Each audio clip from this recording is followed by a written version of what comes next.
334.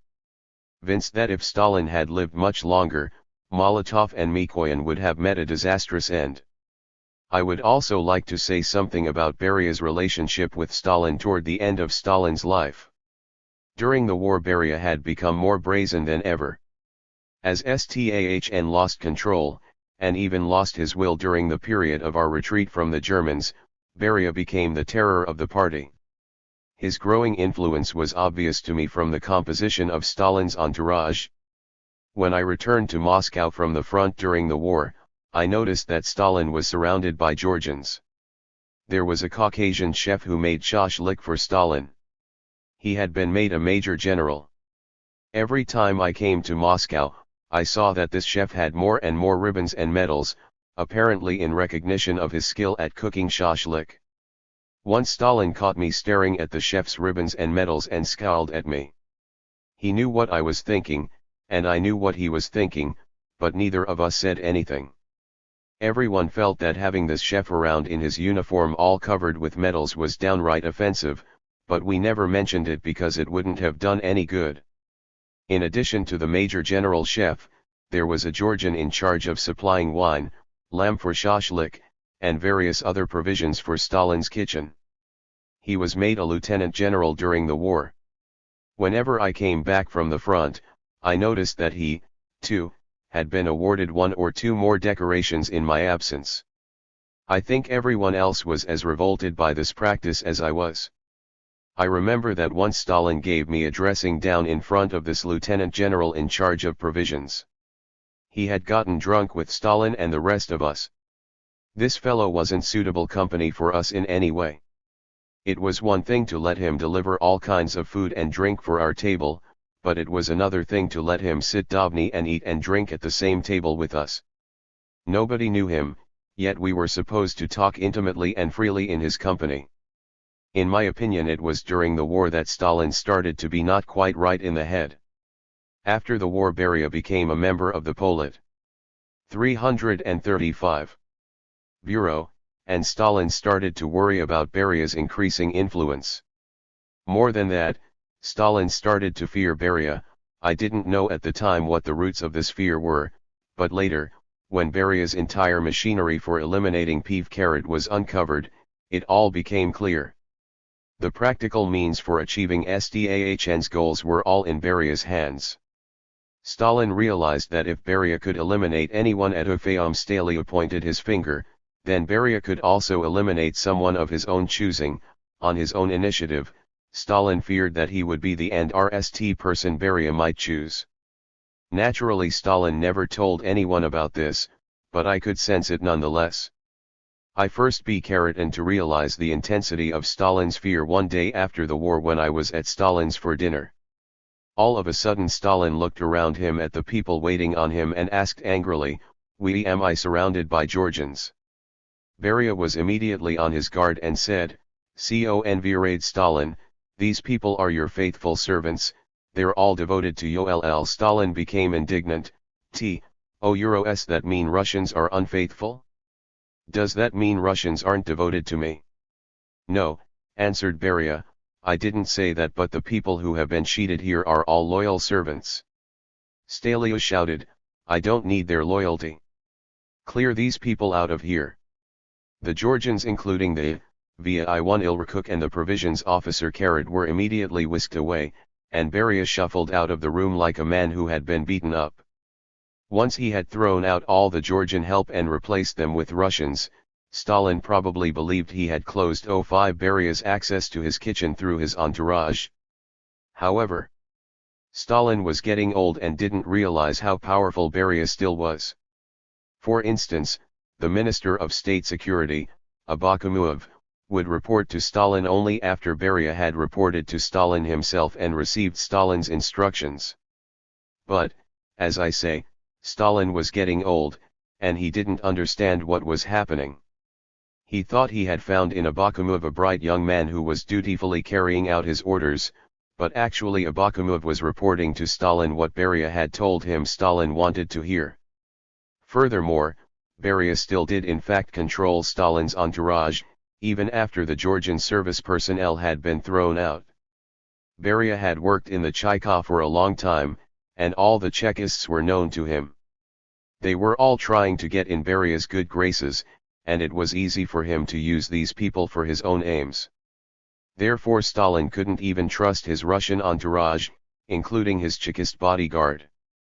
My feeling that Stalin was afraid of Beria was confirmed when Stalin concocted the Ming-Rian affair. I am absolutely certain that the conspiracy charge was fabricated as a way of doing away with Beria, who was a Mingrel himself.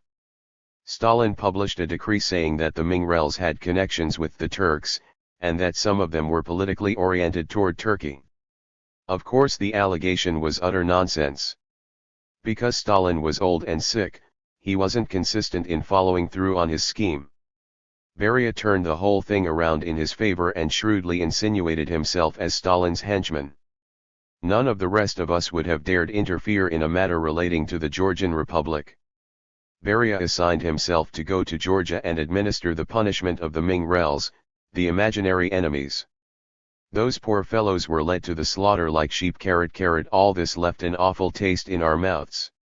It convinced me personally that only if a leadership is under public control will it be protected from actions which are incompatible with our socialist doctrine and harmful to our socialist way of life. Beria's arrogance grew and grew. He was able, and I was astonished that Stalin stood for it, to make some point over dinner, and then, if Stalin rejected it, Beria would slap down someone else who tried to make the same point later on in the meal. "I've already told you," Beria would say. "This question needn't be raised." Stalin wouldn't say anything even though he'd heard with his own ears that it had been Beria himself who had raised the question in the first place. Beria was arrogant about everything. Nothing could be decided without him. You couldn't even report to Stalin without getting Beria's support in advance. If you made a report to Stalin in Beria's presence and if you hadn't cleared it with him beforehand, he would be sure to tear your report down in Stalin's eyes with all sorts of questions and contradictions. All the while Beria was consolidating his forces. During the period after the war, Malenkov began consolidating his forces, too, even though his situation periodically took a turn for the worse. One time Stalin even removed Malenkov from the Central Committee Secretariat and sent him to Central Asia. Beria gave Malenkov a helping hand and arranged for his transfer back to Moscow. From then on Beria and Malenkov appeared to be inseparable friends. Stalin used to joke over dinner about them as those two rogues. I watched with great interest as this friendship between the two rogues developed. I could see Beria neither liked nor respected Malenkov but was simply using him for his own political ends. Beria once said to me something the following: "Listen, about this spineless fellow Malenkov. He's nothing but a billy goat. He'll bolt if you don't hold him on a leash. But he's a Russian and very proper. He may come in handy." This business about coming in handy was the key to Beria's friendship with Malenkov. I had been friends with Malenkov since the day when I worked in the Moscow organization before war. We often spent our days off together. We had dachas near each other in the country. Therefore, even though Malenkov showed a certain amount of condescension toward me during the war, especially when Stalin displayed his dissatisfaction with me, Malenkov and I never had a falling out. Once Malenkov and I were together at Stalin vacation home in Sochi. I had come from Kiev and Malenkov had come from Moscow. We went for a walk together, and I said to him, "I'm surprised you don't realize what Beria's attitude is toward you. Don't you see what it is?" He was silent. "You think he respect you? I think he mocks you." Finally Malenkov answered, "Yes, of course, I see, but what can I do?" "What can you do?" "I would just like you to understand. It's true, right now you can't do anything. Bulletin the time will come." My own anxiety was growing. Stalin was at an AG. Both these ministries were headed by his protégés until 1951, when Khrushchev's friend, SD Ignatieff, was made head of the MGB. Khrushchev's worry was that with his great following in the security services, Beria would be able to get rid of Ignatieff and regain control of the MGB. This in fact happened, but it did not last long. Stalin fell ill in February, 1953. Malenkov, Beria, Bulganin, and I had been at the nearby dacha with him on a Saturday night after watching a movie at the Kremlin. As usual, dinner lasted until around 5 or 6 o'clock in the morning. Stalin was pretty drunk after dinner and in very high spirits. He didn't show the slightest sign that anything was wrong with him. 341. Physically. When it was finally time for us to leave, he came into the vestibule to show us out. He was joking boisterously, jabbing me playfully in the stomach with his finger and calling me Nikita with a Ukrainian accent, as he always did when he was in a good mood. So after this particular session we all went home happy because nothing had gone wrong at dinner. Dinners at Stalin's didn't always end on such a pleasant note. The next day, Sunday, was supposed to be a day off, and I was sure Stalin would call us all in for a meeting of some kind. On Sunday evening, expecting his call at any moment, I delayed dinner at home. Finally I gave up waiting and had something to eat. After dinner there was still no call. I couldn't believe that a whole day off would go by without Stalin summoning us. But no, he didn't call. It was already very late when I undressed and got into bed. Suddenly the telephone rang. It was Malenkov, who said, "Listen, the Chaika boys have just called from Stalin's dacha. They think something has happened to him. We'd better get over there. I've already notified Beria and Bulganin. You'd better leave at once." I sent for my car right away. I had it with me at my dacha. I dressed quickly and drove to Stalin's. It took 15 minutes to get there. When we'd all convened, we stopped by to see the duty officers before going to Stalin's room. They explained why they were worried. Comrade Stalin almost always calls someone and asks for tea or something to eat at 11 o'clock. Tonight he didn't. The Chekists said they had sent Matriana Petrovna to check up on him. Matriana Petrovna was an aging maid who had worked for Stalin for many years. She wasn't very bright, but she was honest and devoted to Stalin. After Matriana Petrovna had looked around, she came back and told the Chekists that Comrade Stalin was lying asleep on the floor of the large room where he usually slept. Apparently Stalin had gotten out of bed and fallen. The Chekists lifted him up off the floor and laid him on a sofa in the small, adjoining dining room. When we were told about all this, we decided that 342. It wouldn't be suitable for us to make our presence known while Stalin was in such an unpresentable state. We separated and all went home. Later that night there was another call from Malenkov. "The boys have called again from Comrade Stalin's," he said. "They say that something is definitely wrong with him. Matriana Petrovna said he was sleeping soundly when we sent her to look in on him again, but it's an unusual sort of sleep. We'd better go back." We arranged for Malenkov to call the other members of the bureau, Voroshilov and Kaganovich, who hadn't been at dinner the night before and who hadn't come to the nearby dacha the first time when Malenkov, Beria, Bulganin, and I went to check on the situation.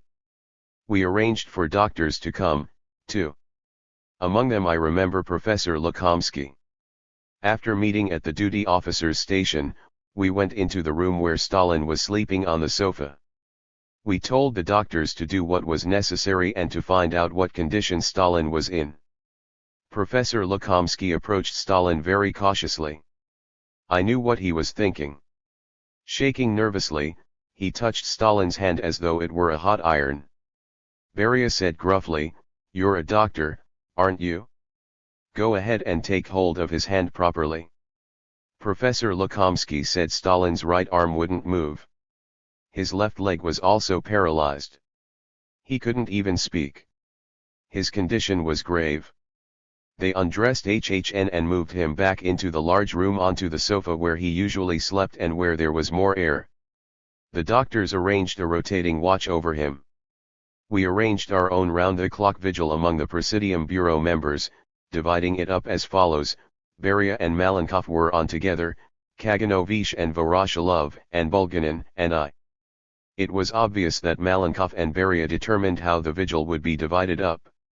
They took the day shift for themselves and gave the night shift to Bulganin and me. I admit I was very upset. I was very sorry we were losing Stalin. Stalin was in a bad way. The doctors told us that after such an illness it was extremely unlikely he Stalsers last year's 343 would be able to return to work. He might live, but he wouldn't be able to work again. They told us that usually illnesses like this didn't last long and ended fatally. We did everything we could to raise Stalin to his feet. We saw he was unconscious and therefore completely oblivious of his condition. But then, while the doctors were taking a urine sample, I noticed he tried to cover himself. He must have felt the discomfort. Once, during the day, he actually returned to consciousness. Even though he still couldn't speak, his face started to move. They had been spoon-feeding him soup and sweet tea. He raised his left hand and started to point to something on the wall. His lips formed something like a smile. I realized what he was trying to say and called for attention. I explained why he was pointing with his hand. There was a picture hanging on the wall, a clipping from the magazine Ogonyok. It was a reproduction of a painting by some artist of a little girl feeding a lamb from a horn. At that moment Stalin was being spoon-fed and was trying to say, "I'm in the same position as that lamb which the girl is feeding from the horn. You're doing the same for me with a spoon." Then he began to shake hands with us one by one. I gave him my hand, and he shook it with his left hand because his right wouldn't move. By these handshakes he conveyed his feelings. No sooner had Stalin fallen ill than Beria started going around spewing hatred against him and mocking him. It was simply unbearable to us and to Beria. But, interestingly enough, as soon as Stalin showed these signs of consciousness on his face and made us think he might recover, Beria threw himself on his knees, seized Stalin's hand, and started kissing it. When Stalin lost consciousness again and closed his eyes, Beria stood up and spat. This was the real Beria, treacherous even towards Stalin, whom he supposedly admired and even worshipped, yet whom he was now spitting on. Bulganin and I arrived one evening for the night watch. We had been there during most of the day as 344. Well, we had to keep an eye on the doctors while they were there, and we had to stand watch at night, too. I was more candid with Bulganin than with the others and even confided to him my innermost thoughts. I told him, "Nikolai Alexandrovich, Stalin's not going to pull through. The doctors have already said he won't live. You know what kind of situation we're going to find ourselves in when Stalin passes away? You know what post Beria will take for himself. Which one? He'll try to make himself Minister of State Security. No matter what happens, we can't let him do this. If he becomes Minister of State Security, it will be the beginning of the end for us. He'll take that post for the purpose of destroying us, and he will do it, too, if we let him. Therefore, no matter what happens, we can't let him do it, absolutely no matter what." Bulganin said he agreed with me, and we began to discuss what we should do from there. I said, "I'll talk to Malenkov. I think he will see it our way. He must also understand that something must be done. If we don't do something and do it right away, it will mean disaster for the party. This issue involves more than just us personally, although of course we don't want to let Beria stab us in the back.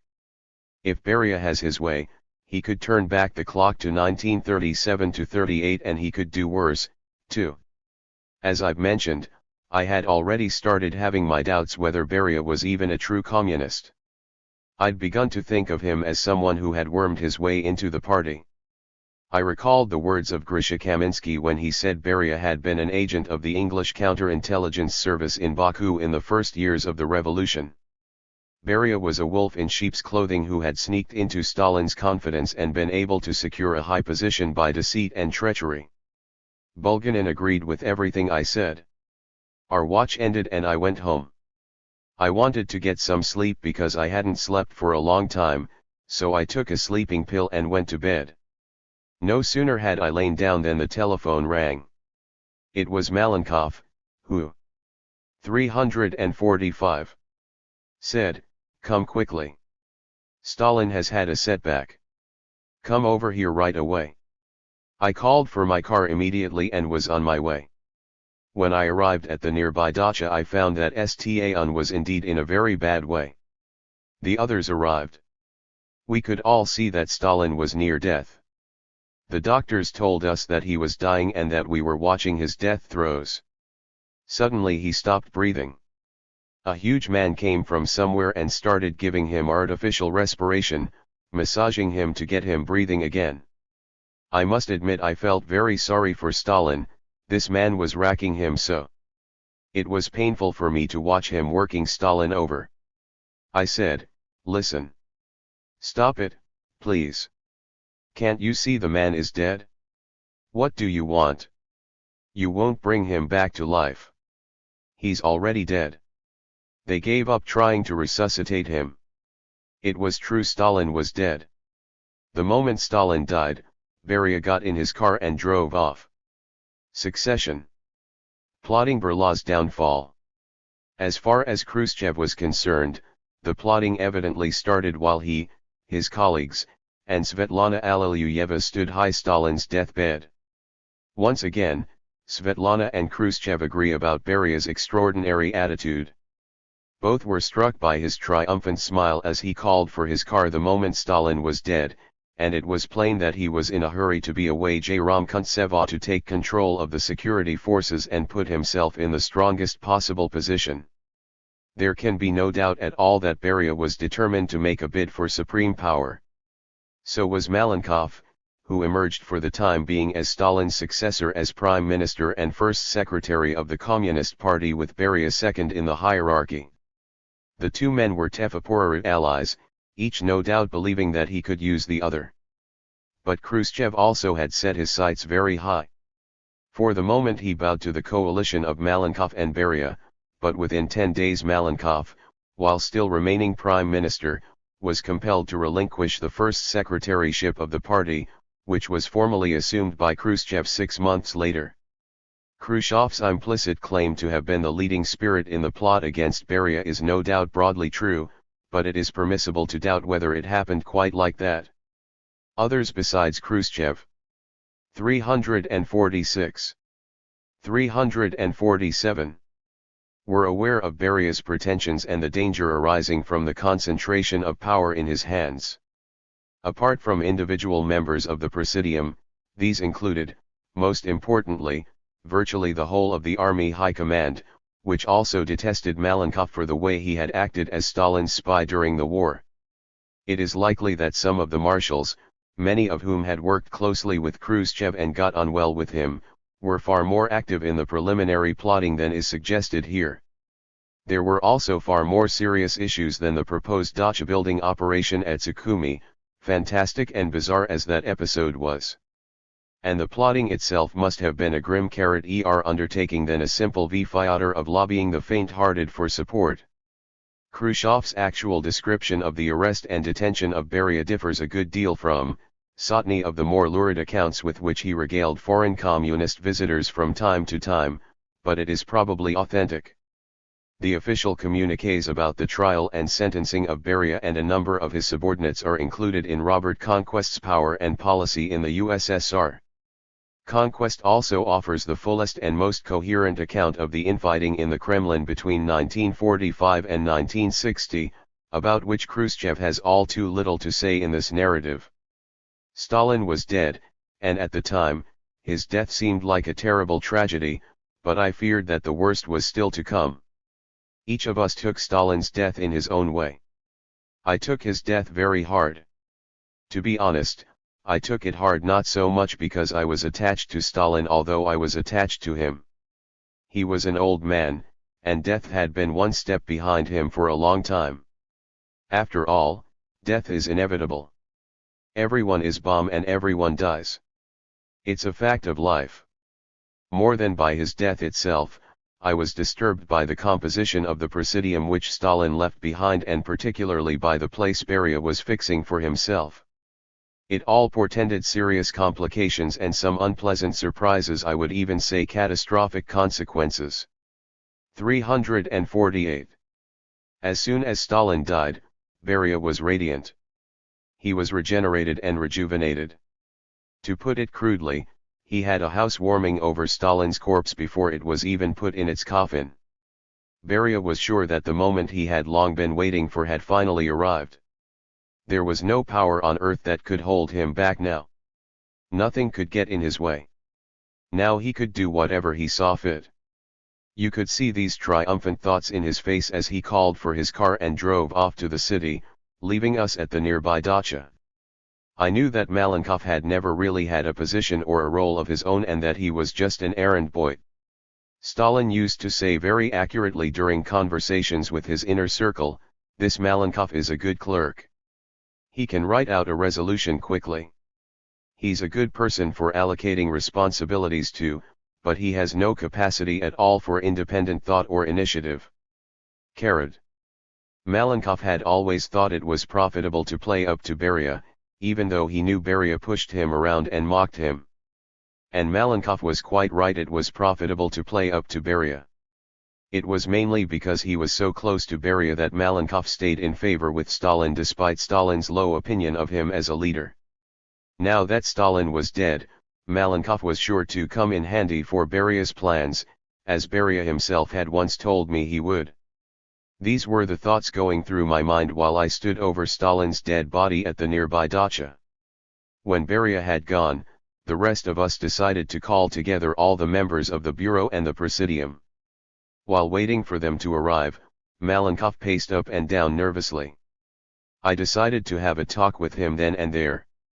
I went over and said, "Yegor, I want to talk to you." "What about?" he asked coldly.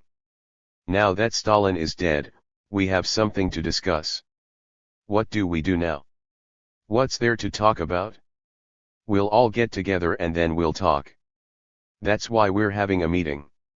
This seemed like a democratic enough answer, but I took it differently.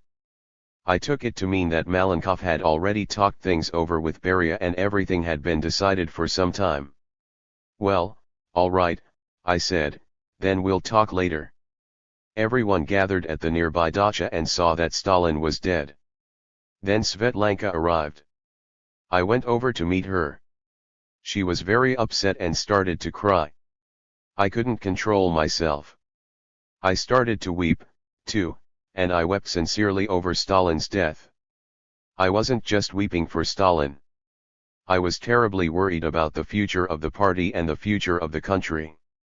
I already sensed that Beria would start bossing everyone around and that this could be the beginning of the end. I'd known for a long time that he was no communist. I considered him a treacherous opportunist who would stop at nothing to get what he wanted. Ideologically, I didn't recognize his position as a communist one. He was a butcher and an assassin. When the meeting was convened, the distribution of our new portfolios began. Beria immediately proposed Malenkov for chairman of the Council of Ministers. On the spot Malenkov proposed that Beria be appointed his first deputy. He also proposed the merger of the Ministries of State Security and of Internal Affairs into a single Ministry of Internal Affairs with Beria as minister, a seemingly modest post for Beria to settle for. I was silent. I was afraid that Bulganin might object to this improper procedure, but Bulganin was silent, too. I could see what the attitude of the others was. If Bulganin and I had objected to the way Beria and Malenkov were running the meeting, we would have been accused of being quarrelsome and disorderly and of starting a fight, i.e. the party before the corpse was cold. I could see things were moving in the direction I had feared. Molotov and Kaganovich were each nominated fivs, replacing Shvernik. Beria was most disrespectful in his remarks about Shvenik, saying he was unknown to the nation at large and therefore unsuited to an impercanny position in the leadership. I could see that all these rearrangements of positions fitted squarely into Beria master plan. For instance, by promoting Voroshilov to the chairmanship of the Presidium of the Supreme Soviet, Beria was trying to make Voroshilov into someone whom he could rely on when he started his next round of butchery. Then Beria proposed that I be released from my duties as secretary of the Moscow Carat Committee so that I could concentrate on my work to the Central Committee Secretariat. More nomination and proposals were made. Then we decided on wasn't. We can't treat everyone who worked for Beria as his accomplice. Let's call Merkulov in and have a talk with him. He might even help us clear up some of the remaining questions about Beria. By arrangement with the others, I summoned Merkulov to the Central Committee office and told him what had happened, that we had detained Beria, and that an investigation was underway. You worked for Beria for many years. Comrade Merkulov, I said, and there dash. For we thought you might be able to help the Central Committee with our investigation. I will do whatever I can, with pleasure. Then write us a report. A few days passed and Merkulov turned in a lengthy memorandum. It was absolutely worthless. It was more like a piece of fiction. This man Merkulov was something of a writer. He'd written plays and was good at fiction writing. After I sent this material to the prosecutor's office, Rudenko called me and asked for an appointment. When he came to my office he told me that without Merkulov's arrest our investigation into Beria's case would be incomplete. The Central Committee approved Merkulov's arrest. To my regret, since I had trusted him, Merkulov turned out to have been deeply implicated in some of Beria's crimes, so he too was convicted and had to bear the same responsibility. In his last words, after his sentence had been announced by the court, Merkulov cursed the day and the hour when he first met Beria. He said Beria had led him to this end. Thus, in the final analysis, Merkulov recognized the criminality of his actions and pronounced his own judgment against the man who had incited him to crime.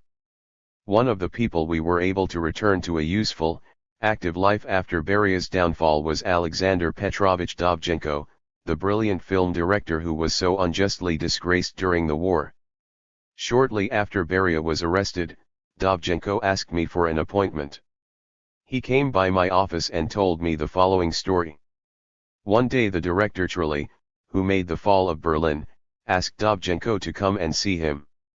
Truly was totally dependent on Stalin's patronage, and it was no accident that his film on the fall of Berlin showed Stalin pondering military strategy in a huge hall surrounded by empty chairs in solitary grandeur except for General Sergeevich, chief of the special section of the Central Committee.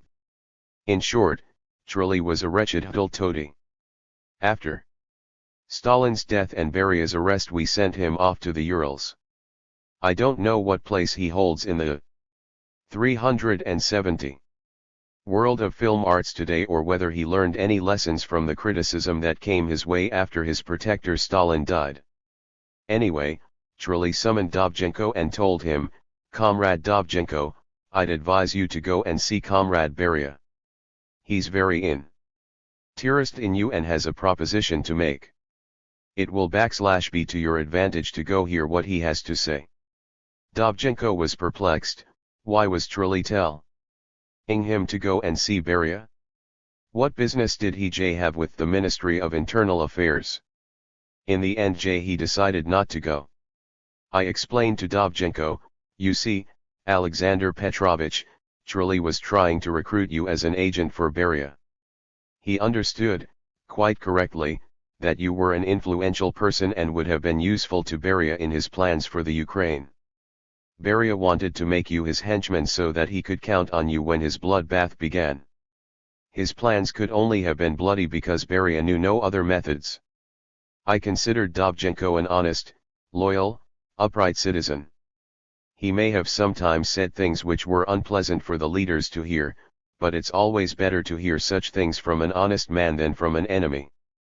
You can always talk sense to an honest man if he's wrong, and you can learn from him if he's right. After Alexander Petrovich's death I urged the Ukrainians to rename the Kiev Film Studio after him, and they did so. Dovzhenko's story about Beria's attempt to compromise him was only one of the first and by no means one of the most shocking in a spate of revelations into Beria's past activities which came to light after his arrest. The 20th Party Congress. The arrest of Beria took place in June, 1953. As far as domestic politics are concerned, we now jump forward to the climacteric 20th Party Congress. 371. Of February, 1956 and thereafter all is silence. The period from June, 1953, to February, 1956, was make or break for Khrushchev. In September, 1953, he assumed the first secretaryship of the party, a post which had been left vacant since Malenkov had been forced to relinquish it within 10 days of Stalin's death. Thenceforth, the fiction of collective leadership, so sedulously maintained, began rapidly to disintegrate. In February, 1955, Malenkov was forced to resign as Prime Minister. He was replaced by Bulganin, whose role was subsidiary and indeterminate. But Malenkov was still a power in the Politburo, and it was clear that Molotov, Mikoyan, and others were keeping a very close eye on the man they had chosen to lead their party. Nevertheless, signs multiplied that Khrushchev was engaged in a more or less open bid for supremacy. He was turning industry and agriculture upside down, above all in his Virgin Lands campaign. He was making himself known both at home and abroad as the real boss, even when some of his colleagues were actively opposing some of his policies. Mikoyan, for example, objected to the Virgin Lands campaign, Molotov objected and was publicly humiliated in consequence. Khrushchev was actively building up his own personality cult. He was also adopting the Stalinist attitude about Russia's invulnerability in the case of an atomic war and about the primacy of heavy industry over consumer goods.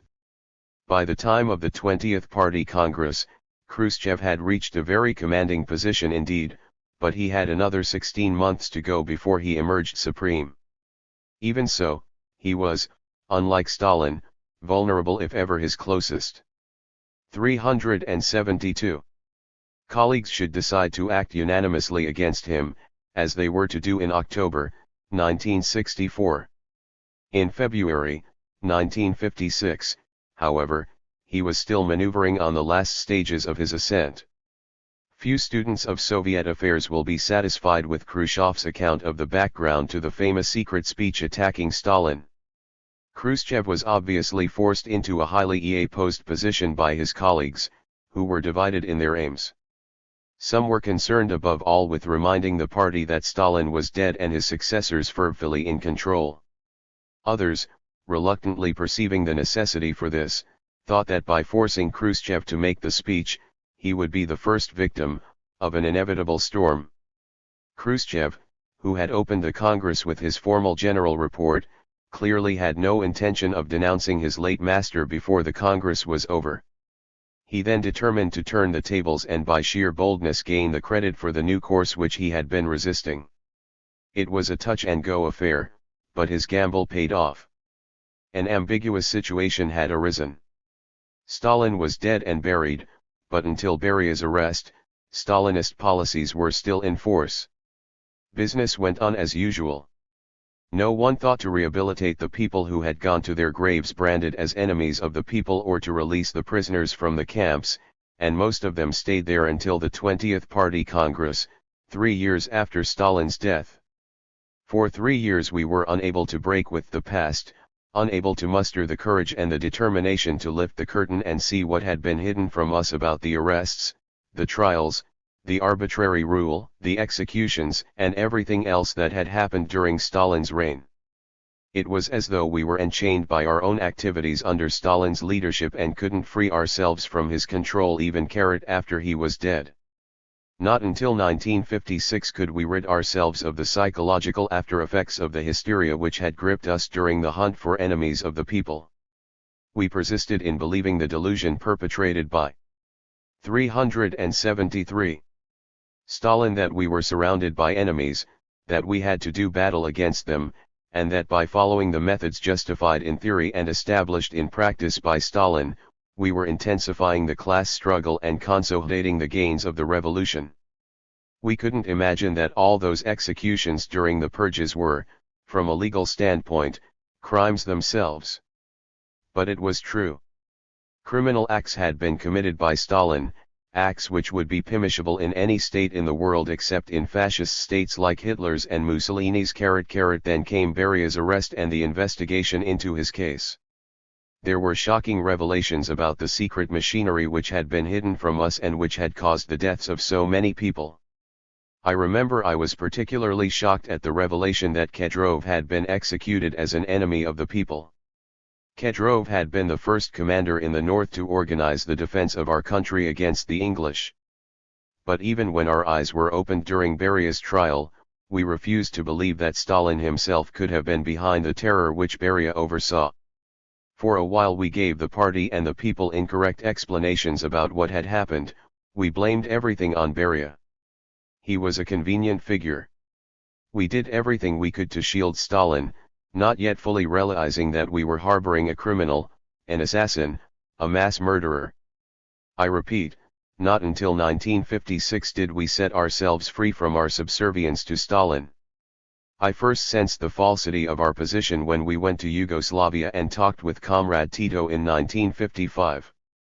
When we touched on the whole subject of the terror and mentioned Beria as the culprit behind the crimes of the Stalin period, the Yugoslav comrade smiled scornfully and made sarcastic remarks. We were irritated, and we launched into a long argument in defense of Stalin. Later I spoke out publicly into LS.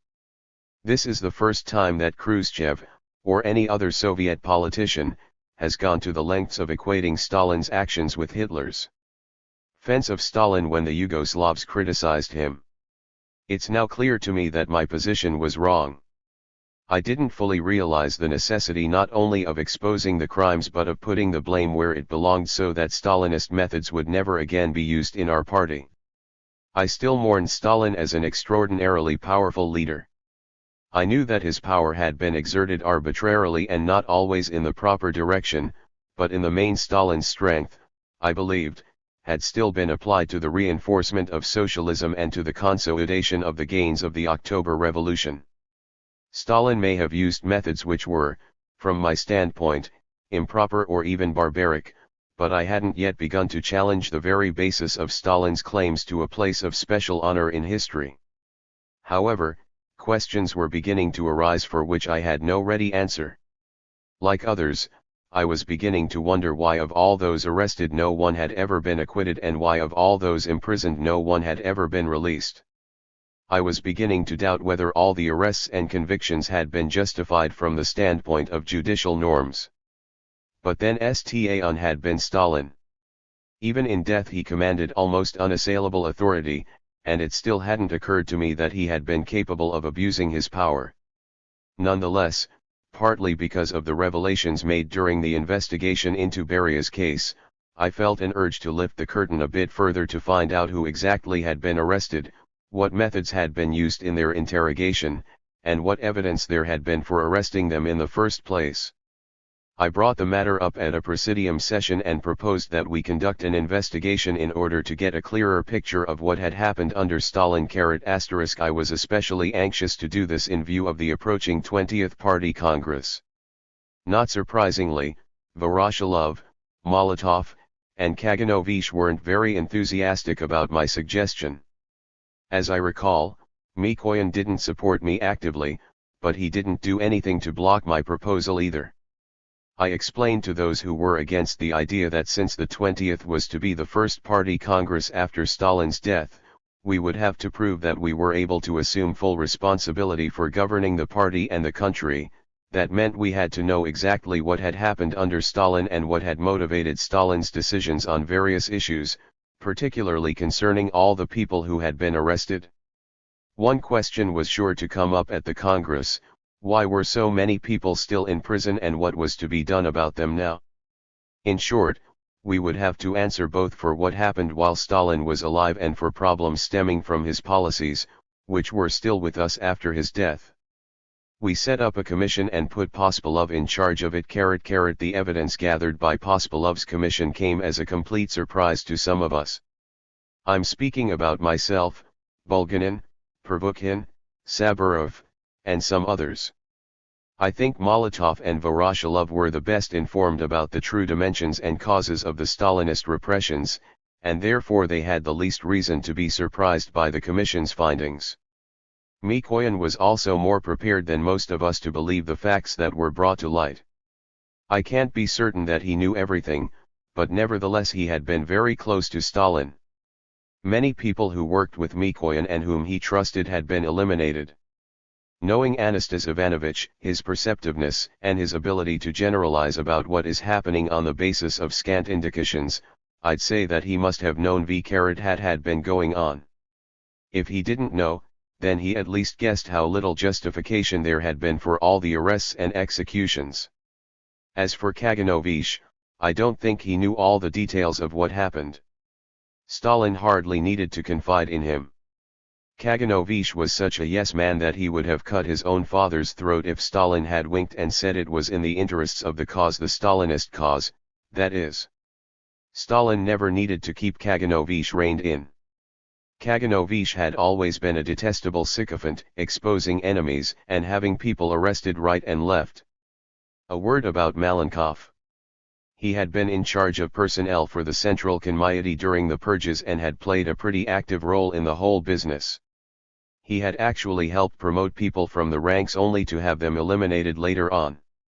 I'm not saying he took the initiative in the repressions and executions, but the fact speaks for itself that hundreds of people were repressed and eliminated in those regions where Stalin sent Malenkov to establish order.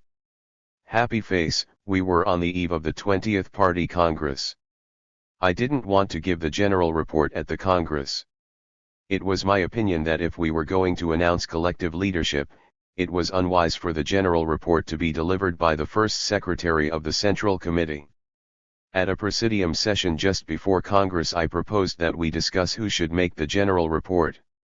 As the senior member among us, Molotov had the best credentials for being the speaker, but he and everyone else were unanimously agreed that I should give the report.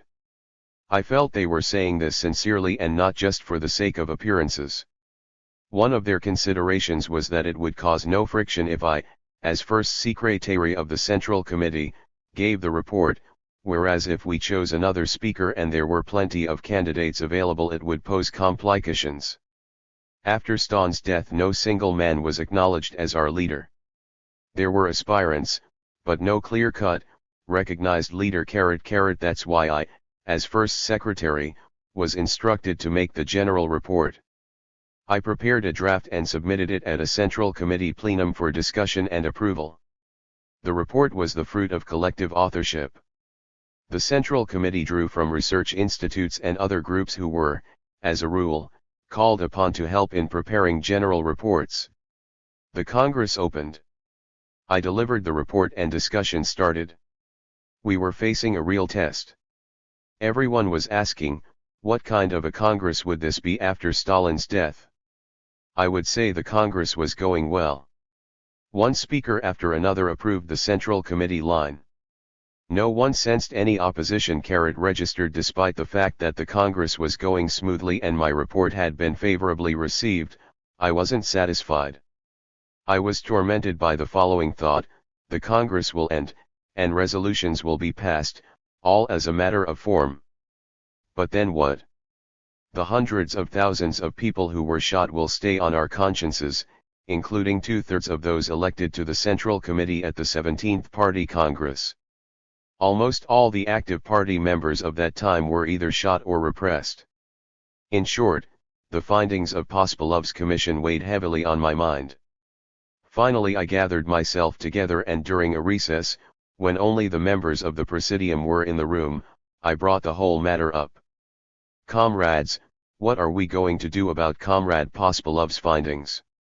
What are we going to do about all those who were arrested and eliminated?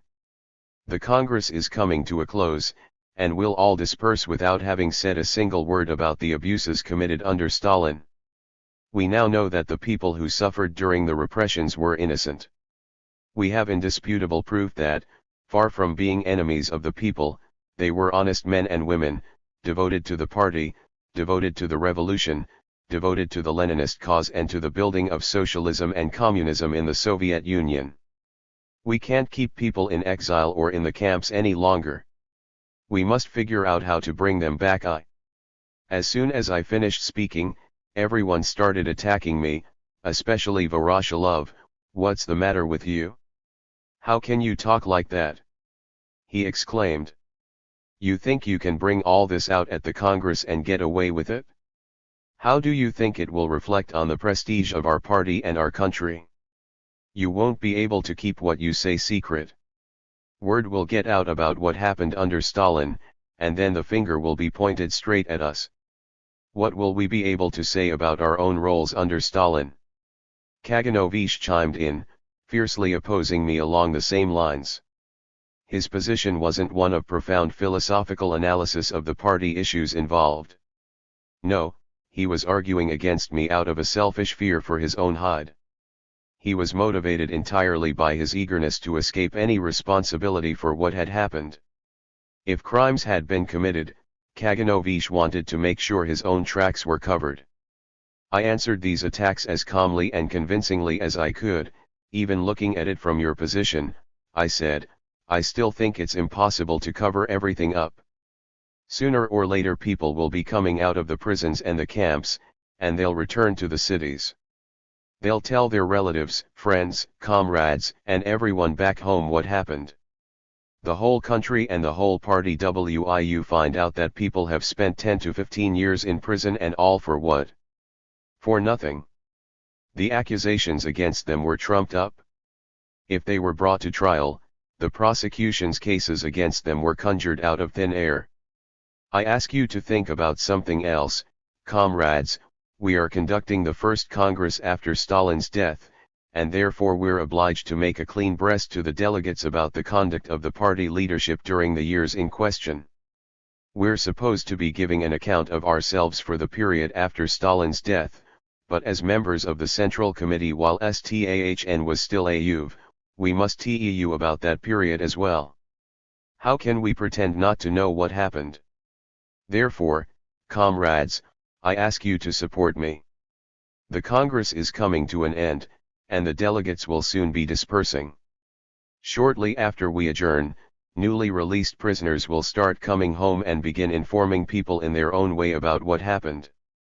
Then the delegates to Congress will rightly ask, how can this be?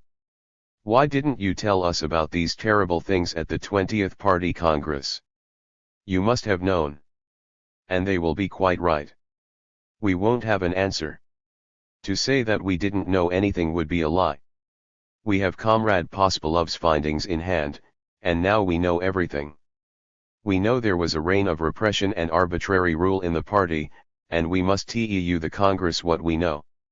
Once again the reaction was stormy. Voroshilov and 380. Kaganovich repeated as though in one voice, will be taken to task. The party has the right to hold us responsible for what had happened under Stalin. We were in the leadership, and even if we didn't know what was happening, that's just too bad. We'll still be made to pay. If you consider our party to be founded on the principle of democratic centralism, I replied, then we, as the party's leaders, had no right not to know what was happening. Some of us didn't know many things because we were part of a regime in which you were told what you were supposed to know and you kept your nose out of everything else. So we kept our noses out. But not everyone was in that position. Some knew what was happening, and some even got their own noses dirty in the events we're speaking about. But while the degree of responsibility for what happened varies among us, I'm prepared, as a member of the Central Committee since the 17th Congress, to bear my share of the responsibility before the party, even if the party should see fit to bring to task all those who were in the leadership under Stalin when arbitrary rule was imposed on the party. This time Molotov objected, don't you see what will happen? Voroshilov protested vehemently that what I was proposing needn't be done and couldn't be done without calling down the V-ADH of the party on our own heads.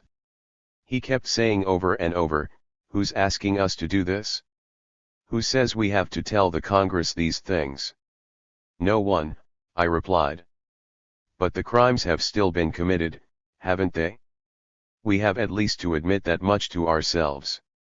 It's inevitable that people will find out what happened. If they start asking us about it after we've kept silent, they'll already be sitting in judgment over us. I don't want that to happen. I don't want to accept responsibility in that way. I'd rather we raised the matter ourselves. But we were still a long way from an agreement. I saw that it would be impossible to get the Presidium to reach a decision at this rate, and I knew we couldn't. 381. Bring the question to the Congress floor until we had reached a consensus among ourselves. I decided to try the following device. The party Congress is underway and going very smoothly, but the internal discipline required for unified leadership by the Central Committee has broken down.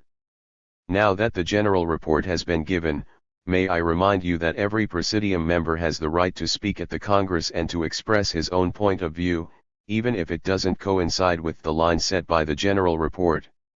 I didn't need to tell them that I was prepared if necessary to make such a speech myself, presenting my views on the arrests and executions. I added, in the fate of anyone who has committed a crime, there comes a moment when a confession will assure him leniency if not exculpation. If we are going to make a clean breast of the abuses committed by Stalin, then we must do so now, at the 20th Party Congress.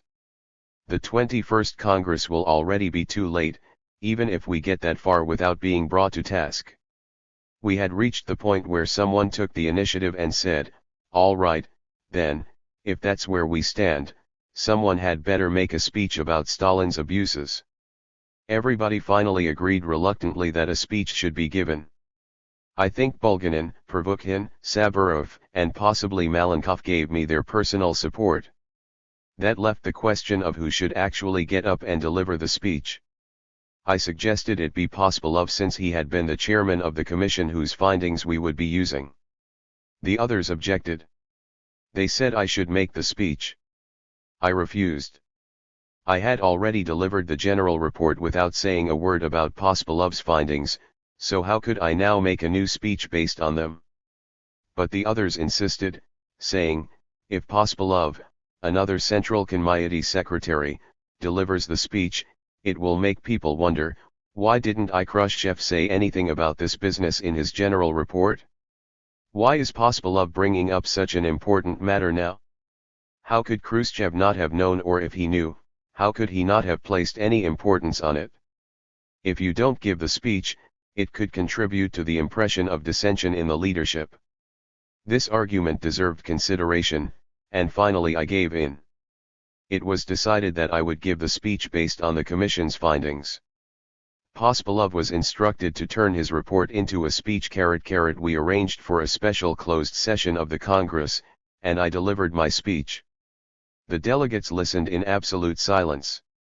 It was so quiet in the huge hall you could hear a fly buzzing. You must try to imagine how shocked people were by the revelations of the atrocities to which party members, old Bolsheviks and up-and-coming young men alike, had been subjected. This was the first that most of them had heard of the tragedy which our party had undergone, a tragedy stemming from the sickness in Stalin's character which Lenin had warned us against in his testament, and which Stalin himself had confirmed in his confession to Mikoyan and me. I trust no one, not even myself. And so the 20th Party Congress speech on Stalin's abuses was born. It was supposed to have been secret, but in fact it was far from being secret. We took measures to make sure that copies of it circulated to the fraternal communist parties so that they could familiarize themselves with it. That's how the Polish party received a copy. At the time of the 20th Party Congress, the secretary of the Polish Central Community, Comrade Birut, died. There was great turmoil after his death, and our document fell into the hands of some Polish comrades who were hostile toward the Soviet Union. They used my speech for their own purposes and made copies of it. I was told that it was being sold for very little. So Khrushchev's speech delivered in closed session to the 20th Party Congress wasn't appraised as being worth much. Intelligence agents from every country in the world could buy it cheap on the open market. That's how the document came to be published. But we didn't confirm it. I remember that when journalists would ask me, "What can you tell us about this speech which has been attributed to you?" I used to say I knew nothing about it, and they'd have to direct their questions to Mr. Dulles, that is, American intelligence. In retrospect, I think the matter of what to do with Pospolov's findings was handled absolutely correctly and at the right time. I'm satisfied that I seized the proper moment when I insisted that the speech be made at the 20th Congress. It could have turned out differently. We were just coming out of a state of shock. People were still in prison and in the camps, and we didn't know how to explain what had happened to them or what to do with them once they were free. We could have fallen back on what might crudely be the Beria version and have claimed that Beria was completely responsible for the abuses committed by Stalin. After Beria's trial, we had found ourselves trapped by the version which we'd created in the interests of protecting Stalin's reputation. It would have been easier, perhaps, to continue blaming Beria and to have left the illusion unchallenged that Stalin was the people's father and friend. Even today, long after the 20th Party Congress, there are still people who have clung to the Beria version and who refuse to accept the truth about Stalin. Some people want to believe that it wasn't God who was guilty but one of his angels. One of his angels gave God false reports, and that's why God sent hail and thunder and other disasters down on mankind. The people suffered not because God wanted them to, but because that evil angel Beria sat at God's right hand. Not too long ago I was listening to the radio and heard a reading of a chapter from Sholokov's novel, They Fought for Their Homeland. Mikhail Alexandrovich tries to explain, in a conversation between two fishermen, what happened during the period of Stalin's abuses. One fisherman asks the other, "What do you make of Comrade Stalin?" They say he overlooked all these terrible things that were going on. All sorts of honest, loyal people were brought to trial and put to death. How could Comrade Stalin have let it happen? The other fisherman says, "Yes, it's hard to believe." Then the first asks, "Wasn't Beria the main culprit? Wasn't it he who reported to Stalin?" "Yes, it was all that Beria's doing." Now, Mikhail Alexandrovich is an intelligent man and a fine writer, but it's no credit to him that he's perpetuating this explanation of the tragedy which Stalin inflicted on our party. One thing is absolutely elementary: Beria didn't create Stalin, Stalin created Beria. And before him Stalin created Yezhov. The Blackberry and the mailed fist, those were Stalin's nicknames for Yezhov. And before Yezhov there was Yagoda. Stalin invented Yagoda, too. One by one they made their entrances and exits. The rapid turnover among the main characters created by Stalin was very much part of Stalin's logic. He used henchmen to destroy honest men who he knew perfectly well were guiltless in the eyes of the party and the people. Then Stalin stood above it all while the terror consumed its own executors. When one band of thugs got too embroiled in the terror, he simply replaced it with another. That's how the three echelons came about: first Yagoda, then Yezhov, then Beria. The chain was broken with Stalin's death, and Beria faced the People's Court as a criminal. Just before the 20th Party Congress I summoned the state prosecutor, Comrade Rudenko, who had been involved in many of the cases during the 385 purges of the 30s. I asked him, "Comrade Rudenko, I'm interested in the open trials. Tell me, how much basis in actual fact was there for the accusations made against Bukharin, Rykov, Surtsov, Lominets, Krestinsky, and many, many other people well known to the Central Committee, to the Orgbureau, and to the Politburo?" Comrade Rudenko answered that from the standpoint of judicial norms, there was no evidence whatsoever for condemning or even trying those men. The case for prosecuting them had been based on personal confessions beaten out of them under physical and psychological torture, and confessions extracted by such means are unacceptable as a legitimate basis for bringing someone to trial. Nevertheless, we decided not to say anything about the open trials in my speech to the 20th Party Congress. There was a certain ambiguity in our conduct here. The reason for our decision was that there had been representatives of the fraternal communist parties present when Rykov, Bukharin, and other leaders of the people were tried and sentenced. These representatives had then gone home and testified in their own countries to the justice of the sentences. We didn't want to discredit the fraternal party representatives who had attended the open trials, so we indefinitely postponed the rehabilitation of Bukharin, Zinoviev, Rykov, and the rest. I can see now that our decision was a mistake. It would have been better to tell everything. Murder will always out. You can't keep things like that a secret for long. But despite that one mistake, the 20th Party Congress still accomplished a great deal. Its main achievement was that it touched off the process of purifying the party of Stalinism and re-establishing in the party those Leninist norms of life for which the best sons of our country had struggled. To the world outside. 10. The fraternal countries. Khrushchev's expedition to Warsaw in 1945 was more important than he suggests.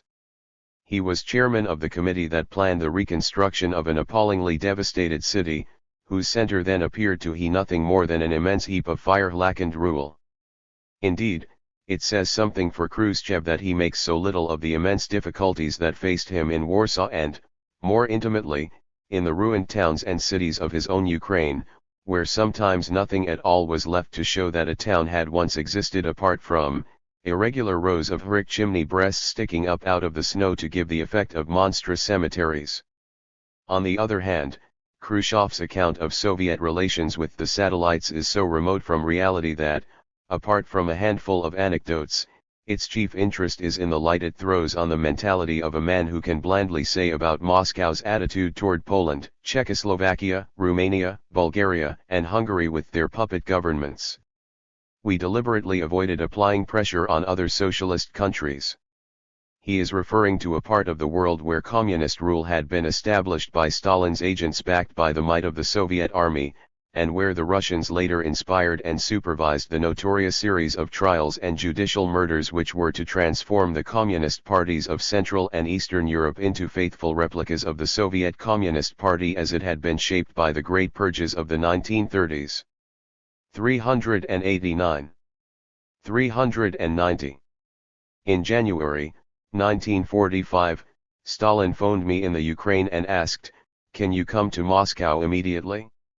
We need you here urgently." I flew to Moscow from Kiev. Stalin met me in high spirits.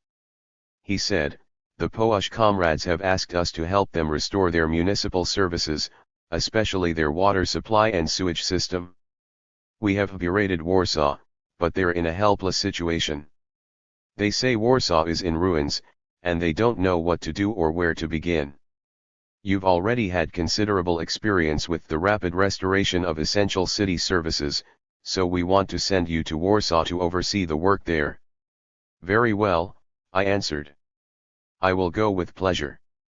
But I would like to take with me some municipal administrators and electrical engineers. The first thing is to get the Poles power station working, then their water and sewage works." I asked Comrade Strumentov to come along.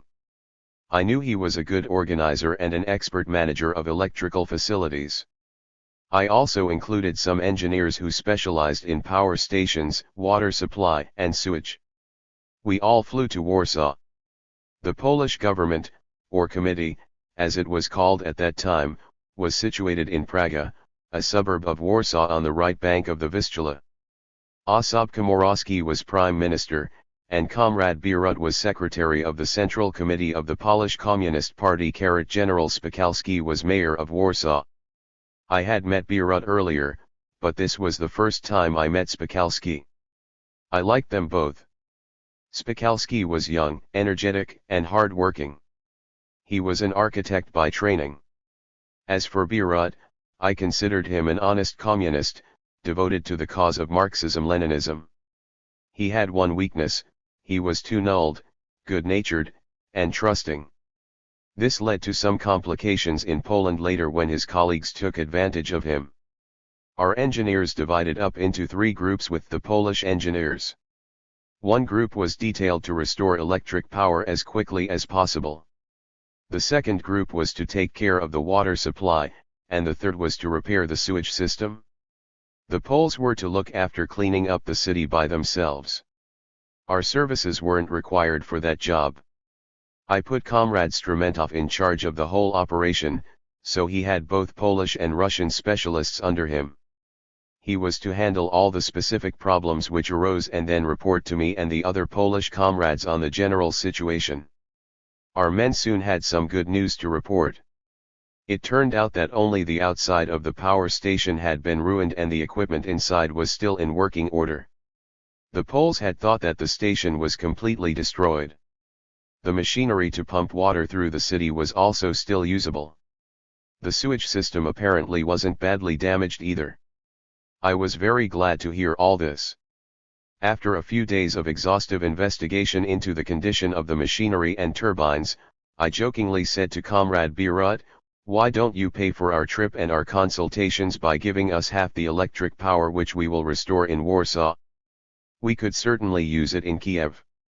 I was referring to the disastrous situation in Kiev at that time. The power station there had been completely demolished by the Germans. Warsaw got its electricity and water supply back. Birut was radiant. He thanked us profusely and asked us to pass on his thanks to Comrade Stalin. He was obviously speaking very sincerely. Before we left, Comrade Birut made a suggestion to me. "We have a very important figure in the Polish Communist Party here, a comrade named Władysław Gomulka. I would like to ask that you pay a call on him at his apartment. He's quite sick and can't come out." "All right," I said. "I will be pleased to."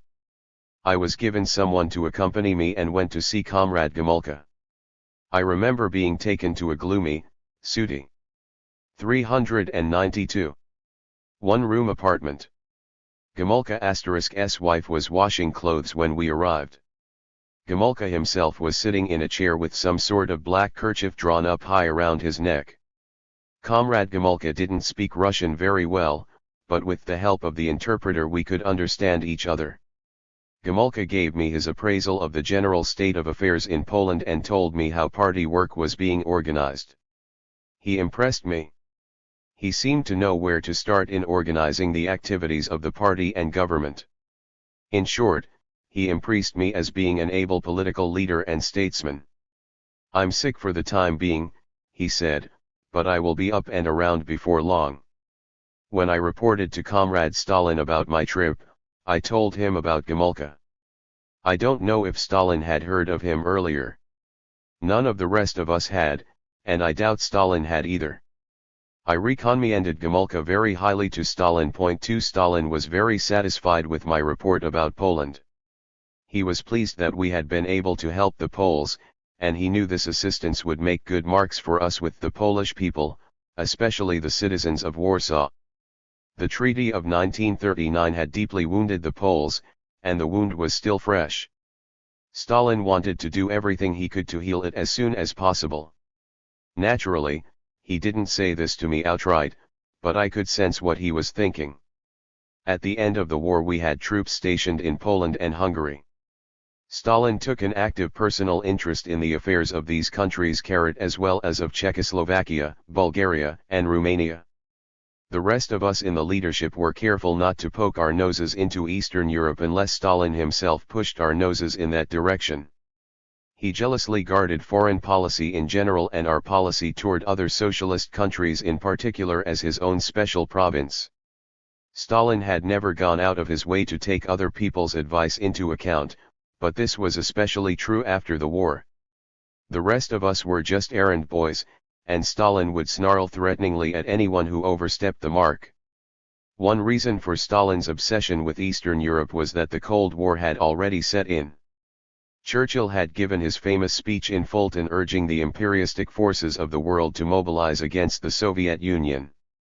Our relations with England, France, the USA, and the other countries who had cooperated with us in crushing Hitlerite Germany were, for all intents and purposes, ruined.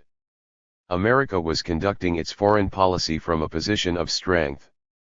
The Americans had the atomic bomb and they knew we didn't. For the atomic bomb to be in our enemies' hands was bad enough. To make matters worse, the president at that time was Truman, who had neither an ounce of statesmanship nor a flexible mind and who was hostile and spiteful toward the Soviet Union. I can't imagine how anyone ever considered Tunmian worthy of the vice presidency, much less the presidency. The whole world knows from the newspapers how he slapped a journalist who criticized his daughter for being a poor singer. That incident alone told us something about Truman's statesmanship, to say nothing of his suitability for so important a post as the President of the United States. America's Air Force at that time was the best in the world, both in the quality and quantity of its planes. The American flying fortresses and superfortresses had played a big part in winning the war against Germany and Japan, and they were still unmatched by any other planes in the world. I would even say that America was invincible, and the Americans flaunted this fact by sending their planes all over Europe, violating borders, and even flying over the territory of the Soviet Union itself, not to mention a country like Czechoslovakia.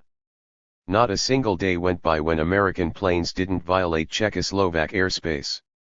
In the Soviet Union there was considerable alarm that the US might send its troops into Czechoslovakia and try to restore the capitalist government which had been overthrown in 1948 by the working classes under the leadership of the Communist Party. This danger was another reason for Stalin to take such a direct, and jealous, interest in the affairs of the fraternal socialist Coimtries and Czechoslovakia in particular. The Czechoslovak Communist Party was outstanding among European parties. It had good proletarian leadership and enjoyed high prestige. Gottwald was president. I had heard many good things about Gottwald over the years, and I knew Stalin thought very highly of him. I had met Gottwald myself in 1948, after the victory of the Communist Party in Czechoslovakia over the bourgeoisie and the proletariat's assumption of the leadership. One day I got a telephone call from Stalin. He was in a good mood and invited me to come to the Crimea, where he was spending his vacation. He told me that Gottwald and his wife had also come to the Crimea on vacation. "Come on down here," he said. "Gottwald says he can't live another day without you." I flew to the Crimea the very next day. Stalin was then staying in a Tsarist palace in Yalta, which had been the site of his meeting with Roosevelt and Churchill during the war. Gottwald was staying in the same palace. We had many long talks, usually at the dinner table. These were just casual conversations, there was nothing formal or official about them, but we talked about serious subjects, namely, agriculture and the economy. For some time Stalin kept asking me incredulously, "Is this true what Gottwald says, that the Czechs get sugar beet harvests of 250 to 300 centners, and that before the war we were getting only 160 or so centners in the Ukraine?" "Comrade Stalin, that is true," I answered. Gottwald's claim was completely new to him. He asked how it was possible. I had our agronomists look into it. They reported that, in the first place, Czechoslovakia wasn't plagued by the species of weevil that devours the sugar beet crop in the Ukraine, and that, furthermore, Czechoslovakia gets more precipitation in the summer months than the regions of the Ukraine where we grow sugar beets. Registered Stalin was obviously displeased. He wanted to lord the superiority of our agriculture and our collective farm system over Gottwald. He wanted us to be the best in every way, in agriculture and in industry. Since our best agriculture was then in the Ukraine, he had summoned me to the Crimea so that I could back up his claims in his dispute with Gottwald over whose agriculture was the more advanced. But I set the record straight at the outset of our discussion. There was nothing to argue about, the Czechs had clearly reached a higher level in this regard than we had in the Ukraine. A few years later I saw Gottwald again, when he led a Czechoslovak delegation to Stalin's funeral.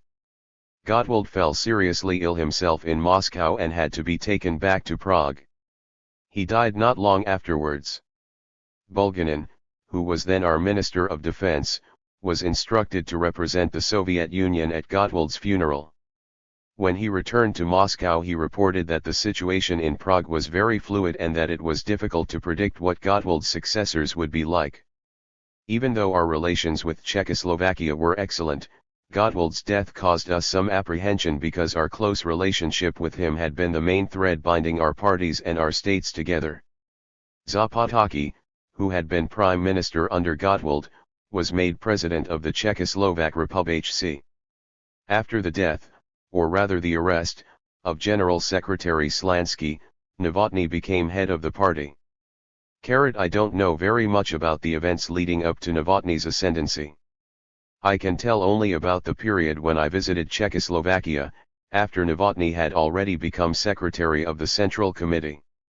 I had very little idea who Novotny was when word of his promotion reached us. This was his first entrance into the international arena. We were told, however, that he had been secretary of the Prague City Committee, which was the most powerful party organization in Czechoslovakia, and that he enjoyed wide prestige throughout the Czechoslovak party. But this was little more than rumor. When I first met Novotny, I liked him very much. I still think he is a good, honest communist, dedicated to Marxism-Leninism and the cause of the working class. I've never had any doubt about it. When I saw him in action, I realized that here was a man whose whole life was devoted to the Communist Party of Czechoslovakia. In short, my relations with him were good. I also met Novotny's Minister of Internal Affairs. He was a loyal and active friend of the Soviet Union. But then he was arrested and brought to trial and so on. I admit I felt very bad about this, but there was nothing I could say in his defense because indisputable, damning evidence had been brought against him. Furthermore, in those days we deliberately avoided applying pressure on other Socialist countries. We assumed that every communist party should, and would, handle its own internal problems by itself. Therefore, when we received information about developments which we didn't approve of, we sometimes expressed our opinions and our doubts, but we usually let the Fraternal Party make its own decisions. This practice held true in the case of the Czechoslovak Party. However, I do remember one episode when there was a certain amount of tension between the Czechoslovak leaders and myself. I was to be part of a Soviet delegation which was preparing to leave for Czechoslovakia. I told my comrades during a meeting before we left that I wanted very much to pay a special visit to General Svoboda and to take him some typical Russian souvenirs as a token of both my own personal esteem for him and the gratitude of the Soviet people for his role in the war. In 1943, Vachidin and I had a Czechoslovak battalion under the command of Colonel Svoboda that was attached to our army. This battalion distinguished itself outside Kharkov. Later I got to know Svoboda better after his men formed a crack brigade. I remember the Czechoslovak communists telling me during the war that he was an active political leader as well as an outstanding military commander. According to the constitution of Czechoslovakia at that time, it was forbidden to set up political cells in the ranks of military units, and therefore the communist organization in the Czechoslovak brigade was technically illegal. But that didn't stop Svoboda from summoning the leaders of the party organization and telling him what sort of political work needed to be done. The Czechoslovaks fought side by side with us on the First Ukrainian Front. I was a member of the military council, and Svoboda was one of my subordinates. I had another chance to meet Svoboda and the other Czechoslovak leaders after their country was liberated by our troops. The newly formed Czech government traveled back to Prague through Kiev where I received them. Svoboda was decorated by the Soviet Union with the Order of Lenin. Thus, his record and my own association with him meant it would have been simply indecent for me to go to Czechoslovakia without paying a personal visit to him. However, by the time I finally had a chance to go to Czechoslovakia with our delegation, Svoboda was in disgrace. According to information we received, he was working as a bookkeeper on a collective farm. It hardly made sense. He had done nothing to deserve this humiliation. I told my comrades I thought Svoboda should be put to constructive use and given a position worthy of his important contribution as the only military leader of the Czechoslovak army who had fought by our side against Germany. We had to do something to boost his prestige and to return him to active political life. My comrades in the leadership of the Soviet Communist Party and the Soviet government agreed with me. When I spoke to our Czechoslovak friends about my 399 desire to see General Svoboda, I tried to impress on them that I considered him a good warrior and an honest comrade and therefore I couldn't just forget about him, as though he'd never existed. I asked them if they had anything against my meeting with Svoboda. I could tell that they weren't very happy about my request, but they knew I wouldn't take no for an answer. I wouldn't say they gave me their blessing, but they didn't do anything to stop me. They said that if I wanted to meet with Svoboda it was my own business. So I made a point of seeing HRM during our trip to Czechoslovakia. Registered there are strong brotherly feelings for the Soviet Union among all the peoples of the Socha-HST countries, but I've always found the Bulgarians' friendship for us to be particularly ardent. Their feelings are understandable. Not all that many years have passed since the battlefields of Bulgaria were littered with the bones of Russian warriors who died winning Bulgaria's independence from the Turks. The Korean War. Here again the predominant impression is of the almost casual amateurishness with which Stalin approached problems not immediately affecting the security of the Soviet Union as he understood it. Presumably he received detailed advice about the Korean situation from his foreign ministry, but he seems to have encouraged the North Koreans without giving the matter serious thought. The important point emerging from this chapter is that Khrushchev makes no bones about North Korean responsibility for the war. He does not pretend that South Korea was guilty of aggression or even provocation. The whole affair, as presented by Khrushchev, was a North Korean invasion compounded by a gross miscalculation on Stalin's part. But it is also clear that Stalin saw his own error a great deal sooner than Khrushchev did. Khrushchev could not understand why his master withdrew all Soviet advisors and stood aloof except for a propaganda barrage when what should have been a walkover for the North Koreans developed into a major war. No wonder Stalin showed contempt for Khrushchev's suggestions.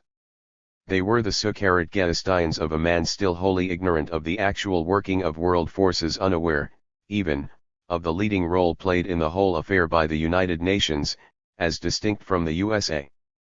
About the time I was transferred from the Ukraine to Moscow at the end of 1949, Kim Il-sung arrived with his delegation to hold consultations with Stalin. The North Koreans wanted to prod South Korea with the point of a bayonet. Kim Il-sung said that the first poke, 401, would touch off an internal explosion in South Korea and that the power of the people would prevail, that is, the power which ruled in North Korea. Naturally Stalin couldn't oppose this idea.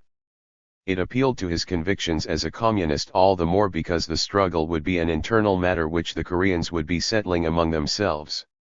The North Koreans wanted to give a helping hand to their brethren who were under the heel of Syngman Rhee. Stalin persuaded Kim Il-sung that he should think it over, make some calculations, and then come back with a concrete plan. Kim went home and then returned to Moscow when he had worked everything out. He told Stalin he was absolutely certain of success. I remember Stalin had his doubts. He was worried that the Americans would jump in, but we were inclined to think that if the war were fought swiftly and Kim Il-sung was sure that it could be won swiftly, then intervention by the USA could be avoided. Nevertheless, Stalin decided to ask Mao Zedong's opinion about Kim Il-sung's suggestion. I must stress that the war wasn't Stalin's idea, but Kim Il-sung's. Kim was the initiator. Stalin, of course, didn't try to dissuade him. In my opinion, no real communist would have tried to dissuade Kim Il-sung from his compel-hng desire to liberate South Korea from Syngman Rhee and from reactionary American influence. To have done so would have contradicted the communist view of the world. I don't condemn Stalin for encouraging Kim. On the contrary, I would have made the same decision myself if I had been in his place. Mao Zedong also answered affirmatively. He approved Kim Il-sung's suggestion and put forward the opinion that the USA would not intervene since the war would be an internal matter which the Korean people would decide for themselves. I remember a high-spirited dinner at Stalin's dacha. Kim Il-sung told us about the conditions of LIDM Korea, and he stressed the many attractive things about South Korea: the good soil and excellent climate for growing rice, the prosperous fishing industry, and so on. He said that after the reunification of South and 402, North Korea, Korea as a whole would benefit. Korea would be able to ensure the supply of raw materials for her industry from the north and to meet the food requirements to feed her people from the fish, rice, and other agricultural products which flourished in the south. We wished every success to Kim Il-sung and toasted the whole North Korean leadership, looking forward to the day when their struggle would be won. We had already been giving arms to North Korea for some time. It was obvious that they would receive the requisite quantity of tanks, artillery, rifles, machine guns, engineering equipment, and anti-aircraft weapons. Our Air Force planes were being used to shield Pyongyang and were therefore stationed in North Korea. The designated hour arrived and the war began. The attack was launched successfully. The North Koreans swept south swiftly. But what Lim Il-sung had predicted, an internal uprising after the first shots were fired and Syngman-rhee was overthrown, unfortunately failed to materialize. The elimination of Syngman-rhee and his CHQUE was supposed to be accomplished with the advance of the North Korean troops. At first it looked as though Kim Il-sung had been right. The South Korean regime was unstable and wasn't able to defend itself. The resistance was weak. Syngman-rhee indeed didn't have much support within South Korea, but there still weren't enough internal forces for a communist insurrection in South Korea. Apparently the party's preparatory organizational work had been inadequate. Kim had believed that South Korea was blanketed with party organizations and that the people would rise up in revolt when the party gave the signal.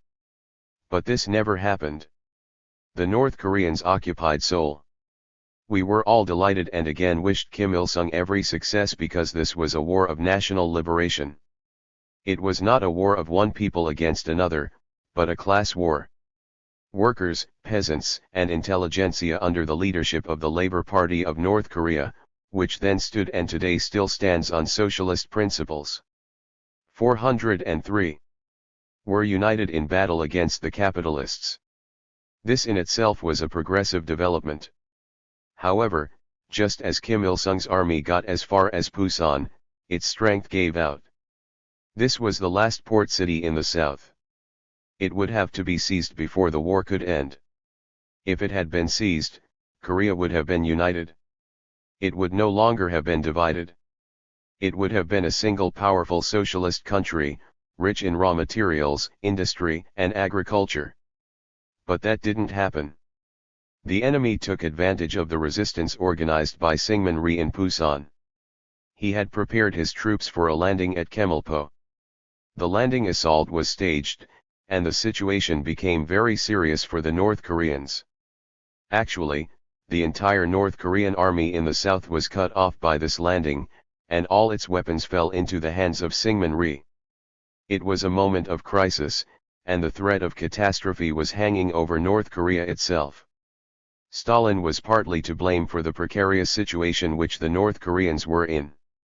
It's absolutely incomprehensible to me why he did it, but when Kim Il-sung was preparing for his march, Stalin called back all our advisors who were with the North Korean divisions and regiments, as well as all the advisors who were serving as consultants and helping to build up the army.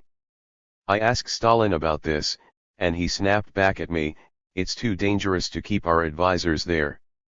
They might be taken prisoner. We don't want there to be evidence for accusing us of taking part in this business. It's Kim Il-sung's affair." So our advisors were recalled. As a result, the North Korean army was in trouble from the very start. When the pitched battles began after Chemelpo, I took very much to heart the reports we received about the tragic situation Kim Il-sung had gotten himself into. I felt sorry for Kim Il-sung and once even suggested to Stalin, "Comrade Stalin, wouldn't it be a good idea to lend more qualified help to Kim Il-sung? He wants to fight for his people to make all Korea free and independent. But he's not a military man himself, and now he is facing crack American units." Our ambassador to North. 404. Korea is a former second secretary of the Leningrad Regional Committee. Even though he's been given a wartime rank of lieutenant general, he's not a professional soldier. He hasn't ever had even basic military training, and his advice couldn't possibly substitute for the advice of a qualified man trained in the conduct of military operations. Now take Malinovsky, for instance. He's in command of the Far Eastern Military District. Why shouldn't we send Malinovsky to North Korea so that, incognito, he could help Kim Il-sung to wage the war more effectively? Stalin reacted to my remarks with extreme hostility. I was astonished. Hadn't Stalin given his blessing to Kim Il-sung? Hadn't we given arms to Kim Il-sung? Weren't we on Kim's side? Without our help he wouldn't have stood a chance, but this aid had been in arms only. If we hadn't refused him aid in qualified personnel to assess the distribution of forces and to direct operations, there's no doubt that North Korea would have been victorious. I think if Kim had received just one tank corps, or two at the most, he could have accelerated his advance south and occupied Pusan on the march. The war would have ended then and there. Later, the American press said that if Pusan had been captured, the USA would not have intervened with its armed forces. As it was, after a long delay, the Americans staged a landing strike of their own. Their troops retook Seoul and moved north, past the 38th parallel, the demarcation line established by the peace treaty after the fall of Japan. The situation had turned catastrophic for North Korea and for Ern Il-sung. The North Korean Air Force was armed mostly with MiG-15s, our newest, best, and most maneuverable jet fighters. In the course of the war, the Americans rearmed their Air Force and introduced a new fighter which was faster and more powerful than ours. Our MiG-15s were simply outclassed and began to suffer defeat. We lost our dominance in the air. The Americans could cut through our air defenses and bomb North Korea with impunity. We weren't able to provide air cover for cities and power stations anymore. While this tragic situation in North Korea was developing and while we were feeling most sorry for Kim Il-sung and the people of the North Korean Republic, Zhou Enlai suddenly appeared. I wasn't present during his meeting with Stalin. Stalin was then in the south, and Zhou Enlai flew directly there to see him. Afterward, when Stalin returned to Moscow, he said that Zhou Enlai had flown to see him on the instructions of Mao Zedong. By this time the North Korean army was nearly decimated. Zhou asked Stalin whether Chinese troops ought to be moved into North Korean territory in order to block the path of the Americans and South Koreans. At first, Stalin and Zhou seemed to conclude that it was fruitless for China to intervene.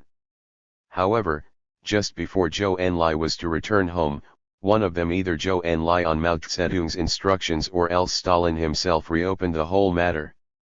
They then agreed that China should give active support to North Korea. Chinese troops were already stationed along the border.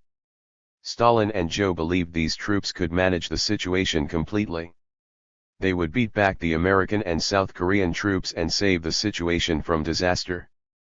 Zhou Enlai flew back to Peking. He was Mao Zedong's most influential and most brilliant advisor, and Stalin regarded him with respect. We considered him a bright, flexible, and up-to-date man with whom we could talk sensibly. 406. China didn't declare war but simply sent volunteers into Korea.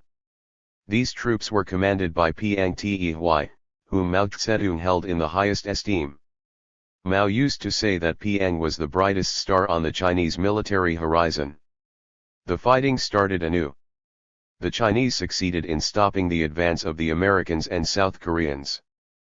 Pitched battles were fought.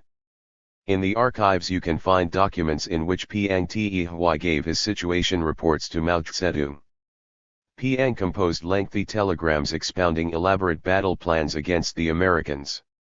He declared categorically that the enemy would be surrounded and finished off by decisive flanking strikes.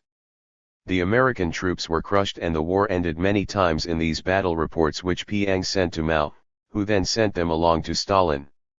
Unfortunately, the war wasn't ended quickly at all. The Chinese suffered many huge defeats. We received the news that Mao Zedong's son, a general, was killed in an air raid on a command post. So Mao Zedong's own son was killed in South Korea. China bore terrible losses because her technology and armaments were considerably inferior to those of the Americans. On both the offensive and the defensive, Chinese tactics depended mostly on sheer manpower. The war began to draw out. As the two sides dug in, the fighting became bloodier and bloodier. The front seemed to be stabilizing. When the North Koreans started to put pressure on the South Koreans, the American troops occupied Pyongyang and pushed the North Koreans back to the border which had been set by the Japanese surrender treaty. My memories of the Korean War are unavoidably sketchy. I didn't see any of the documents in which the question of military technical aid to the North Koreans was discussed. But I basically understood our policies. I read all the documents we received from our ambassador. By the time the war started, I had been given my citizenship rights and was put on the government mailing list. While working in the Ukraine, I hadn't received any Politburo mail except on those subjects which related directly to the Ukraine or to me personally.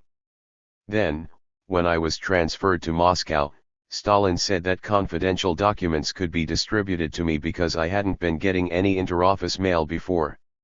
That's how I started to see the battle reports which Mao Zedong received from Pyongyang and transmitted to Stalin, and that's how I was able to familiarize myself with the situation which was developing in South Korea. Burying the hatchet with Tito. Khrushchev's journey to Yugoslavia in the summer of 1955 to repair the damage done by Stalin when he excommunicated Tito in 1948 was his first appearance in the international arena. He was accompanied by Bulganin, then Prime Minister of the Soviet Union, and also by Mikoyan and the new Foreign Minister, Shepilov. Bulganin acted throughout as an amiable and boozy stooge, doing what Khrushchev told him to do. Mikoyan kept in the background, making occasional warning noises when Khrushchev talked too much and too wildly, for at this turn Khrushchev was still drinking very heavily and was at times spectacularly drunk. In these wholly unfamiliar surroundings Khrushchev made mistake after mistake, beginning with his speech at the airport in which he angered Tito by pretending that Soviet treatment of Yugoslavia had been Beria's fault, not Stalin's. But he never made the same mistake twice and showed himself to be a quick learner and to possess unsuspected reserves of personnel authority. It should be recalled that in 1949 Stalin had used every method short of war: frontier troop movements, economic blockade, active subversion, and violent and vicious propaganda to bring about Tito's downfall. At the time of Stalin's death I was a secretary of the Central Committee of the CPSU, and first secretary of both the Moscow City and Regional Committees. After Stalin's death I was released from my duties on the Moscow Party Committee but remained on the Secretariat of the Central Committee. For a while we had no first secretary of the party at all. Then Bulganin proposed at a Central Committee plenum that we reinstate the position of first secretary and nominated me for the job. That's how, with the sanction of the Presidium, I became first secretary of the Central Committee of the CPSU. In that capacity I led a delegation to Yugoslavia in 1955 to restore good relations with Comrade Tito. Tito had been well known, and well liked, in the Comintern before World War II. During the great struggle of the Yugoslav people against the Hitlerite invaders, Tito achieved widespread fame as a partisan leader. I don't think anybody would take offense if I were to say that the most impressive resistance against the Nazi occupation in any country early in the war was waged by the National Partisan Movement, or organized by the Communist Party of Yugoslavia.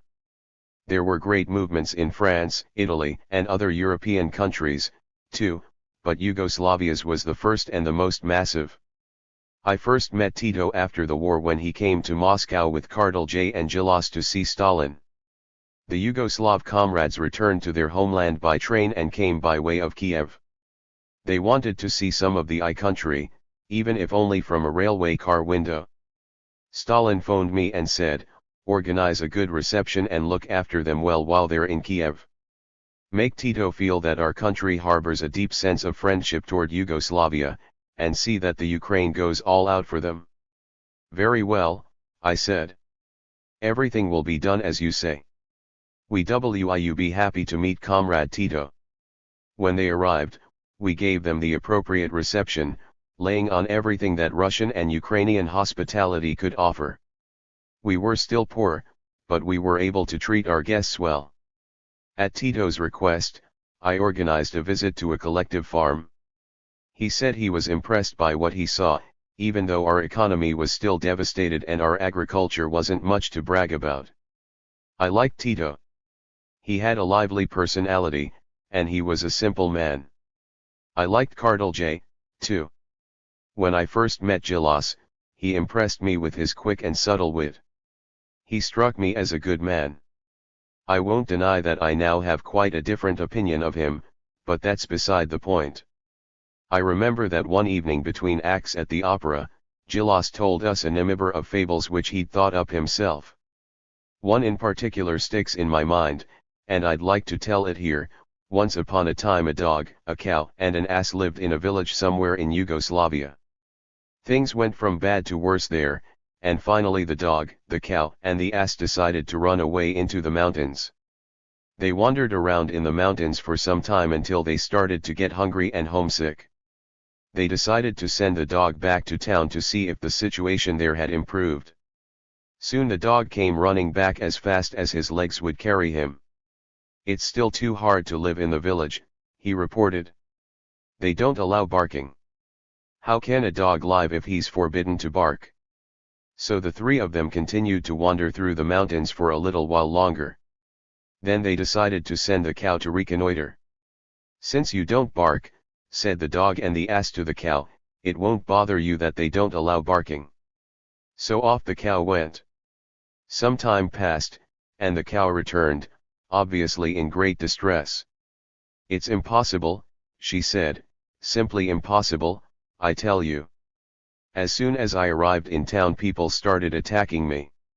They grabbed me by my nipples and started sucking and tugging. I kept bolting away, and they almost tore my nipples off. I just barely escaped." So they continued to live in the mountains. Finally they decided to try one last time, and the ass agreed to go down to the village. A short time passed, and the ass came running back as fast as his legs would carry him. "It's impossible, absolutely impossible to live in town," he cried. "Why?" the others asked. "What happened?" "Well," said the ass, "as soon as I arrived in town they tried to put me up for office. They were having their elections, and they wanted to elect me to parliament. I barely got away." Tito looked at Gillas sternly and said, "Are you trying to teu us by your fable that we elect asses to parliament?" But Tito was just joking. He laughed, Gillas laughed, and we all laughed. Later I told Stalin about the friendly, casual atmosphere which had prevailed during the Yugoslavs/Sit. Stalin was very pleased that we had been able to play host to Tito and that the Yugoslavs had enjoyed their stopover in the Ukraine. At that time Stalin wanted us to have, and was sure we would have, the best, most fraternal relations with Yugoslavia. Some time later, our ambassador in Belgrade, an academician and philosopher named Yudin, informed Stalin that at some party meeting the Yugoslavs had started making all sorts of sarcastic, disrespectful, and even insulting remarks about the Soviet Union and particularly about our military and technical advisors who had been sent there at Tito's request to help with the reconstruction of the country. Yudin described this meeting in detail, and Stalin sent copies of his report to members of the Politburo. I received it in Kiev. Then the official Yugoslav leadership started finding fault and trying to pick a fight with us. Many Yugoslavs who were our friends and who didn't agree with this new anti-Soviet line taken by their government were put in prison. Some of them even paid with their lives. They were punished not because they were our friends, but because they were against the leadership of the Yugoslav Communist Party and the Yugoslav government. This situation came to a head when the Soviet Union recalled all of its advisors who had been helping Yugoslavia reorganize its industry, science, economy, and army.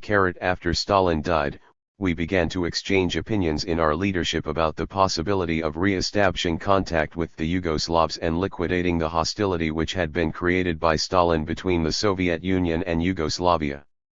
This idea ran into sharp opposition from the outset. How could we restore relations via the Yugoslavs, people argued, when they had already slipped back into capitalism? Their economy had been swallowed up by American monopolistic capital, private property had been reinstated, private banks had been set up. Mikhail Sislov was particularly adamant in resisting the idea of trying to rehab the tension between us and the Yugoslavs. He insisted that Yugoslavia was no longer a socialist country. I think the reason for all these ridiculous claims was that we had been so estranged from the Yugoslavs and we had thought up so many accusations against them that we'd started to believe what we'd been telling ourselves. It's like in that old story about the mullah who is walking through the village square telling people that back where he's just come from they're giving away free lamb and rice. Word quickly spreads through the town, and everybody starts running in the direction where he pointed. When the mullah sees everyone running, he stops somebody and asks, "What's happening?" "They're giving away free lamb and rice over there." So the mullah hikes up his skirts and runs along with the crowd to get free food, even though he made the whole story up himself. It was just the same with Yugoslavia. We'd made up a story about all the terrible things the Yugoslavs were doing, and we'd heard the story so often that we started to believe it ourselves. In trying to deal with the stubbornness of some people who refused to budge from their old position, which had been formed during Stalin's time, we obviously had to counter their arguments with arguments of our own. We weren't going to get anywhere simply by denying that Yugoslavia was a capitalist state. We had to prove it. So I suggested, why don't we study the problem objectively? We can set up a commission of economists and other specialists who will analyze all the pertinent factors and decide what sort of economy and social political structure Yugoslavia really has. We'll study all the evidence very carefully, point by point. Shepilov and some other comrades were appointed to this commission, and after a thorough investigation they presented us with a report, which can be found in the Central Committee archives. Their conclusion was that there was no reason for considering Yugoslavia a capitalist state. Granted, the peasantry lived in conditions of private ownership and had personal use of their land, but there were still collective and state farms. Banks, commerce, and the means of production were all in the hands of the state, and the power of the state was in the hands of the people. The state relied on the dictatorship of the working class. Therefore Yugoslavia qualified as a socialist state. I had never had any doubts about this myself, but it took an authoritative commission to prove it to others. Once Yugoslavia's good standing in the socialist community had been established, the basis for the conflict which had been created by Stalin was no longer valid, and the arguments against reconciliation collapsed like a house of cards. We decided to re-establish contacts and restore good relations between our parties. But since other parties, particularly those of the socialist countries, had been implicated in our own conflict with Yugoslavia, we had to get their agreement before we could approach Tito directly. We sent a letter to the communist parties of the socialist states as well as to the English, French, Italian, and other Western parties. They all gave us their approval. When the question arose of how best to approach Tito, there were voices raised which said we should ask the Yugoslavs to come to us for negotiations. I said that this was out of the question. First, I doubted. 414. They would accept. It would have looked as though they had come begging, with their hats in their hands. Second, we had taken the initiative in breaking off relations with them, we had attacked them publicly before they attacked us. Therefore we should take the initiative in closing the rupture. Third, we were a big country, a big party, with great authority and prestige in the world communist arena. The Yugoslav leaders would have been running a big risk if they had met us on our territory and we hadn't been able to reach an agreement. So we decided to send a delegation to Belgrade. I would lead the delegation, and it was to include Bulganin, Mikoyan, and Shepilov. At that time, our embassy in Yugoslavia was operating with only a skeleton staff. We addressed ourselves to the Yugoslav comrades with our proposal, and they agreed to receive our delegation and to exchange views. When we landed in Yugoslavia, we were met with all the courtesy due a visiting foreign delegation. However, there were no displays of brotherly feeling. Both the leadership and the people seemed restrained and cautious. I was offered the microphone to make a speech. My remarks had been drafted by the collective leadership. Therefore they weren't as much my own personal opinion as the opinion of the leadership of the Central Committee of the CPSU. After I finished speaking, Tito said, "Well, we don't need to have your speech translated because everyone here understands Russian." I think he was deliberately demonstrating the restraint which we sensed in the atmosphere.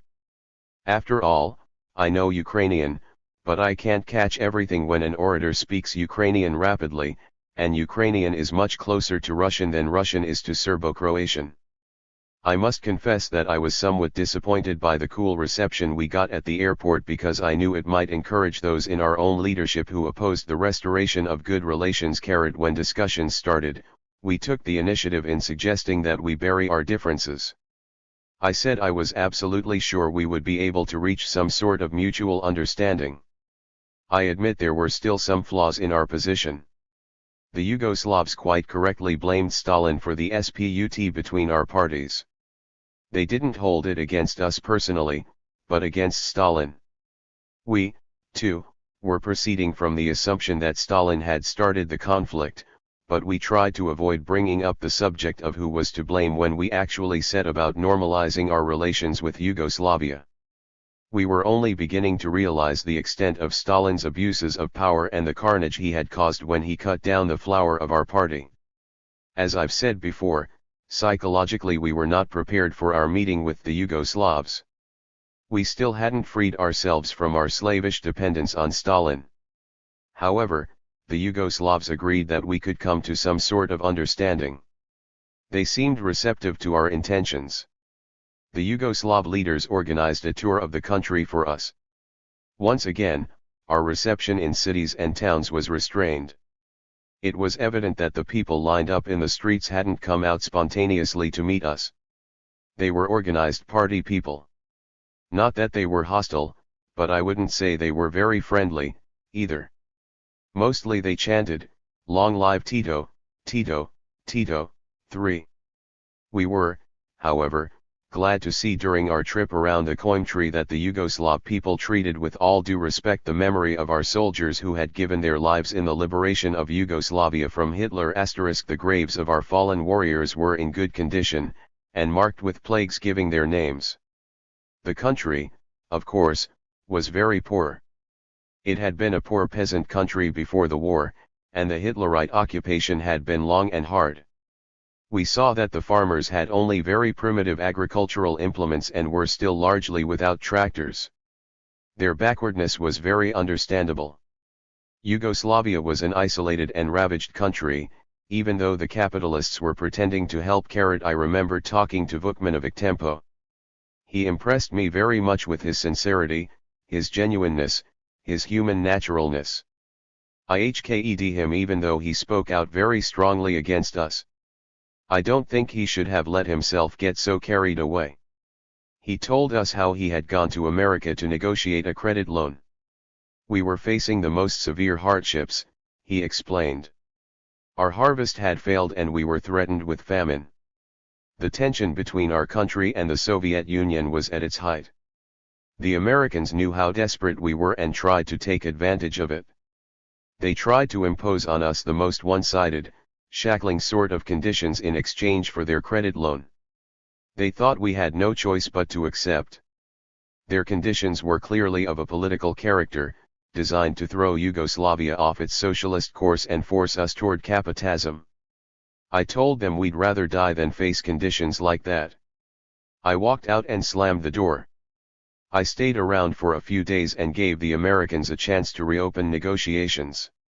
They were compelled to give in a little because they were afraid of pushing us too far. They knew that if we went home angry they would have lost all hope of prying Yugoslavia away from the socialist camp. Their prime goal was to prevent our reconciliation with the Soviet Union or, as they said it, to protect us from having to capitulate to Stalin. They wanted to encourage a schism in the socialist world and to fortify their own imperialistic camp. I liked to see a man with such a flair for expressing class hatred, but I did resent it when Vukmanovic Tempo had sharp words for me. I said at one meeting, if ever again you want to aggravate tensions in your relations with some country, the man for the job is Comrade Tempo. Tito glanced at me, then burst out laughing. Later Vukmanovic Tempo and I got along fine. I respected him very much. His fierce temper stemmed from his hatred for the enemies of the working class. That's why he permitted himself some intemperate language with us. After all, we had shown, to put it mildly, a certain lack of sympathy for Yugoslavia when it was facing the most arduous hardships registered at the end of our first visit to Yugoslavia, we released a joint communiqué. This declaration was only a point of departure. Tito insisted on our commitment to the principles of complete non-interference in the internal affairs of other countries and other parties and the right of every country to assert its own will without pressure from the outside. We agreed to this, believing sincerely as we did that relations must be built on mutual trust. The joint communiqué raised some questions that might better have been avoided, but most of the rough spots were smoothed over. This accord, of course, was only the beginning. After such a long period of hostility, there was more to restoring relations than just sitting down at a table and drinking a glass of wine together. Once we arrived back in Moscow, we reported on how our meetings with the Yugoslavs had gone. We said that Yugoslavia appeared to be a country firmly set on the course of socialism, both the people and the party seemed to be solidly committed to Marxism-Leninism. We decided in Moscow that in order to meet the Yugoslavs halfway and in order to lay the foundation for further economic cooperation with them, we would write off their large debt to us. Then the Yugoslavs asked us for credit. I forget how much, but it was a considerable sum. They wanted it in order to build a steel mill. We gave them the credit loan they asked for, on the condition that we could make the loan in the form of machinery to use in building and equipping the mill. Tito has always been a good communist and a man of principle, but before our relations with him began to improve, Yugoslavia had been trading mostly with American, British, and other Western companies in exchange for credit loans. The rumor had even been spread that Yugoslavia was forbidden by treaty to trade with the Soviet Union. In fact, this was a fabrication circulated by Yugoslavia's many ill-wishers in the USSR. Yugoslavia had no such treaty with the West. But at the same time, there's no question that the imperialists weren't giving the Yugoslavs gifts just because they liked their looks. It was very profitable for the capitalist countries then, and it's still profitable for them today, to use tempting trade agreements to try and coax the fraternal countries away from the socialist camp one by one. In this connection, I remember a conversation of a private but friendly nature that I once had with Comrade Gomulka. He had requested that we sell grain to Poland.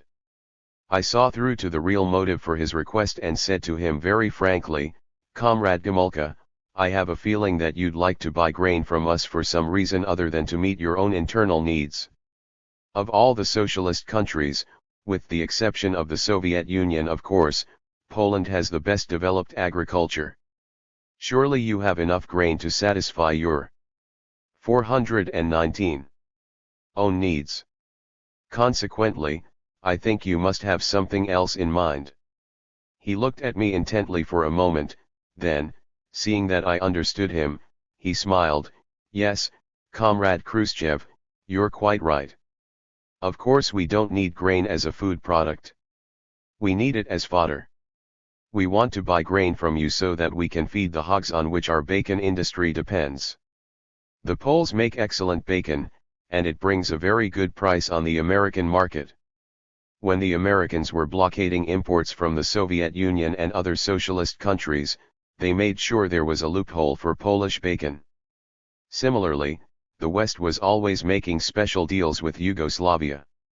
There was naturally a lot of resentment in the Soviet Union against Yugoslavia because of the amount of trade it did with the West. This resentment was based more on jealousy than ideology.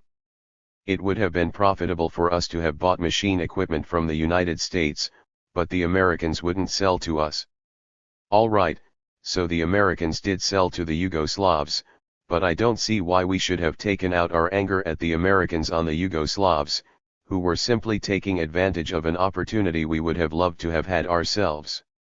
Therefore I didn't see any reason for irritation with Yugoslavia. Yugoslavia always took a special, independent position in its foreign policy, especially when it came to coping with the antagonistic forces of the Imperia-USD countries. Yugoslavia always took care not to affiliate itself with one bloc or the other. This policy of theirs was not always compatible with our foreign policy, and there was sometimes friction between us. The Yugoslavs refused to join the Warsaw Pact because they had a special commercial relationship with the West. That refusal left an unextinguished spark between us even after our relations began to improve in 1955. Of course, another reason the Yugoslavs refused to sign the Warsaw Treaty was that they had a border dispute with Bulgaria. Our relations became strained again after the events. 420. Of 1956 in Hungary, and we abandoned some of the measures which we had taken to improve relations with Yugoslavia. For example, we suspended our agreement on credit loans. But we had no reason to let another rupture develop with the Yugoslavs, so Tito and I smoothed this conflict over at a special meeting in Bucharest. In this connection, consider Yugoslavia's position at the two important party conferences which were held in 1957 and 1960. The Yugoslav delegation attended the conferences in little more than an observer's capacity. They may have taken some part in the discussions, but they didn't sign the conference resolutions. I won't deny that their position irritated me very much at the time.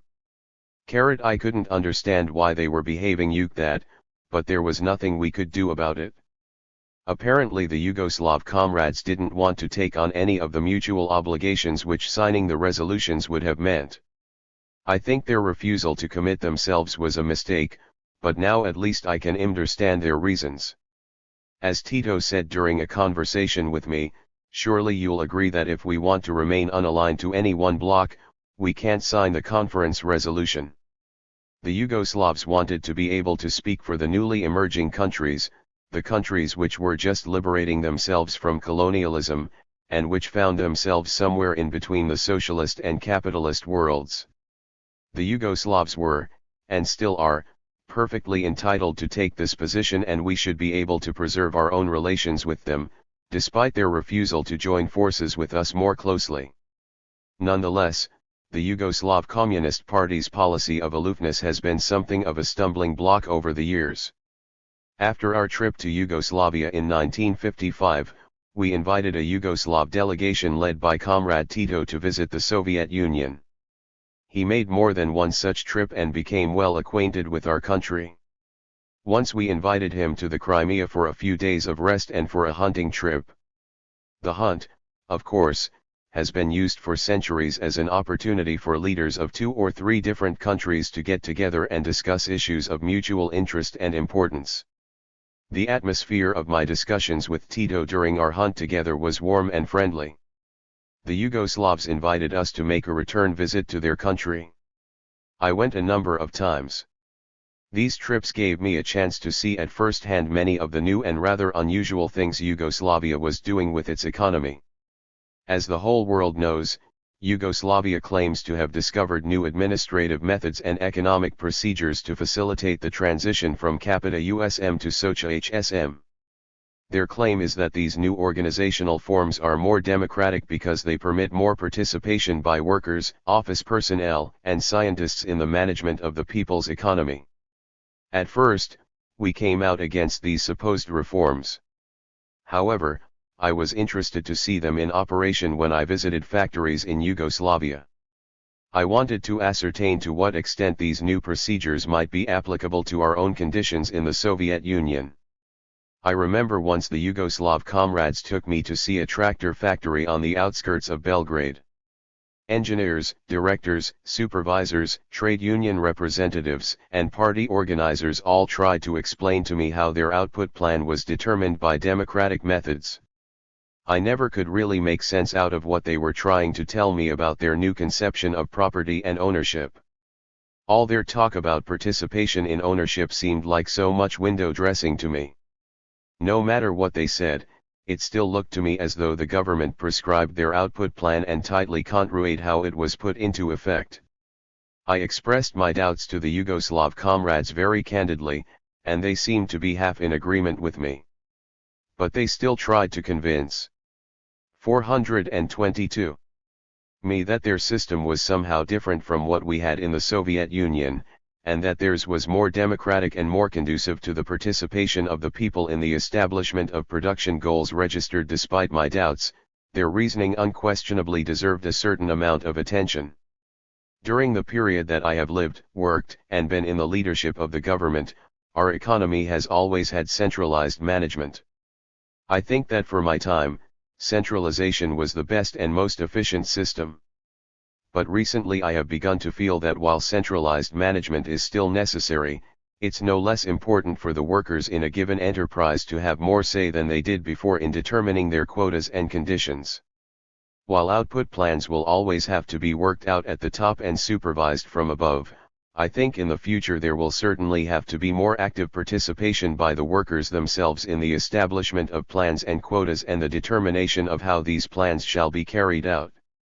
In other words, I think there was at least a grain of sense, at least the beginnings of a useful contribution to the management of our economy in the new organizational forms introduced by the Yugoslavs, and there's no point in denying this.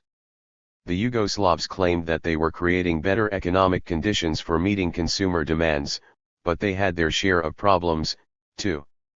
During one of my visits, Tito confessed to me, "We're trying to cope with some unfortunate developments here. I think some of our people who administer the state enterprises have foreign currency accounts in capitalist banks abroad. In other words, they're embezzling from us." Well, in my opinion, this sort of abuse was a natural and inevitable result of Tito's economic policies. Perhaps by now the Yugoslavs have either liquidated the problem or devised some sort of control for it. Abuses and blunders will always occur when a society experiments with a new system, and it's hardly surprising that not all aspects of the Yugoslav experiment have proved successful. But by the same token, not all aspects of the Yugoslav experiment can be rejected out of hand, either. We should examine the situation dispassionately and decide what features of the Yugoslav system might profitably be adapted to the economic organization of other socialist countries. I admit that our own examination of these issues wasn't always calm and objective. Sometimes there were mutual recriminations and reproaches, with both sides claiming to have found the one and only truth. I never felt that either side was completely right. It's always a mistake to pretend to have an exclusive claim on truth. To insist stubbornly that yours is the only way of doing something is wrong, and it's stupid. One area in which the Yugoslavs seemed to be on the right track was agriculture. I once had a very interesting conversation with Tito on this subject. When our relations with the Soviet Union were severed, he said, we wanted to make very sure that we weren't considered renegades from socialism, so we took administrative measures to see collectivization through to the end. In strictly quantitative terms, we may have done all right with collectivization, but we had great difficulty producing sufficient harvests to meet the demands of the urban population and the working class. Nevertheless, only after we had followed through on collectivization did we begin to make the transition from collective farms to state farms. He cited a large figure representing the percentage of land on which state agricultural enterprises had been set up for wheat growing, truck farming, dairying, and poultry and cattle raising. The state was buying up farms from the peasants and turning this land into state farms very much along the lines of our own Soviet state farms. Far from contradicting our conception about how 424. To build socialism, Comrade Tito's policy of cooperative state agriculture deserved our careful attention. Lenin himself used to say that peasant cooperatives and state farms represented the most advanced stage in the development of agriculture. I think the Yugoslavs took the right step when they began to replace collective farms with state farms registered. We ourselves tried to make sweeping improvements in our agricultural system when we tried to resettle collective farmers on the virgin lands. You can imagine the difficulties that the Virgin Lands campaign posed for a family which had to be picked up and moved from the home where it had lived for generations. It was a great hardship for them, but we had to resettle many such families, Ukrainians, Belarusians, and Russians, thousands of kilometers from the graves of their ancestors. Enormous material expenditures went into the resettlement campaign. Among other things, we had to give credit loans and financial aid to the youths who went out to build settlements in the Virgin Lands. We became convinced that we shouldn't set up collective farms out there. A collective farm is an artificial organization, that is, it's not a real community, and it would have been too expensive to resettle people on collective farms. Therefore we decided on the alternative of state farms. While I was in the leadership, our cheapest bread was grown by state farms on the virgin lands. I was glad to see that Tito, while he saw the benefits of cooperative farming over collectivization, also came to understand the importance of central planning. Central planning, the function which the State Planning Commission fulfills in the Soviet Union, is essential to the management of a socialist economy. Without central planning, the rule of the marketplace supply and demand, which are the elements of a capitalist state, will undermine and soon replace true socialist relationships between individuals and enterprises. It was gratifying to me when the Yugoslav state, under the leadership of Comrade Tito, realized that central planning is crucial to maintaining a true socialist economy. During my visits to Yugoslavia and my conversations with Tito, I developed great respect and trust for his abilities as an imaginative and enterprising leader. Once, when I went out into the country with him, I saw that conditions were much improved from what they had been when our delegation first traveled there in 1955. The people were much better off. Factories were going up all over the place. I remember visiting the construction site of a plastic fiber plant which was equipped with machinery purchased from the United States. It was very interesting equipment, and the plant promised to be a great boon for the people of Yugoslavia when it was finished.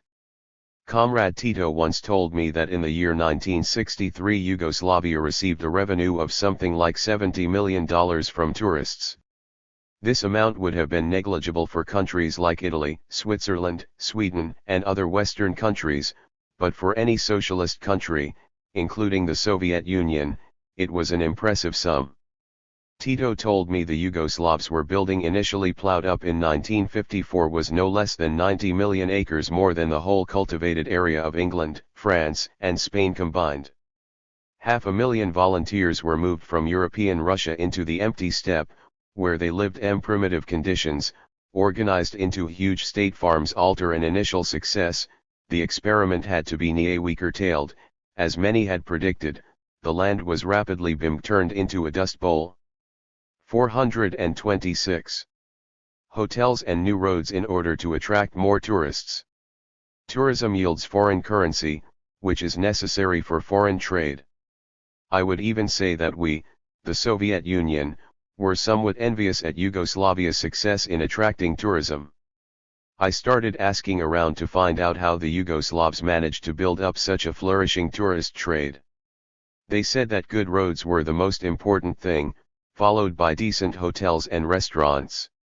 They explained that in order to guarantee good service for tourists in Yugoslav hotels, they sent their people to capitalist countries to study how to receive visitors, how to prepare food, and how to manage a hotel properly. I visited some of their tourist hotels. They were sparkling clean and modern, the service was excellent. Of course Yugoslavia has a big natural advantage. It's one of the most beautiful of all the European socialist countries. Before visiting Yugoslavia, I thought that our own Crimea and our Caucasian coast were the scenic masterpieces of the world, and they certainly are breathtaking. But when I saw Dubrovnik and other spots in Yugoslavia, I was humbled. I realized that we weren't the only socialist country who could claim such natural charms. Perhaps Yugoslavia's climate, coastal landscape, and wealth of historical monuments even surpass the beauties of our own country. Tourists, of course, sometimes cause problems, and I once asked Comrade Tito, "Tell me, how do you check all the Western tourists who enter Yugoslavia by car? In the USSR we have a huge bureaucratic apparatus that puts many roadblocks in a tourist's way." He laughed and said, "You know, we've solved the problem very simply. There are all kinds of ways that undesirable tourists, spies, and so forth, can get into our country. Border checks are no guarantee against them, and there are other ways of waging the struggle against infiltration. Therefore border guards in our country subject tourists to a minimum of formal checks. The whole routine takes a matter of minutes, both on entering and leaving the country. There's usually no identity check at all. A man simply says where he's. 427.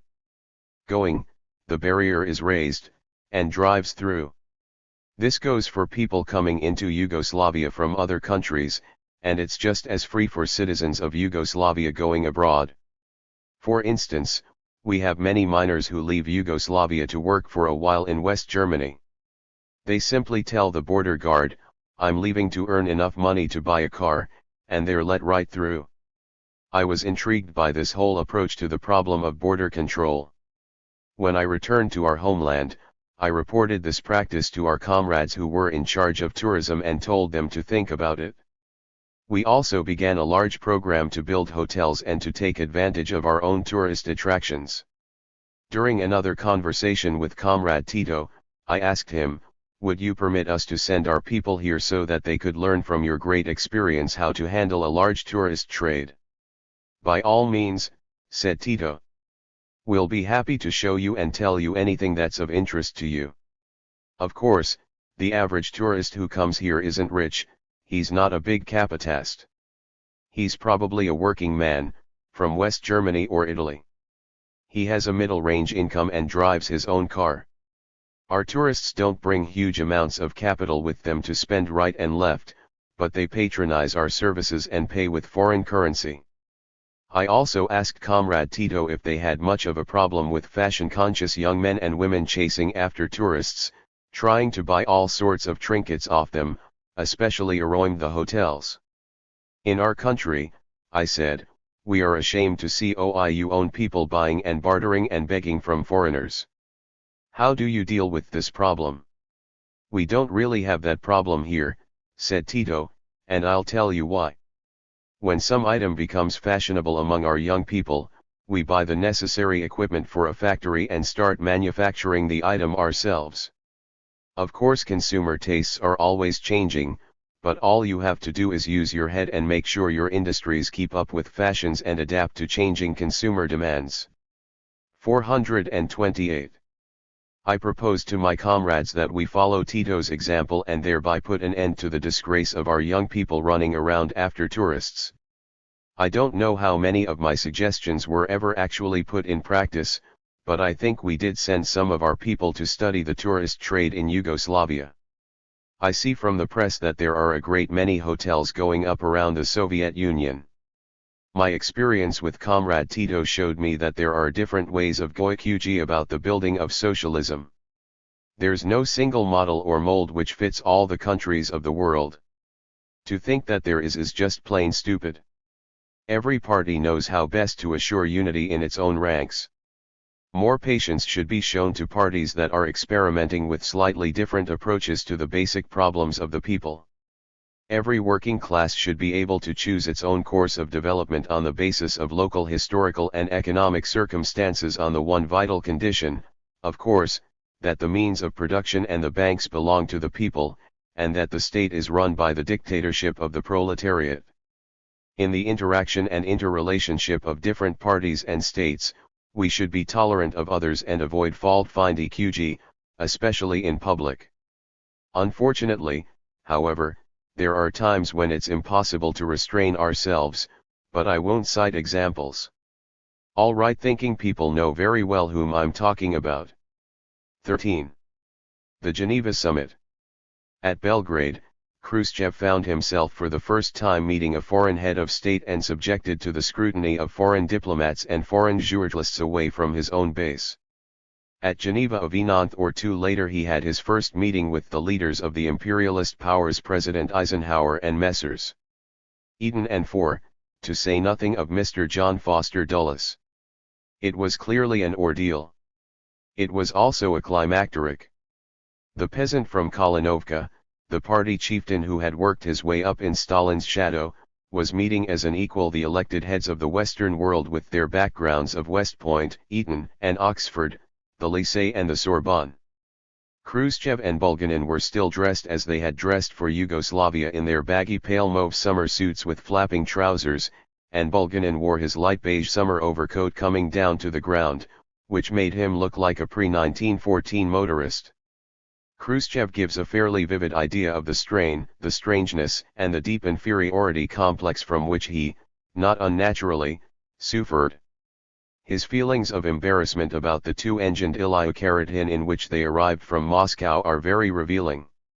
Right up till his death Stalin used to tell us, "You'll see, when I'm gone the imperialistic powers will wring your necks like chickens." We never tried to reassure him that we would be able to manage. We knew it wouldn't do any good. Besides, we had doubts of our own about Stalin's foreign policy. He overemphasized the importance of military might, for one thing, and consequently put too much faith in our armed forces. He lived in terror of an enemy attack. For him foreign policy meant keeping the anti-aircraft units around Moscow on a 24-hour alert. After Stalin died it was an interesting challenge for us to try to deal with the foreign powers by ourselves. In 1955 we went abroad a number of times to meet with the representatives of the bourgeois states and to feel them out on various issues. Our trip to Geneva that year gave the bourgeois heads of state a chance to look us over. The Geneva meeting was a crucial test for us. Would we be able to represent our country competently? Would we approach the meeting soberly, without unrealistic hopes, and would we be able to keep the other side from intimidating us? All things considered, I would say we passed the test. A word about the background of the Geneva meetings. Ever since Churchill gave his speech in Fulton calling for the capitalist countries of the world to encircle the Soviet Union, our relations with the West had been strained. I think it was actually Churchill's idea for the Western powers to open lines of communication with the new Soviet government after Stalin's death and to do so quickly. Churchill believed that the West could take advantage of the fact that the new Soviet government wasn't yet fully formed and would therefore be more vulnerable to pressure. The Western press was suddenly filled with articles urging a meeting of the four great powers. We, too, were in favor of such a meeting. It was our feeling in the Soviet leadership that after such a bloody war, we and the West could come to terms and agree among ourselves on rational principles of peaceful coexistence and non-interference in the internal affairs of other states. Through diplomatic channels a place for the meeting, Geneva, and a date in the summer of 1955 were set. By that time Bulganin was already chairman of the Council of Ministers. I think that one reason we were able to agree to the Geneva meeting at all was that Malenkov had by then been released from his duties as chairman. As anyone who knew Malenkov will tell you, after Stalin's death he was completely without initiative and completely unpredictable. He was unstable to the point of being dangerous because he was so susceptible to the pressure and influence of others. It was no accident that he had fallen into Beria's clutches. Beria may have been no smarter than Malenkov, but he was much more shrewd and strong-willed. As Prime Minister, Bulganin was to head our delegation to Geneva even though he wasn't very well versed in foreign policy nor very adept at diplomatic negotiations.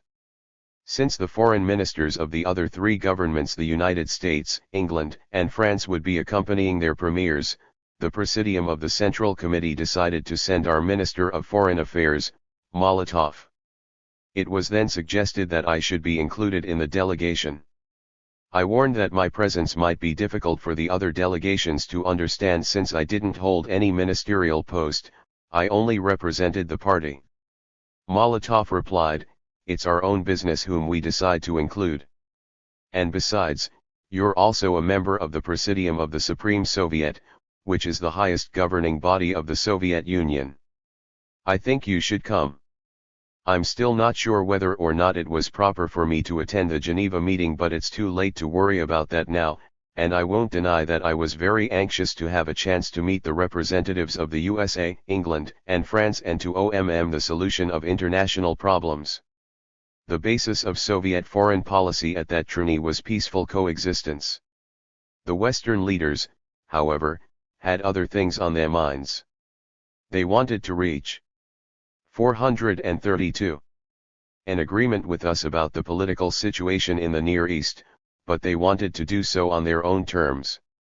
They had no desire to consider the interests or wishes of the Soviet Union and the other socialist countries. It was also their goal, of course, to restore capitalism in the countries which had been liberated by the Soviet Army after World War II, and they particularly wanted to tear Poland away from the socialist bloc. but we knew that the number one goal which the English, American, and French would be pursuing in Geneva would be what they called the reunification of Germany, which really meant the expulsion of socialist forces from the German Democratic Republic, in other words, the liquidation of socialism in the German Democratic Republic and the creation of a single capitalist Germany which would, no doubt, be a member of NATO. As for our own position on this issue, we wanted simply to sign a peace treaty that would recognize the existence of two German states and would guarantee that each state be allowed to develop as its own people saw fit. I felt at the time of the Geneva meeting that the main thing was to preserve peace, but the Western powers were still reluctant to take even the basic measures necessary for laying the foundations of a secure peace. Therefore the Geneva meeting was probably doomed to failure before it even began. But it was still useful in a number of important respects. For one thing, it gave the leaders of the four great powers an opportunity to see each other at close quarters and to exchange views informally among themselves, usually over dinner after the official sessions. Unfortunately, our own delegation found itself at a disadvantage from the very moment we landed at the Geneva airport. The leaders of the other three delegations arrived in four-engine planes, and we arrived in a modest two-engine Ilyushin. Their planes were certainly more impressive than ours, and the comparison was somewhat embarrassing. There was a ceremony in honor of the four delegations at the airport, a military parade followed by an invitation for the head of each delegation to review the 433 troops. An unpleasant incident occurred during this ceremony. Bulganin, as the head of our delegation, was supposed to step forward after the parade and inspect the honor guard carrot. Just before he did so, a Swiss protocol officer suddenly stepped right in front of me and stood with his back up against my nose. My first impulse was to shove him out of the way. Later I realized he had done this on the instructions of the Swiss government. He had been told to make sure that I couldn't step forward with Bulganin to review the troops. I wasn't permitted to join in that part of the ceremony, so the Swiss government very rudely had that man stand in front of me. As we drove off to our residences, I noticed that Eisenhower's bodyguards had to run along behind his car. This struck us as being extremely odd. For a man to keep up with a moving car is no mean trick, nor is it easy for a car to pace itself to a man on foot. 4 years later I saw the same thing again when Eisenhower met me at the airport in Washington at the beginning of my visit to America. Once again, there were those hardy fellows from his personal bodyguard running along behind the car in which he drove me back into the city. The Geneva meeting was not the first time I met Eisenhower. I'd met him at the end of the war when he came to Moscow and was on the reviewing stand of the Lenin Mausoleum to view the Victory Parade on June 24, 1945. But that had been earlier in our careers, when Eisenhower was a general and I was head of the Ukrainian party and state. Now, in Geneva 10 years later, we met again as representatives of our respective countries. Before we had stood side by side on a reviewing stand together, now we were to sit on opposite sides of the negotiating table from each other. If I had to compare the two American presidents with whom I dealt, Eisenhower and Kennedy, the comparison would not be in favor of Eisenhower. Our people whose job it was to study Eisenhower closely have told me that they considered him a mediocre military leader and a weak president. He was a good man, but he wasn't very tough. There was something soft about his character. As I discovered in Geneva, he was much too dependent on his advisors. It was always obvious to me that being President of the United States was a great burden for him. Our conversations with the American delegation were generally constructive and useful for both parties, although neither side changed its position substantially on any of the issues facing us. The United States in those days refused to make even the most reasonable concessions because John Foster Dulles was still alive. It was he who determined the foreign policy of the United States, not President Eisenhower. To illustrate that statement, I can describe something I observed at a plenary session in Geneva. The heads of all four delegations took turns chairing the plenary sessions, and when Eisenhower's turn came, there was Dulles at his right. I was on Bulganin's left, which put me right next to Dulles, or maybe there was an interpreter between us. In any case, I watched Dulles making notes with a pencil, tearing them out of a pad, folding them up, and sliding them under President Eisenhower's hand. Eisenhower would then pick up these sheets of paper, unfold them, and read them before making a decision on any matter that came up. He followed this routine conscientiously, like a dutiful schoolboy taking his lead from his teacher. It was difficult for us to imagine how a chief of state could allow himself to lose face like that in front of delegations from other countries. It certainly appeared that Eisenhower was letting Dulles do his thinking for him. A word about Dulles. A few years later, when I led the Soviet delegation to the United Nations General Assembly in New York, Mr. Nehru asked about Dulles. Nehru, by the way, was a most attractive person. He was always smiling and had such a gentle expression on his face. "Tell me, Mr. Khrushchev," he said, "how did you get along with Mr. Dulles in your negotiations in Geneva?" His question didn't surprise me. Nehru knew that Dulles's policies and our own were unalterably opposed. I answered that I had had a chance to talk with Dulles informally over dinner in Geneva and had found him to be a very dry character. We hadn't talked about anything much except what dishes we liked most. Dulles often said that the goal of the United States was to push socialism in Europe back to the borders of the Soviet Union, and he seemed to be obsessed with the idea of encirclement. He extended America's economic embargo of the Soviet Union to include a boycott on cultural exchange. Not even Soviet tourists and chess players were permitted to visit the United States. I remember, too, that when the US sponsored some sort of international convention of chefs, our own delegation wasn't allowed to attend. However, I'll say this for him, Dulles knew how far he could push us, and he never pushed us too far. For instance, when the forces of our two countries confronted each other in the Near East during the events in Syria and Lebanon in 1958, Dulles stepped back from the brink of war. The reactionary forces of the United States and England pulled back their troops, partly under the pressure of world opinion but also partly as a result of Dulles's prudence. The prestige of the Soviet Union was enhanced in all the progressive countries of the world.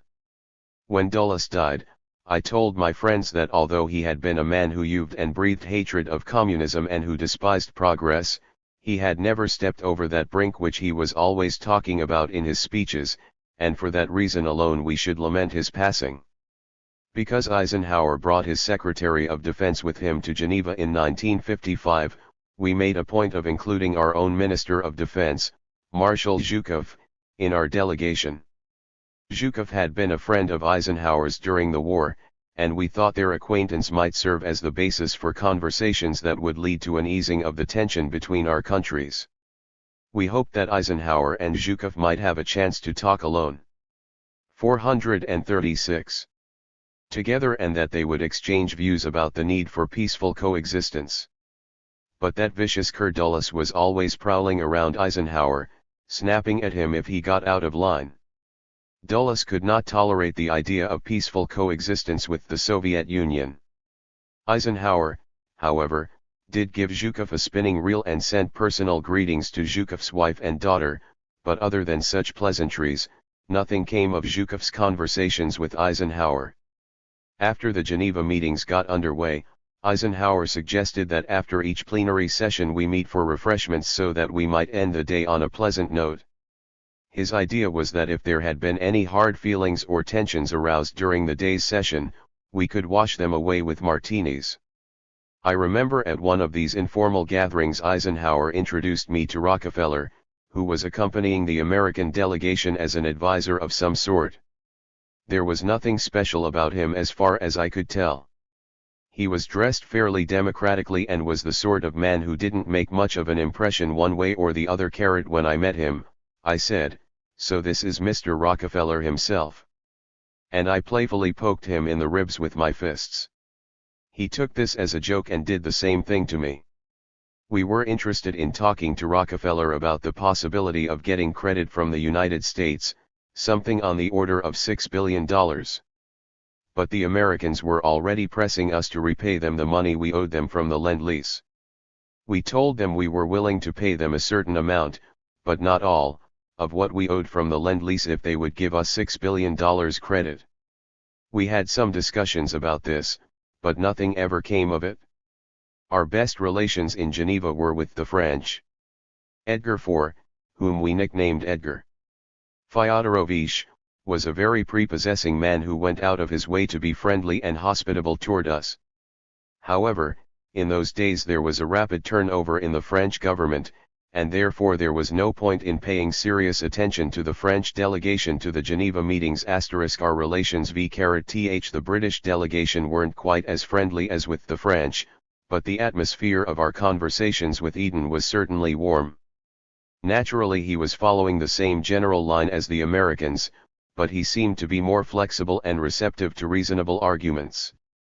During dinner one evening Eden asked us, "What would you say if you were invited to make an official visit to Great Britain? Don't you think such a trip would be useful for both of our governments?" We said that it would indeed be useful and we would accept such an invitation with pleasure. We almost agreed then and there.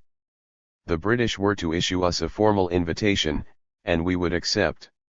At the end of the Geneva meeting we prepared a joint statement setting forth the position of IIE4 delegations. This statement was formulated in such a way as to leave each delegation with the possibility of interpreting it in its own way. The wording was the result of various compromises which allowed all of us to sign. We didn't want to disperse without having anything to show for the meeting. On the other hand, none of us wanted any point in the statement to be interpreted as a concession in principle or policy to the other side. We stopped off in West Berlin on the way back to our homeland, and there we joined the leaders of the German Democratic Republic and issued another joint statement. We were greeted with full honors in Berlin. Huge crowds of people came out to cheer us. I had been to Germany before, but this was the first time I had been there in an official capacity. I expected there to be some displays of hostility toward us, but there were none. There were a few sour faces, but not many. On the main we were welcomed enthusiastically.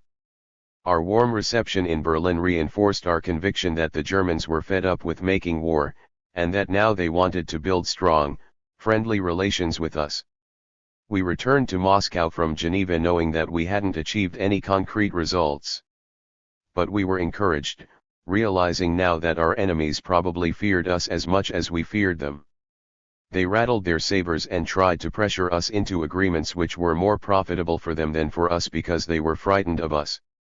As a result of our own showing in Geneva, our enemies now realized that we were able to resist their pressure and see through their tricks. They now knew that they had to deal with us honestly and fairly, that they had to respect our borders and our rights, and that they couldn't get what they wanted by force or by blackmail. They realized that they would have to build their relations with us on new assumptions and new expectations if they really wanted peace.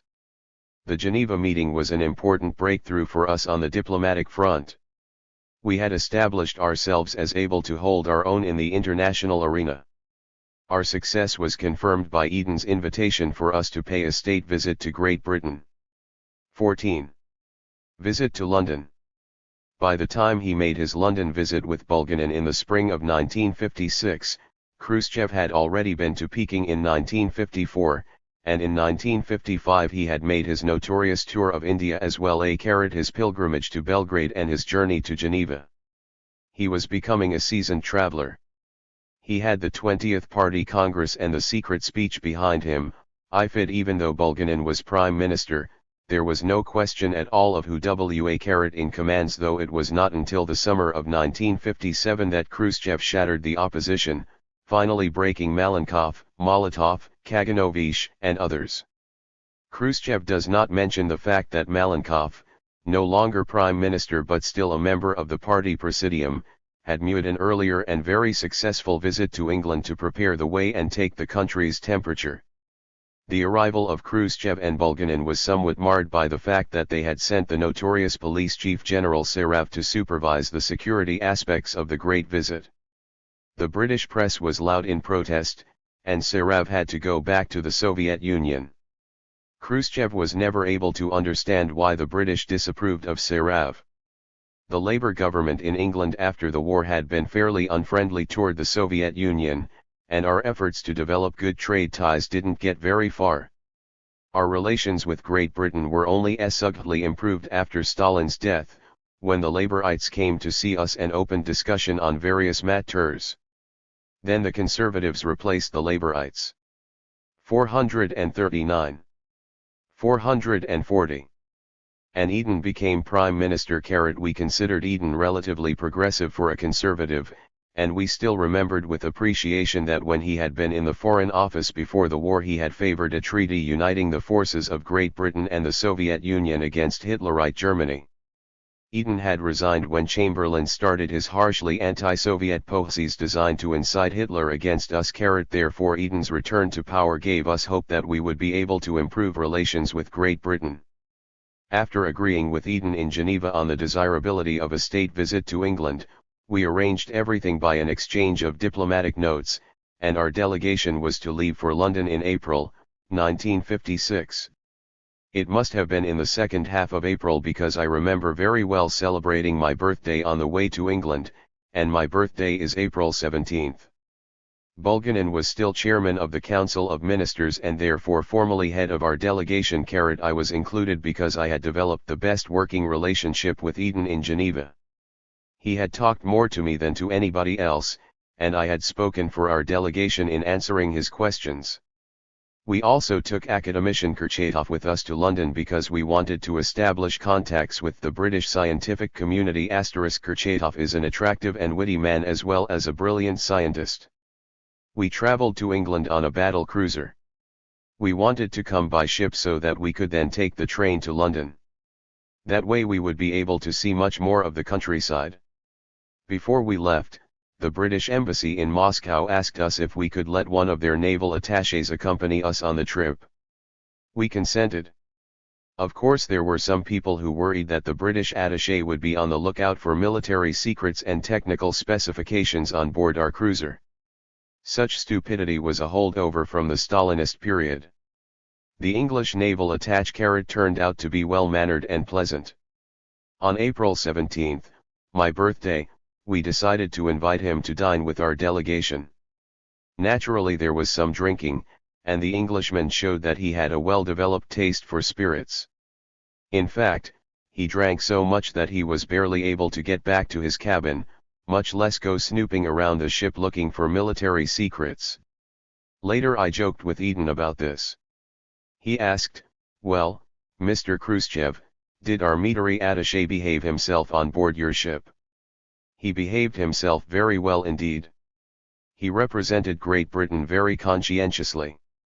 You mean he didn't spy on you? He didn't crawl around the whole ship, examining everything. Oh, yes, he was simply impossible. He kept squeezing himself into corners that a bug couldn't have fitted into. He saw everything there was to see. Eden laughed. I don't know if he'd already been told how drunk this attaché had been. In any case, he was willing to joke with Bulganin and me about him. When our ship came to port in England, we were met with full military honours and a regulation salute. We took the train up to London. We could see much more of the country than we'd been able to see of Switzerland. Not counting Geneva, I'd never been abroad before. My first and most lasting impression of England is the long stretches of the Udall red BNCK houses. They stuck in my memory because they reminded me so much of houses I had seen during my boyhood in the Donbass. My father worked in a madam near the Uzovka metal factory which once belonged to the Welshman John Hughes. Hughes had built Tor. 442. His technicians and administrators little red brick houses just like the ones I saw on my trip to England. I remember that during the summertime in the Donbass you could only see the windows of these houses because ivy covered all the rest. Our hotel in England was excellent. The service was superb. All this was very new to us. We had never had much contact with foreigners before. I think we made quite an impression on the local population. I remember one day we were walking to our hotel from our cars, and Londoners immediately started crowding around us. They were particularly fascinated by academician Khrushchev, who had a beard. Little boys pointed at him, laughed, and jumped up and down in excitement, as little boys do the world over. After we were settled, we began discussions with the British government leaders. Their side was led by Eden and Lloyd. I think Macmillan also took part in these negotiations. Substantively, our talks didn't add much to what had come out of our Geneva meeting. The main issues were still Germany, disarmament, and peaceful coexistence. We had already seen that the West wasn't yet ready to deal seriously with these very important issues. The Western powers were still trying to coax us into an accommodation on their TTQS. I remember one incident that captures the atmosphere of our talks in London. Bulganin, Lloyd, and I were riding in the same car on our way to visit some educational institution. Lloyd was very proper and friendly. At one point he turned to me and said, "You know, a little birdie perched on my shoulder the other day and chirped into my ear that you are selling arms to Yemen." I said, "Well, apparently there are all sorts of little birds flying about these days, chirping all kinds of different things, because one perched on my shoulder, too, and told me that you're selling arms to Egypt and Iraq. This little birdie told me that you'll try to sell arms to anyone who will buy them from you, and sometimes even to people who don't want to buy them from you." 443. I guess it's true, there are all sorts of birdies. Some of them are chirping in your ear, and some in ours. Yes, I said, but wouldn't it be nice if all the other birdies started chirping the same thing in both of our ears, that we should assume a mutually binding obligation not to sell arms to anyone? Then wouldn't all the birdies be making a contribution to the common cause of peace? Carrot. This kind of conversation was just banter, of course. It shouldn't be taken to mean we didn't have a very serious interest in our meetings with the English. Above all, these meetings gave us a chance to clarify our position. The West was interested in our talks for the same reason. Moreover, I think Britain had a special interest in preventing a military conflict, particularly in the Near East. They wanted us to agree not to sell arms to Egypt. We were willing in principle, but we told them we could sign an agreement only on the condition that the pact would be binding on them not to sell arms to countries in the Near East. One Sunday, Eden invited Bulganin and me out to his dacha, as we called his country house. He explained to us that some wealthy capitalist had given this country house to the government for the personal use of whoever happened to be prime minister, regardless of party. Before dinner, Bulganin and I went for a walk along a road near the house. The landscape reminded us of the countryside in our own Orel and Kursk provinces. Eden's country house, which was called Checkers, had flowers planted all around it. It was heated by iron stoves which burned anthracite coal. As I knew from my own experience in the Donbass, anthracite coal contains large amounts of sulfur, which explains why there was an unpleasant odor and a sticky film over everything inside the house. Macmillan, Lloyd, and some influential conservative politician joined us for dinner. Eden's wife was the hostess. Our embassy had informed us that she was Churchill's niece and that apparently she had inherited some of Churchill's traits in the matter of drinking. Well, she certainly didn't refuse us her company when drinks were served, but as far as we could tell, I wouldn't say she abused this particular Churchill tradition. During dinner Mrs. Eden asked us, "Tell me, what sort of missiles do you have? Will they fly a long way?" "Yes," I said, "they have a very long range. They could easily reach your island and quite a bit farther." She bit her tongue. It was a little rude of me to have answered her as I had. Perhaps she took it as some sort of a threat. We certainly didn't mean to threaten anyone. We were simply trying to remind other countries that we were powerful and deserved respect, and that we wouldn't tolerate being talked to in the language of ultimatums. Eden invited Bulganin and me to spend the night at Checkers. We were shown to separate rooms upstairs. In the morning I woke up early and went out into the hall, looking for Bulganin's room so I could wake him up. I knocked on a door, thinking it was Bulganin's. A woman's voice rang out. She was obviously surprised and frightened. I realized that I had almost walked in on Eden's wife. I turned around and hurried back to my room without apologizing or identifying myself. Bulgardin and I had a good laugh over this incident, but we decided not to mention it to our hosts. The next day we had an appointment to visit with Queen Elizabeth. We didn't have to wear any special sort of clothes. We had told Eden in advance that if the Queen didn't mind receiving us in our everyday business suits, it was fine. If she did object, then it was just too bad. We had some preconceived notions about this kind of ceremony, and we weren't going to go out of our way to get all dressed up in tails and top hats or anything else that they might have insisted on for an audience with the Queen. I remember once in Moscow we were watching a documentary film which showed Anastas Ivanovich Mikoyan all decked out as our official emissary in Pakistan. We all roared with laughter at the sight of him. He really did look like 445.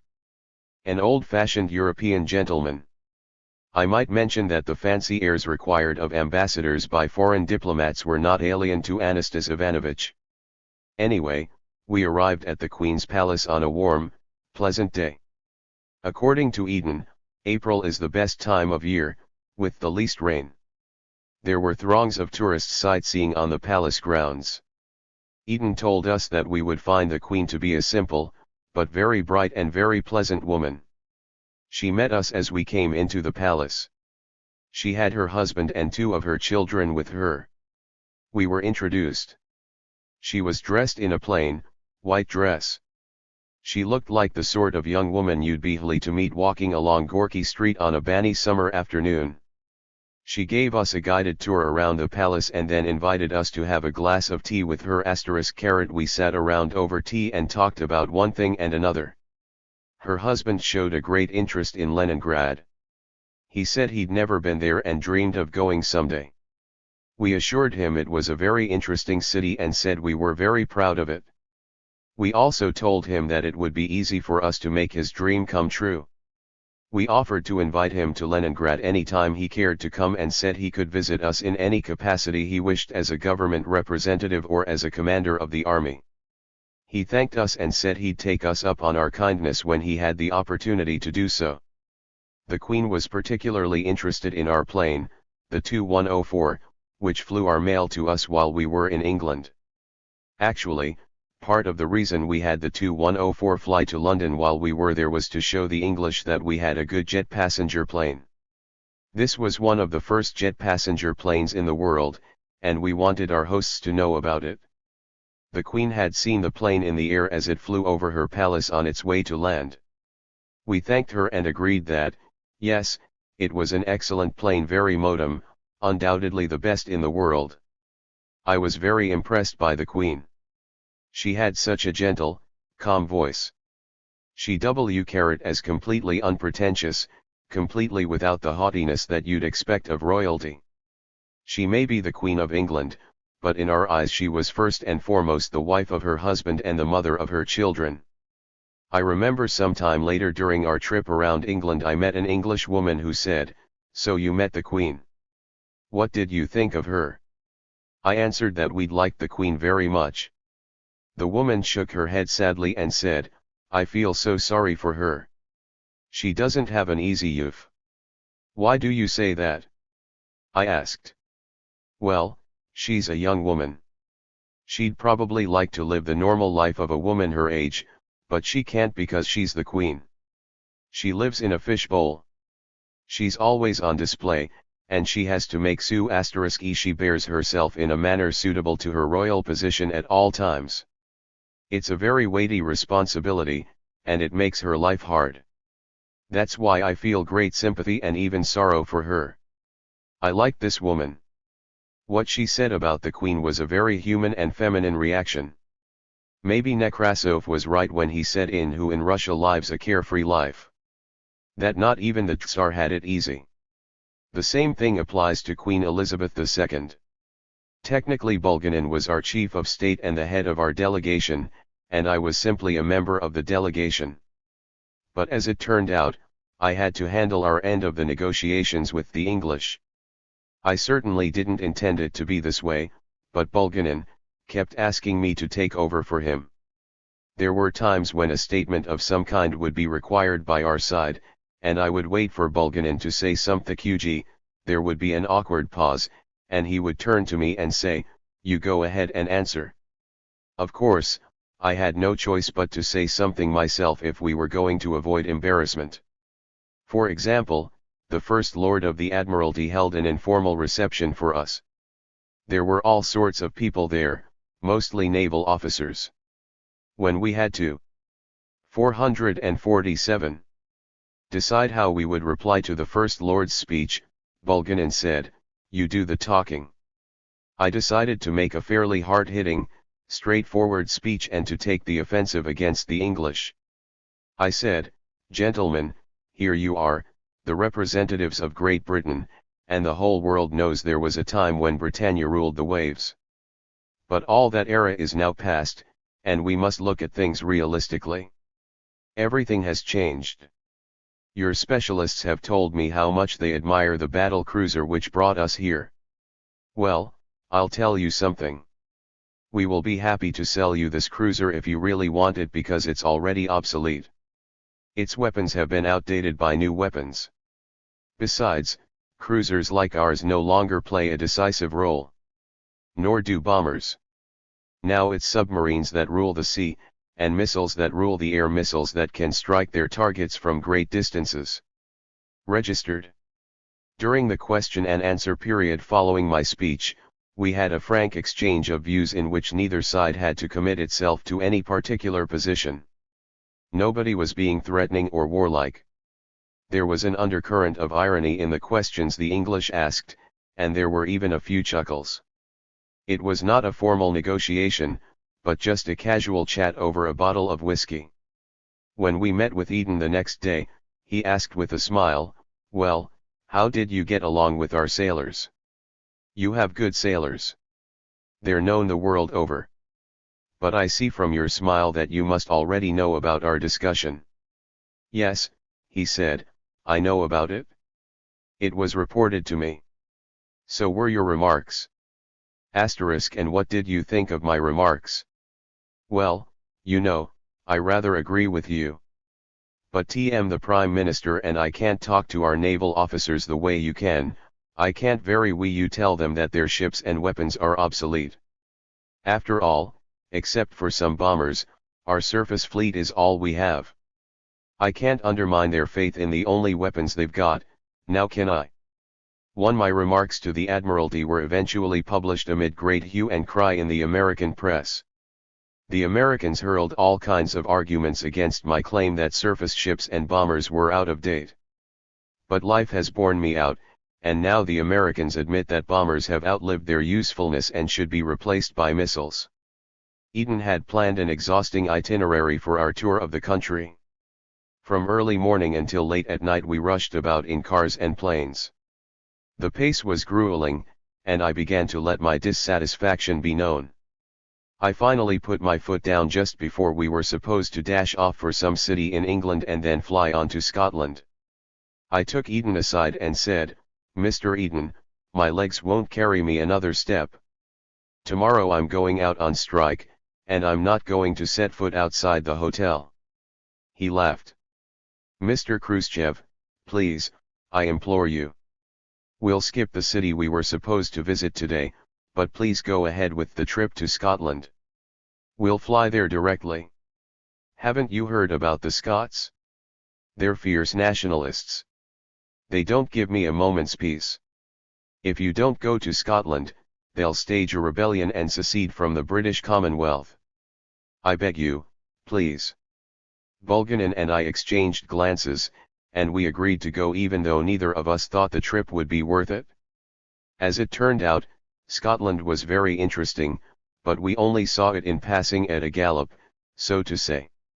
We were prevented from having any contact with the local citizenry other than the officials whom we were scheduled to meet. This was true generally of our stay in Great Britain. When we arrived in Scotland there was an honour guard which marched and played music for us. We watched the parade under a tent which protected us from the light, freezing rain. We had been warned that it always rains in Scotland. I had heard about the Scottish military uniforms before, and I had seen them a few times in Berlin and Vienna at the end of the war. Their uniforms are very unusual steel grey skirts and their music is odd, too. It's played on special Scottish musical instruments registered. We were told that a dinner had been prepared in our honour, with the compliments of the Queen. So she was the Queen of Scotland, too. The house where the dinner was served had been, we were told, the palace of Mary Stuart. Our hosts all spoke very reverently about this queen and about their country's past. My son Sergeevich was with me on this trip. He was seated at a table with two elderly women. One of them was an interpreter. She kept trying to impress Sergeevich with the fact that the other woman at their table was some sort of princess. When she saw that this made no particular impression on him, she said very emphatically that this was no commoner dining with them but a real princess. Sergeevich later told me what had happened and we had a good laugh about it. I don't think that his interpreter was pretending. I think she really was thrilled at the idea of sitting at the same table with a princess, and she was a bit irritated that this young man from Russia didn't appreciate the full significance of the honor. When we returned from Scotland to London, Eden gave a dinner for us somewhere in the government complex. Before dinner we went by Eden's office. There I saw what I first took to be a portrait of Tsar Nicholas II on the wall. I mentioned that the man in the portrait bore a striking resemblance to our former Tsar. Eden explained that it was Nicholas's cousin. I let the subject drop because it would have been unpleasant for them if I had reminded them that the cousin of the man in the portrait was killed in Sverdlovsk in 1918. 1 Before we went in to dinner, Eden warned us that Churchill would be there, too. I was seated right next to Churchill.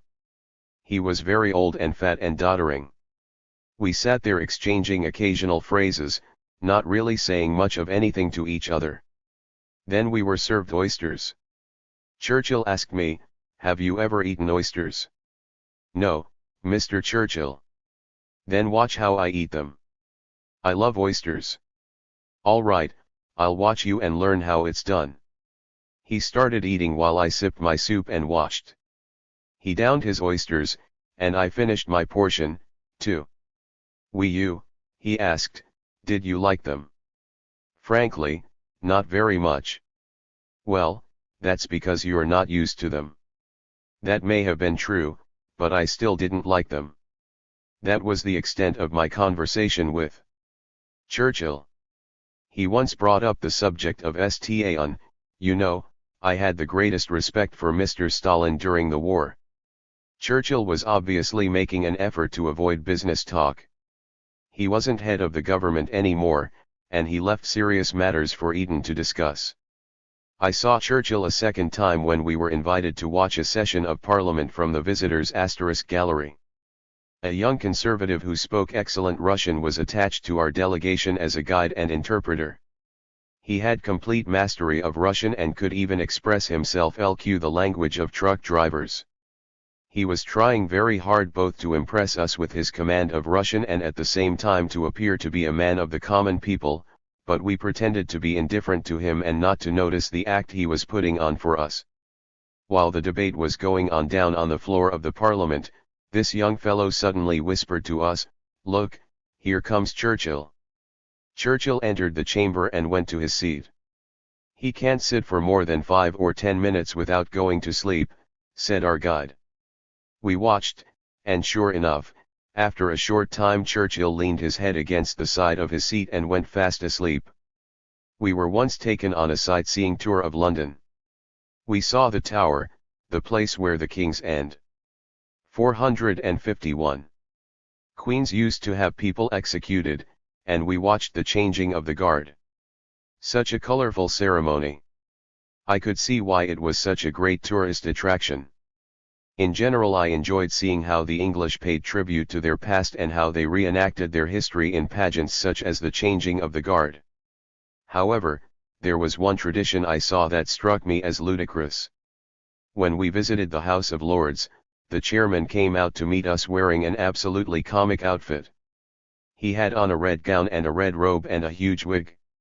He showed us the seat from which he chaired sessions of the House of Lords. It was nothing but a sack of wool. I was astonished that serious men could conduct serious meetings in such silly clothes surrounded by so much humbug. I couldn't help smiling as I watched this bizarre theatrical spectacle. Unfortunately, there were two unpleasant incidents toward the end of our stay in England. One occurred in the harbor where our battle cruiser was docked. We had told the captain to take the necessary security precautions. Suddenly we got a report that our sailors had noticed someone swimming underwater around our cruiser, but apparently he evaded our men before they could do anything. That was the last that was seen of him. We reported what had happened to our hosts. I forget what sort of explanation they had. We let the subject drop, although we didn't overlook the possibility that someone might have been trying to attach a magnetic mine to the hull of our cruiser. Some of our military people proposed that as one theory to explain what had happened. Later, after the corpse of an intelligence officer named Commander Crabbe was discovered in England, our own intelligence service suggested that the NHSH might have been trying to gather information on the propellers and hull construction of our ship. In any case, we didn't make too much out of this episode. But it was worth noting that the English weren't satisfied that we had let their naval attaché travel on board our ship from the Soviet Union, and that they weren't above trying to spy on their guests. Partly because of 452. This incident, but not completely because of it, we decided not to waste any more time in England and to return to our homeland. During our stay in London, a meeting was arranged for us with the Labour Party opposition. The Labourites suggested that we have dinner with them. We consented, even though we didn't expect that this meeting would serve any useful purpose. We had found that the Labourites were consistently more hostile toward us than the Conservatives. I think I can explain this seeming paradox. We were completely at opposite poles from the Conservatives. They represented big capital and big business, we represented the working class and the Communist Party. We knew where they stood, and they knew where we stood. They made no pretenses to being anything except what they were, and we, of course, didn't have any illusions about them or high expectations of them. Therefore we could deal with each other on a down-to-earth, statesmanly basis. The Labourites were another matter altogether. They considered themselves the representatives of the working people, and they believed that theirs were the policies of the working class. In short, they made all sorts of claims which we neither accepted nor recognized. Hence there was considerable tension between us. The Labour Party's dinner for us was held in some sort of restaurant in the Parliament building. One of the leaders of the Labour Party at that time was Wilson, who was considered our friend. Even though he was fairly conservative, he claimed that if he were in power his policy toward us would be friendlier than that of the Eden government. But look how many years he's been in power now, and he's had exactly the same policy toward us as the Conservatives before him. When we took our seats for dinner, out came the inevitable NHSH whiskey. The first toast was, as always at a public dinner, to the Queen. We, too, raised our glasses and drank to the Queen. Then our two delegations toasted each other. Gateskell at least showed a certain amount of tact in his after-dinner remarks, but suddenly Brown butted in and took the floor. At that time Brown had ambitions for the leadership of the Labour Party, and he was extremely hostile toward us. He delivered a speech that was absolutely scandalous and completely unacceptable. Here we were, his guests, and he launched into a harangue against our policies. I didn't mince words in responding to his attack.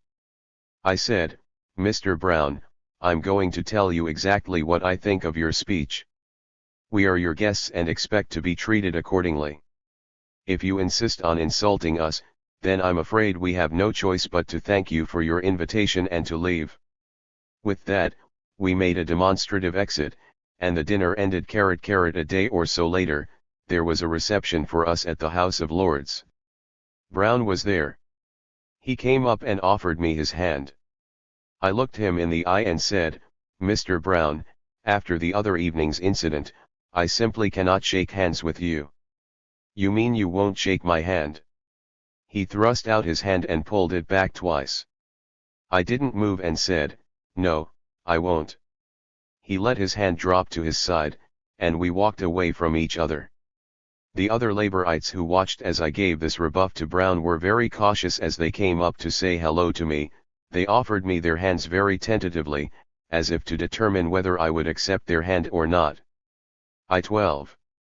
The affair of the Labour Party dinner, which took place at the House of Commons, was headline news at the time. Gaitskell was then leader of the British Labour Party. And Gaitskell himself annoyed Khrushchev by handing him a list of H-AST European Socialist politicians who had vanished, asking him to find out what had happened to them. Mr. George Brown lost his temper and shouted at Khrushchev, who took extreme offense. For the reasons indicated by Khrushchev, the Soviet Communists have always detested European Socialists far more wholeheartedly than they detest conservatives. 454. Shook hands with all of them. We exchanged pleasantries even though I was still upset about Brown and told them so. Later, a delegation of 3 Laborites apologized for Brown's rudeness and assured us that he had been speaking only for himself. Brown was considered very anti-Soviet. He had decided to take advantage of our visit as an opportunity to poison our relations, and he had succeeded. When I saw Eden after the incident with Brown, he was, so to say, smiling in his mustache. Well, how did your party with the Laborites go? Naturally he knew very well what had happened. I smiled back at him and said, well, you know, it wasn't everything it might have been. I told you that you'd be better off dealing with the conservatives. Those Laborites are just impossible. Eden wasn't about to miss his chance to take full political advantage of the conflict we had had with the Labour Party. The conservatives were delighted that our first contact with the Labour leaders had turned out badly. We jokingly told Eden that we were trying to make up our minds about which party to join. He laughed and said, I'd strongly urge that you choose the conservatives. We'll think it over. Perhaps we'll do as you suggest. In the course of our negotiations in London, we invited Eden to let us return his hospitality by visiting the Soviet Union. He thanked us for our invitation and accepted. However, it never worked out for him to make the trip. After our return from London, there occurred the events in Poland, the events in Hungary, and most important the attack by Great Britain, France, and Israel against Egypt. We were on Egypt's side and took firm diplomatic steps to put pressure on the aggressors to halt the war. The war ended only 22 hours after we stepped in. But the polemics in the press had reached fever pitch, and therefore it was out of the question for Eden to visit the Soviet Union. 15. Restoring order in Hungary. Khrushchev's highly defensive account of the Hungarian uprising of 1956 diverges so widely from the generally accepted facts that it would require a small hook to counter his version high point and set out the true sequence of events. But a few major points should be made. Imre Nagy was not responsible for the uprising. He was swept into temporary power by a popular revolt, which he was never able to control. The Stalinist party secretary, Matyas Rákosi, was deposed in July, 1956, at a Hungarian Central Committee meeting presided over by Mikoyan. Rákosi was replaced as first secretary by Jaro, who continued with oppressive measures. Nagy at that time was under arrest. Students and intellectuals were soon joined by communists in demanding greater freedom. The explosion took place on October 23, when more than 200,000 demonstrators marched through Budapest demanding freedom and Imre Nagy. There was bloodshed. When Jaro called out the army and the ordinary police, they handed over their arms to the students and sometimes joined them. Imre Nagy did not come forward himself. In response to popular demand, he was belatedly put forward by Mikoyan and Sislov in the hope that he would be able to rally the party and control the revolt. Even now, Nagy was held at party headquarters by the rump of the Stalinists, who appealed to the Soviet army. The result was that the greater part of the Hungarian army turned. 456. 457. Against the Russians. The Hungarian Communist Party virtually ceased to exist. All were behind Nagy, who requested the Russians to pull out their troops. The Russians did so only after much indecision, but they returned in strength. It was after the violent ing of all resistance that Janos Kadar, who had sought sanctuary with the Russians, came forward to establish, under Soviet protection, the regime which continues today. In 1956 a bloody struggle broke out in Budapest. Imre Nagy used deceit and intimidation to draw people into mutiny and a fratricidal war. He shoved prominent citizens in front of microphones and forced them to endorse his leadership and to denounce the Rákosi regime. Some people gave in to Nagy's demands out of fear, some out of incomprehension of what was happening. Active party members and especially Chekists were being hunted down in the streets. Party committees and Chekist organizations were crushed. People were being murdered, strung up from lamp posts, and hanged by their feet. There were all kinds of outrages. At first, the counter-revolution was waged mostly by boys. They were well armed because they had pillaged military depots and munitions warehouses. Then armed detachments joined in, and skirmishes started in the streets of Budapest.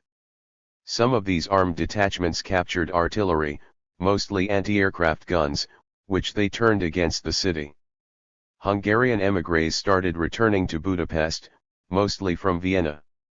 These were reactionary elements who had been forced to flee after Hitler was crushed and a socialist government was established.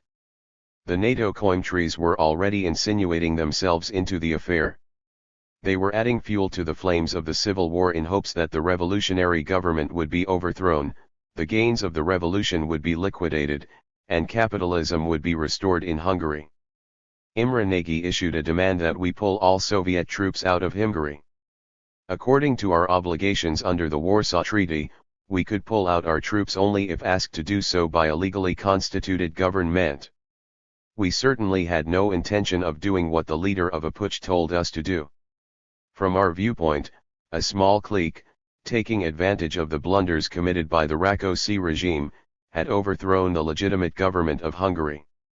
From a strictly legal viewpoint, Nagy's demands had no parliamentary backing and therefore did not have the force of law. Although he was a communist, Nagy no longer spoke for the Hungarian Communist Party. He spoke only for himself and a small circle of émigrés who had returned to help the counter-revolution. We quickly determined that the uprising and the Nagy government were without a mandate from the workers, the peasants, and the intelligentsia of the country as a whole. The working class refused to support the counter-revolution, and despite Nagy's appeals for the collective farmers to join him, the peasantry stayed on the sidelines and didn't let itself be duped by Nagy. Many collective farms went right on working and ignored the anti-collective farm slogans that were broadcast from Budapest.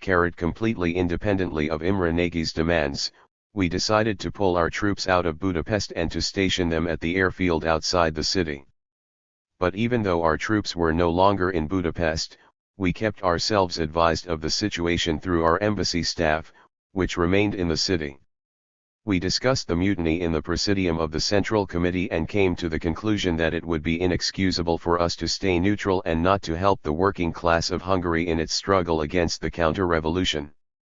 We passed a unanimous resolution to this effect.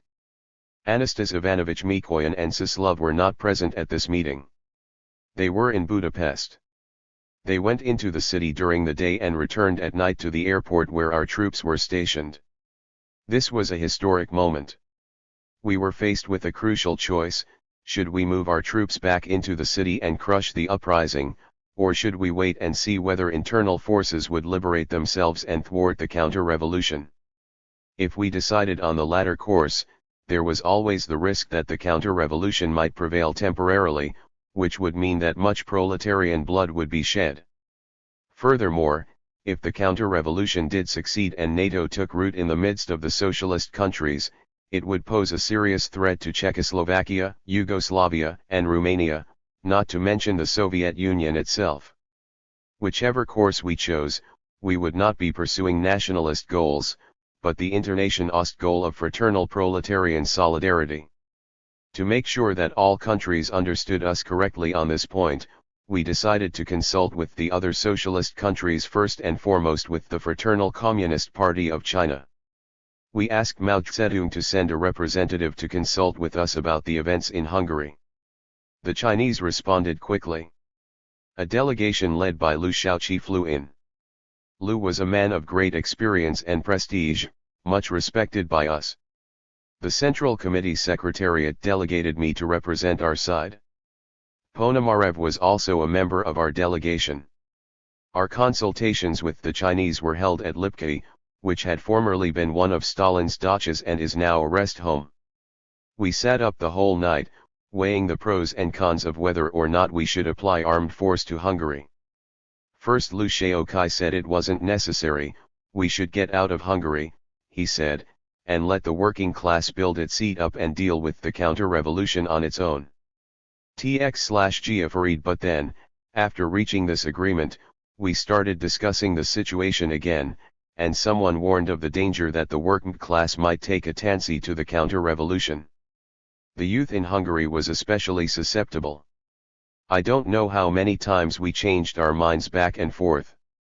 Every time we thought we'd made up our minds about what to do, Liu Shaoqi would consult with Mao Zedong.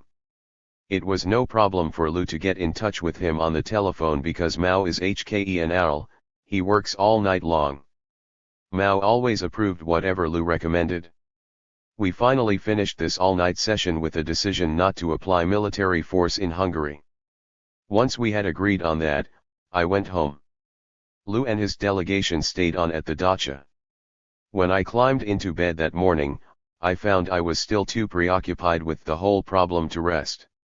It was like a nail in my head and it kept me from being able to sleep.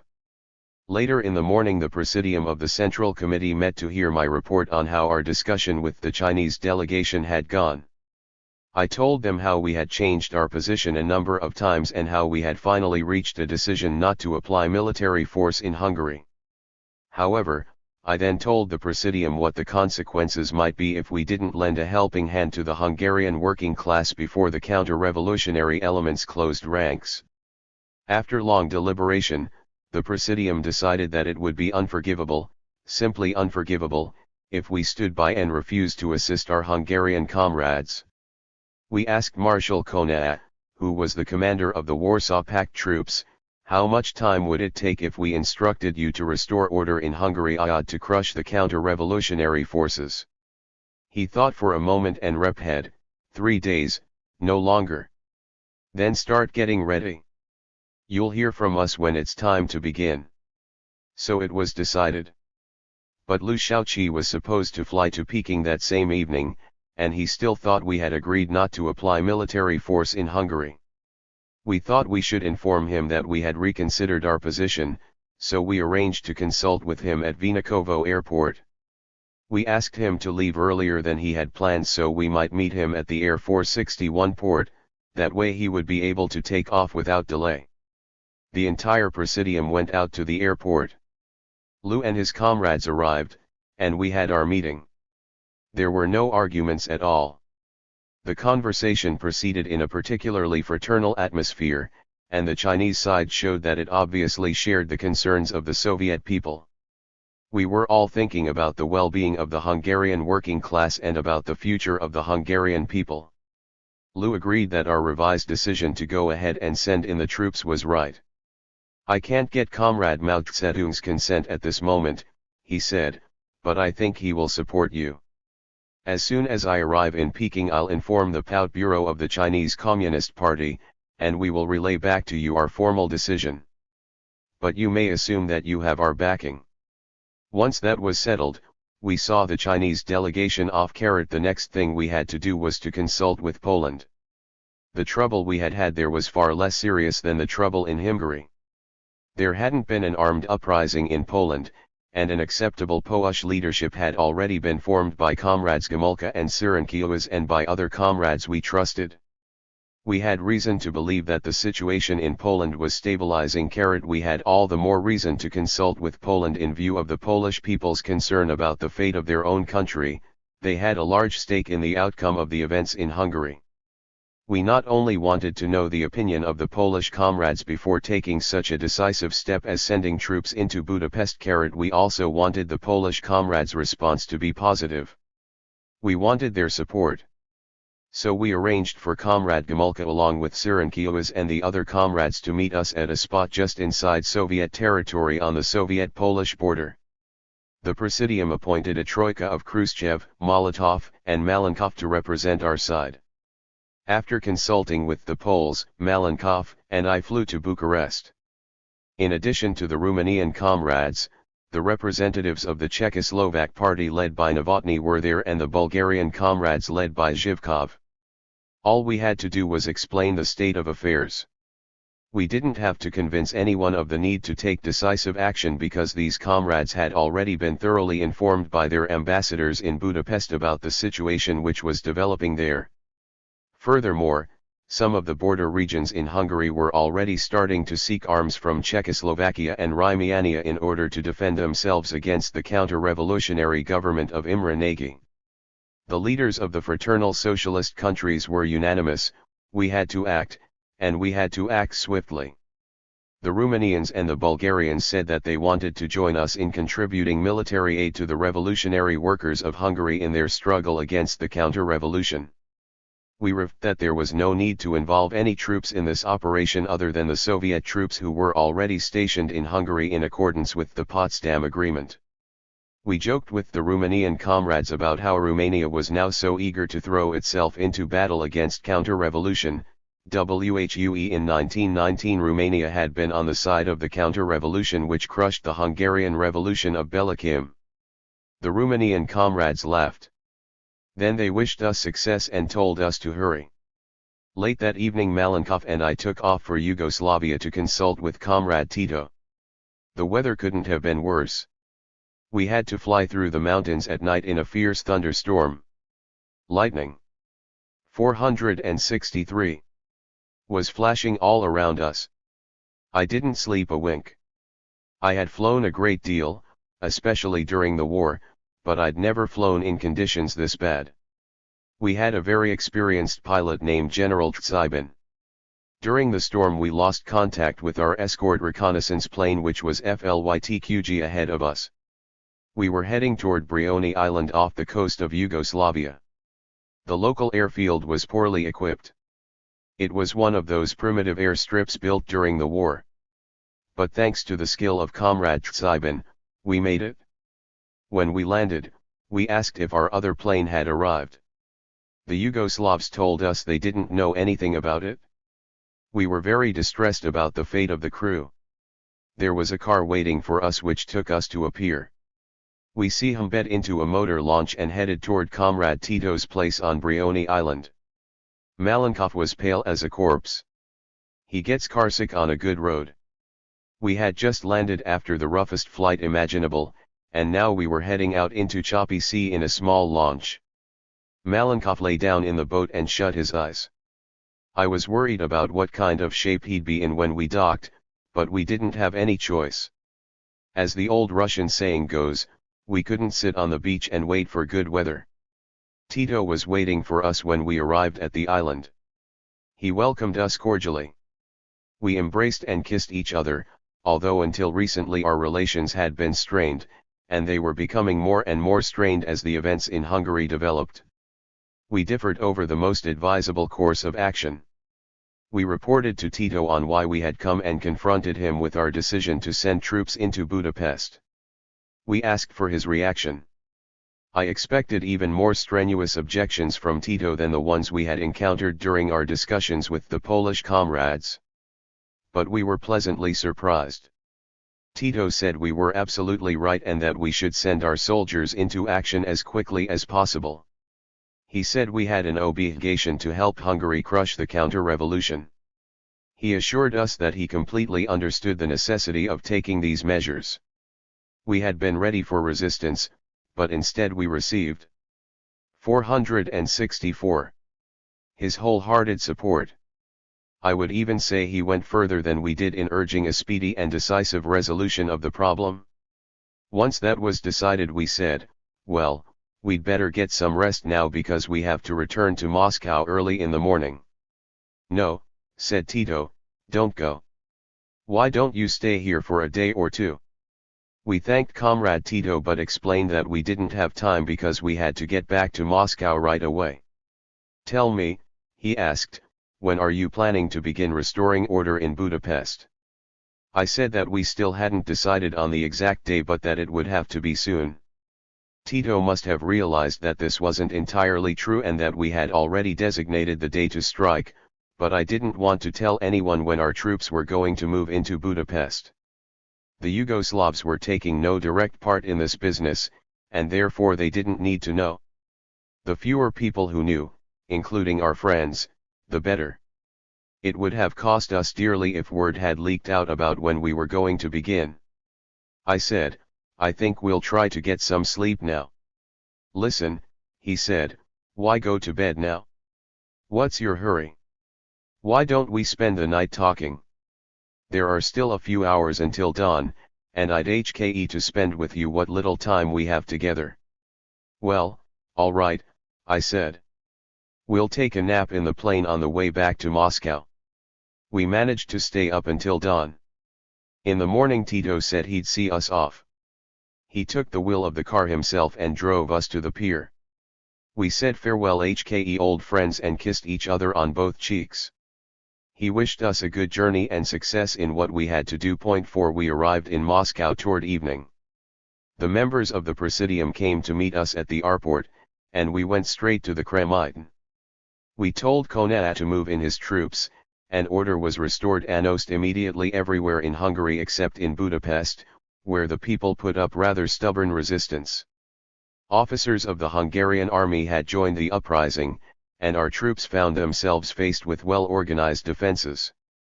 Cannons were even pulled to the upper floors of buildings and used to cover the streets. But, as Marshal Konev had predicted, the resistance in Budapest lasted less than 3 days. The mutiny could have been crushed more quickly, but we would have had to take more destructive measures and it would have required more sacrifices. That wouldn't have been in our interest. Imre Nagy hid in the Yugoslav embassy along with a great many other leaders of his movement. This development put a definite strain on our relations with Yugoslavia. The Hungarian comrades demanded that Nagy and his men be handed over so that they could be brought to justice for their crimes. The Yugoslavs resisted stubbornly. The temporary revolutionary government of Hungary led by Kadar and Munich simply waited until the Yugoslav comrades couldn't keep Nagy and all his men any longer. When the Yugoslavs released Nagy, they insisted on assurances concerning his safety. The Hungarian comrades refused, and as soon as Nagy was delivered to his apartment, he was put under arrest as well he should have been. Then Comrade Kadar proposed that Nagy be flown to Bucharest until order was completely restored and the new government had a chance to normalize the situation in Hungary. The temporary revolutionary government of Hungary, which had moved into Hungary from Uzhgorod when order was first restored, changed its name to the Socialist Workers' Party. The new leaders began to gather their forces, and the situation began to stabilize very satisfactorily. When everything had settled down, the Romanian comrades returned Imre Nagy to Hungary. Some tension had arisen between the Soviet Union and Yugoslavia because of the position Yugoslavia took during the events in Hungary, so Comrade Tito proposed that we meet and talk in order to restore our good relations. At first he suggested meeting secretly on a boat in the Danube River, on the border between Romania and Yugoslavia. Then, just before I left, he changed his mind and suggested that we meet openly in Bucharest instead. We had already liquidated one conflict with Yugoslavia after Stalin's death, and we had no reason to want to start another. We talked about how to improve our trade relations. I said that we made no claims to hegemony as far as Yugoslavia was concerned, and minister in 1958, while Kadar remained party secretary. Since Monika's death, Kadar has contrived, after many false starts, to introduce a degree of reform in Hungary and thus in a measure to live down his treacherous and quisling past. Khrushchev's evaluation of Munich illuminates his own character as well as his attitude, that of a no-nonsense Soviet leader, to the satellites. I reiterated our commitment to the principle of non-interference in the internal affairs of Yugoslavia. Some time passed, and we saw that things weren't going very well in Hungary. We discussed the situation in the Presidium and decided that we couldn't let it go on any longer. The Presidium instructed me to fly to Budapest for talks with the Hungarian leaders. My own hopes rested with Munich. I thought I could deal with him better than with Katar. Munich was a cunning and battered old wolf who had been through the Hungarian Revolution with Bela Kun. He'd lived in the Soviet Union for a long time, and I thought he was better prepared than anyone else to handle the problems which were still facing Hungary. I was met at the airport and driven into the city.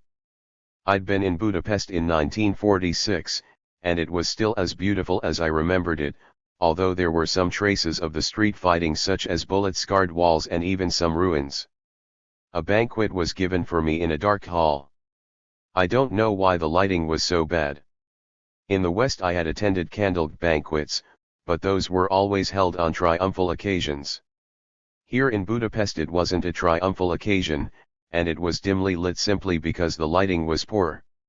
The entire leadership was there. The Hungarians served their delicious goulash and excellent wine. The conversation soon came around to politics. In answer to my criticisms, Munich said, "You know, I was our country's ambassador to Moscow during the Rákóczi period, so I can't be held responsible for what happened then." I asked about the Hungarian press, which was obviously still out of line, and he said, "Look here. Comrade Khrushchev, I'm not in charge of overseeing the newspapers. That's the job of other comrades." In short, there were still problems. It's always like that when a country and a party undergo such a severe upheaval. One unhealthy after effect of the mutiny was that the Hungarian army was demoralized. The army as a whole had not taken part in the counter 468 revolution, but individual officers in small numbers had participated actively. After the counter-revolution was crushed and Imre Nagy's gang was toppled, there remained a certain amount of vacillation among the army officers. Therefore, the new government of Comrades Katar and Munich required that all army officers define their political attitude toward the events which had transpired by signing an oath swearing that they would honorably serve the Hungarian people and carry out the orders of the Hungarian government. A few officers were reluctant to take this oath. Their vacillation led to a purge of those elements who refused to accept the necessary conditions for the building of socialism in Hungary. As a result, the army was diminished in quantity but improved in quality. The life of the country was already beginning to return to normal, despite the accusatory howls of the bourgeois press and slanderous propaganda from abroad to the effect that the Soviet Union had suppressed a popular revolution in Hungary. Comrade Katar and the Central Committee of the Hungarian Communist Party appealed to the Central Committee of the Communist Party of the Soviet Union to send consultants to help them reorganize their coal industry, which was in a shambles.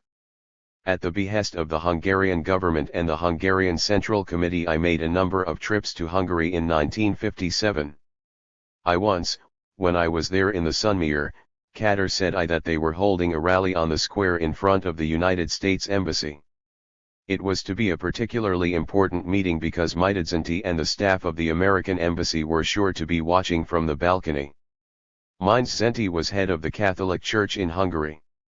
He represented the most reactionary wing of the counter-revolutionary forces which had struck against the Hungarian government and the building of socialism in Hungary in 1956. After the counter-revolution was crushed, he hid in the American Embassy, and he was there for years afterward. Even if Mitedzenti and the Americans were unable to hear the speeches on the square, they were sure to have agents circulating through the crowd, taking notes on everything that happened. We had another reason to be interested in the meeting.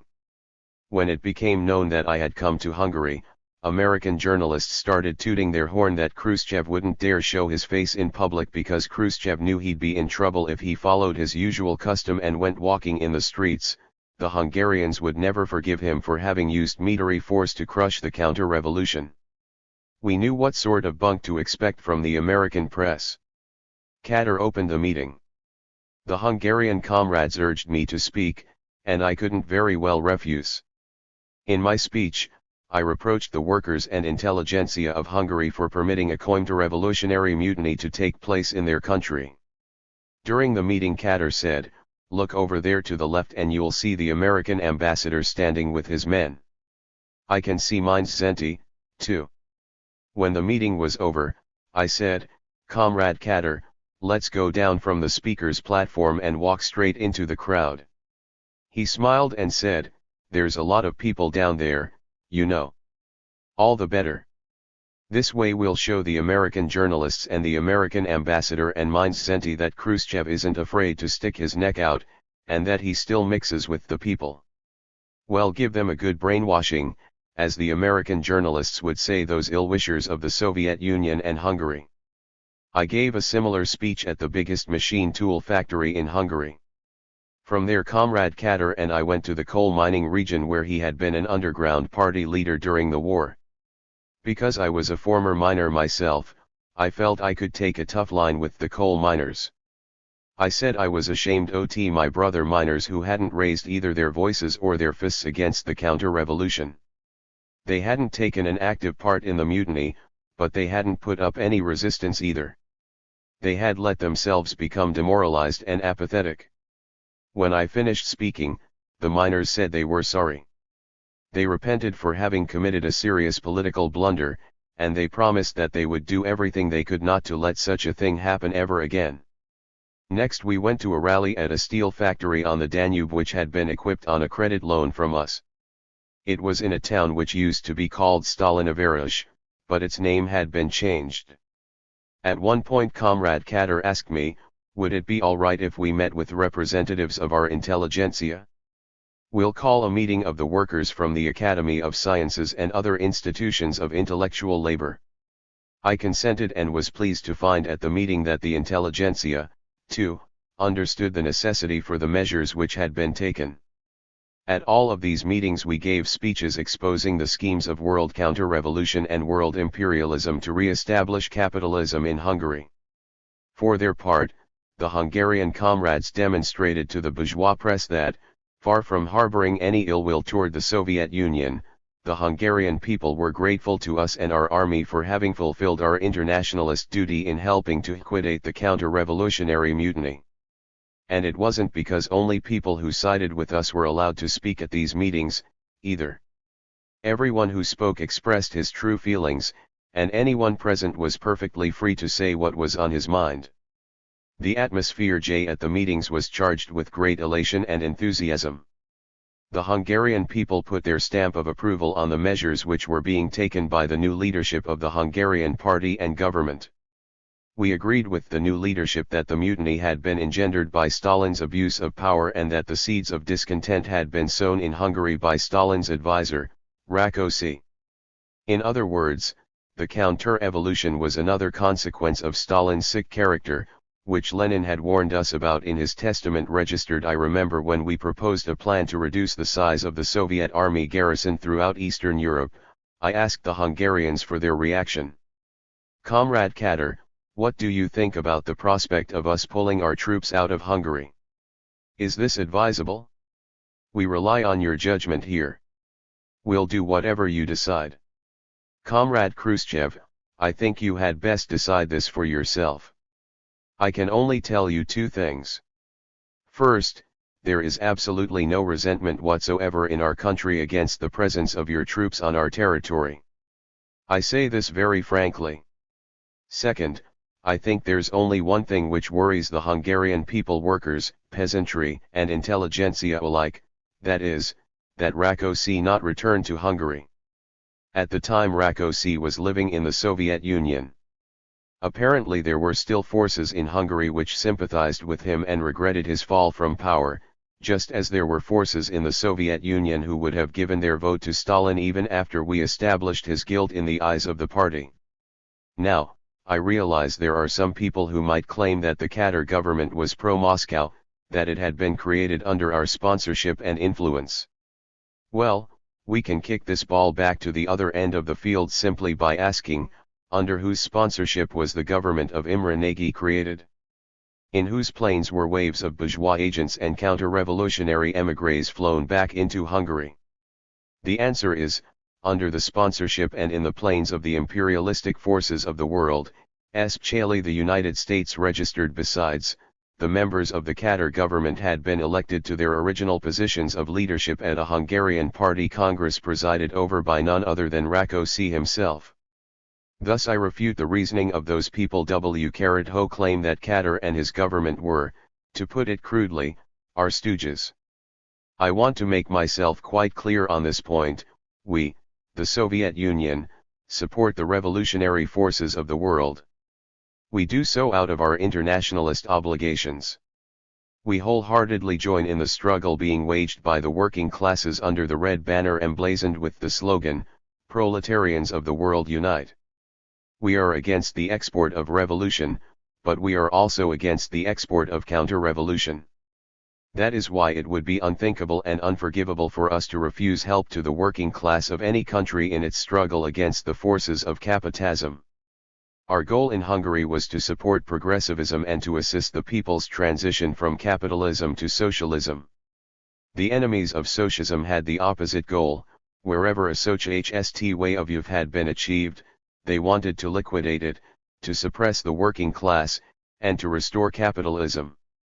By helping the Hungarian people to crush the counter-revolutionary mutiny, we have prevented the enemy from impairing the unity of the entire socialist camp, rigorously tested during the Hungarian events. We were aware that by helping Hungary to suppress the uprising and eliminate its aftermath as quickly as possible, we were also helping all the other countries of the socialist camp. The help we gave the Hungarian people in crushing the counter-revolution was approved unanimously by the working people in the socialist countries, by all progressives throughout the world. So I say, yes. We did help Hungary in 1956. As I once said at a party rally, we repaid a debt to Hungary which had been hanging over our heads since 1848. In that year there was a successful revolution in Budapest, but Nicholas I threw in his legions, crushed the revolution, and helped restore the rule of the Austrian monarchy in Hungary. That was a disgrace. Of course. 473. That black deed was committed by Nicholas I and those around him. The disgrace did not rub off onto the working class and peasantry of the former Russian Empire. But our country still owed a historical debt to the people of Hungary. In 1956 we finally paid it off.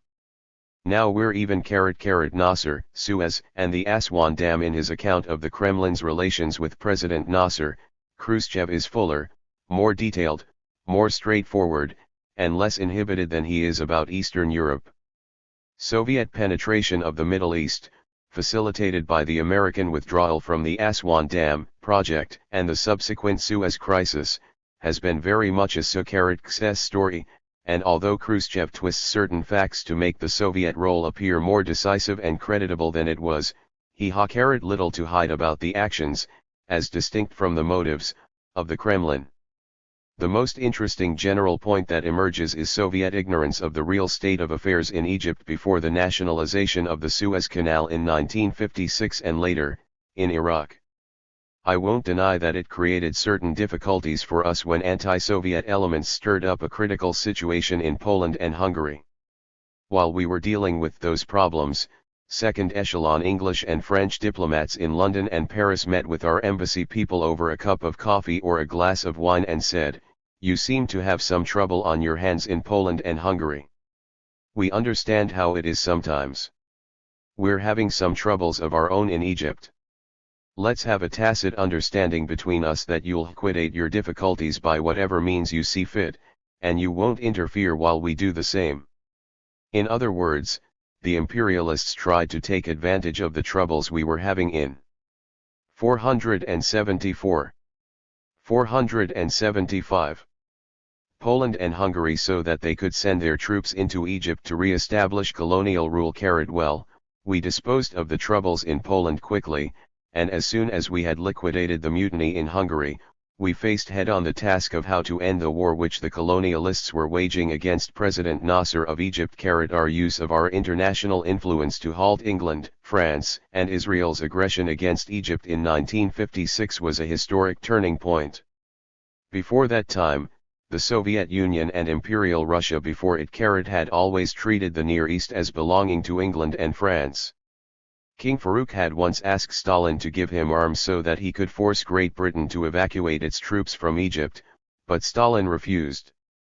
Stalin said in my presence that the Near East was part of Britain's sphere of influence and that therefore we couldn't go sticking our nose into Europe's affairs. Not that Stalin wouldn't have liked to move into the Near East, he would have liked to very much, but he realistically recognized that the balance of power wasn't in our favor and that Britain wouldn't have stood for our interference. Things changed during the intervening years. Our economy, our armed forces, and the weight of our influence in international affairs all increased mightily, and by 1956 we were able to step in and assist President Nasser and the Arab peoples. It wasn't that we wanted to replace England as an exploiter of Egypt and other Arab countries. We weren't motivated by seal-centered, mercantile interests.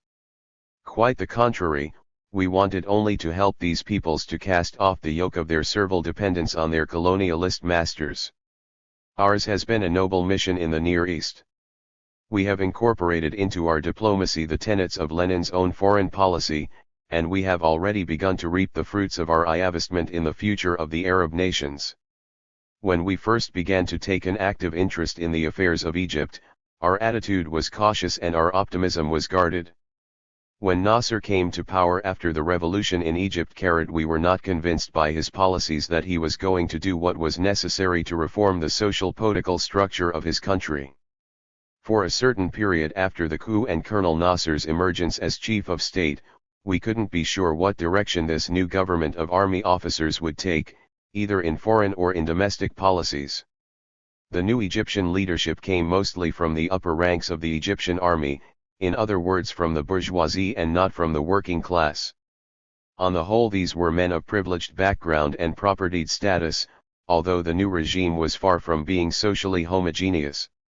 We were inclined to think that Nasser's coup was just another one of those military takeovers which we had become so accustomed to in South America. We didn't expect much new to come of it. However, we had no choice but to wait and see what would happen. We liked what we saw. The Egyptians began to pursue a policy that had considerable merit. They started actively to put pressure on the English to pull their troops out. The English were left with no alternative, and they complied with the Egyptians' demand. Now we respected Nasser and realized that his wasn't just another in a series of new governments that seize power and then follow old policies. No, the new Egyptian government had the national interest of its people at heart and therefore deserved our respect and support. We wanted to help Nasser continue his struggle against the colonialists. But it remained very difficult to define the social political goals of the new government in Egypt. There was still a great deal of foreign capital in the country, and the government had left the private banks alone. Nasser's government was obviously nationalistic, but it looked as if it were turning out to be a bourgeois government. Nevertheless, it was in our interest to support Nasser's bourgeois leadership because it promised to weaken the influence of English colonialism in the Near East, and that was in the interest of the Soviet Union. Nasser's relations with Comrade Tito were even better than his relations with us. When Tito traveled to India, he went by ship through the Suez Canal. The Yugoslav press lavished praise on the Egyptian government. At that time we still hadn't improved our own relations with Yugoslavia, but shortly afterward, when Comrade Tito and I first met to exchange views on international matters, Tito spoke very flatteringly about Nasser and his policies. We were impressed but pointed out that it was hard to be sure from Nasser's speeches whether or not he intended to create a progressive regime in Egypt. He still hadn't laid a finger on the bourgeoisie and the banks.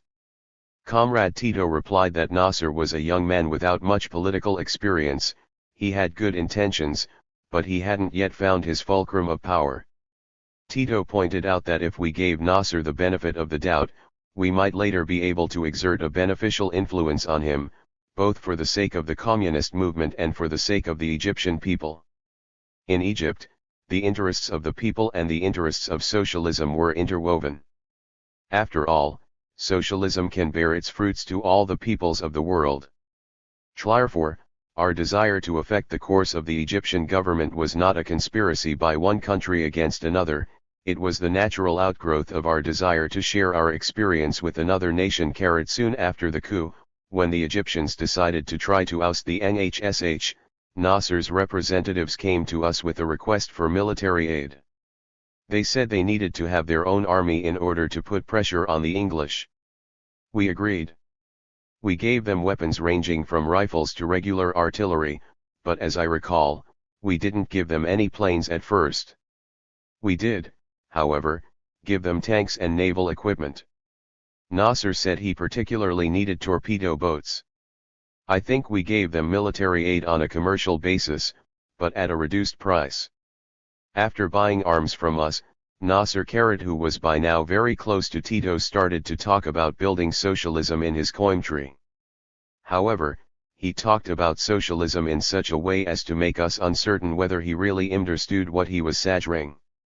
It also seemed possible that he might have some ulterior motive for espousing the socialist cause.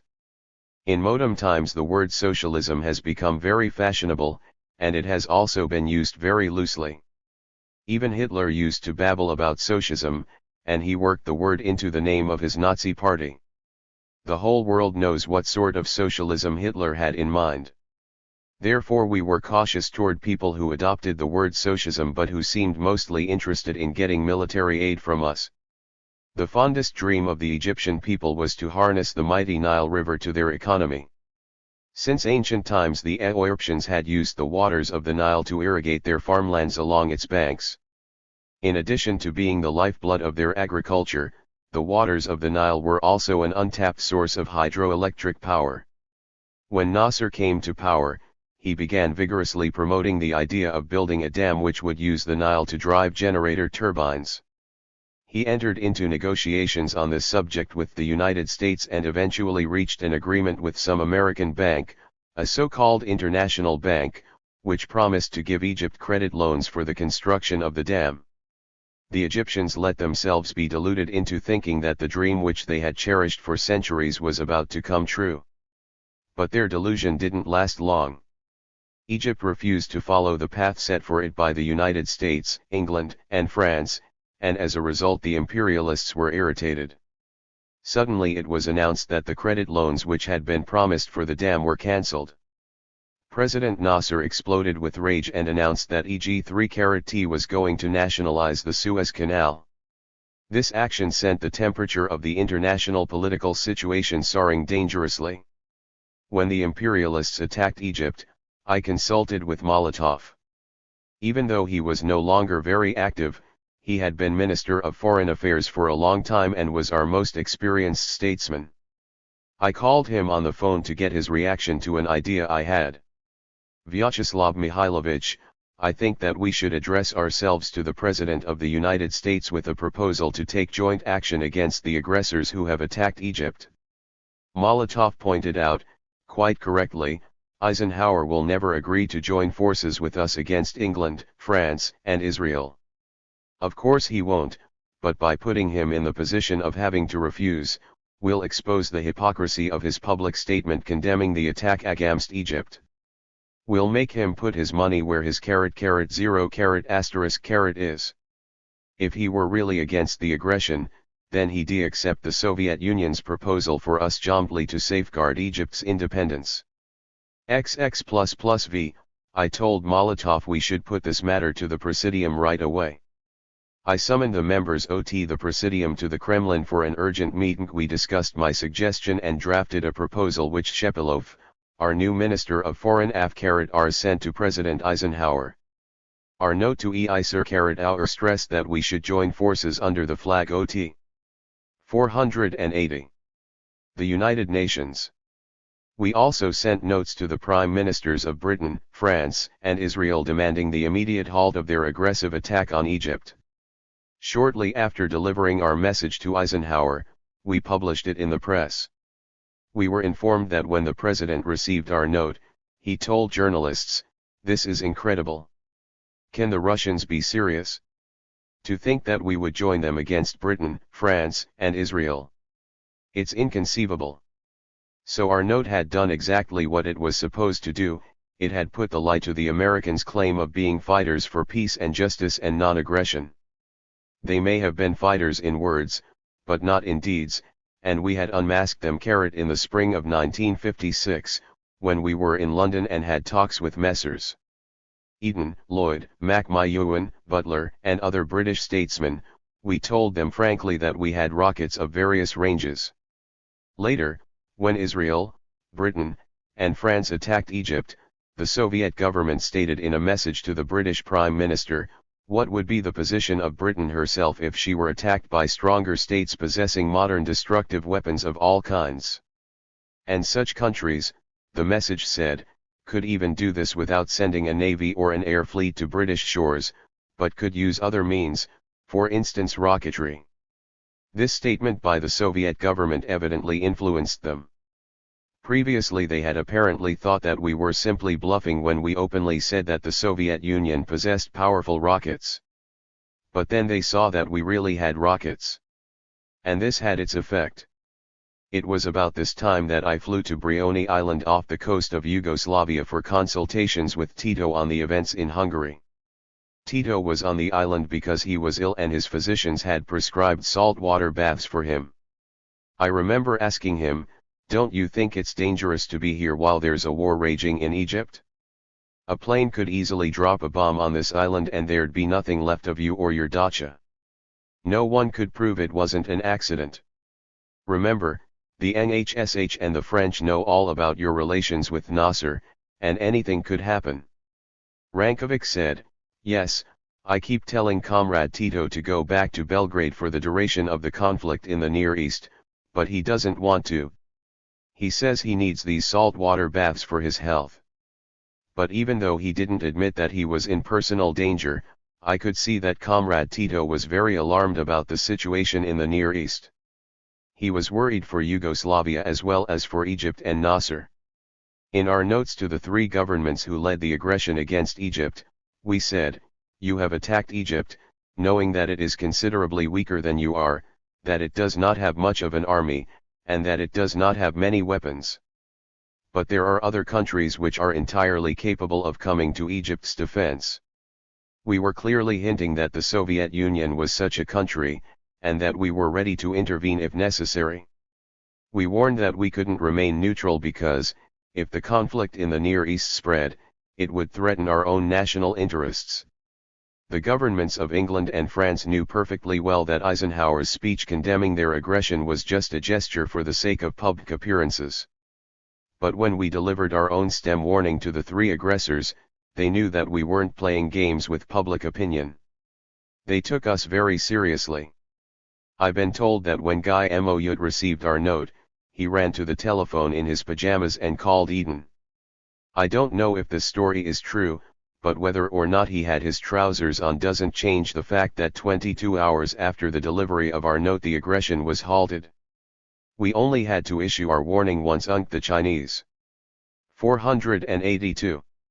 Variety, which has to be repeated about 1,000 times before it has any impact. I think I can explain why Israel retreated from the territory it had captured with the help of France and England. In addition to getting the United Nations to censure the aggression, we announced in the press that we were recruiting volunteers to serve with the Egyptian army as tank operators, pilots, artillery specialists, and so on.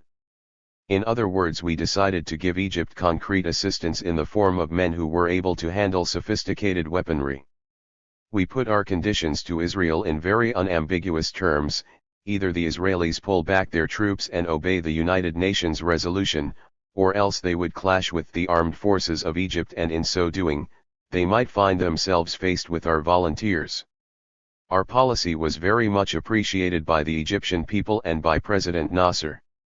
It was a great victory for us when we ended the crisis.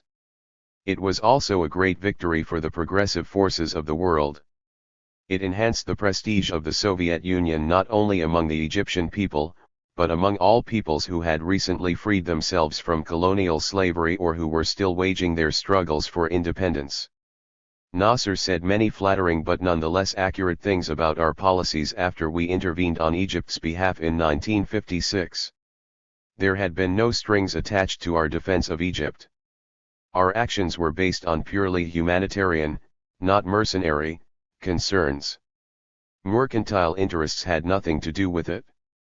In fact, we didn't really need anything that we might have been able to get from Egypt. We have almost everything they produce and many things they don't produce. We have rice and oil of our own.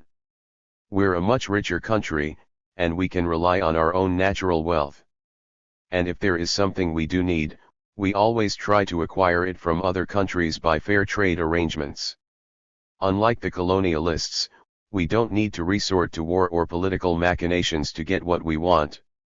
Even after the threat of colonialist aggression had been removed, the Egyptians were in serious difficulty. Prior to July 1956, the service personnel managing the facilities of the Suez Canal and the pilots who took ships through the canal had mostly been Frenchmen. When Nasser nationalized the canal, all these people were called home, and there was no one to operate the canal. The West believed, and hoped, that Egypt would prove itself unable to run the canal by itself, that it would founder in financial and political troubles, and that the Nasser regime would discredit itself. The Egyptian government turned to us for assistance, and we immediately sent them pilots and engineers. As a result, Egypt managed the takeover smoothly, and the canal was soon reopened under Egyptian management. This whole situation had generated white-hot friction between the great powers in the Near East. The crisis was another result of Dulles' high-handed pressure politics. But in the final analysis, Dulles' policies backfired and helped bring us and Egypt closer together. In a way, Dulles did Egypt a service by showing Nasser who his real friends and his real enemies were.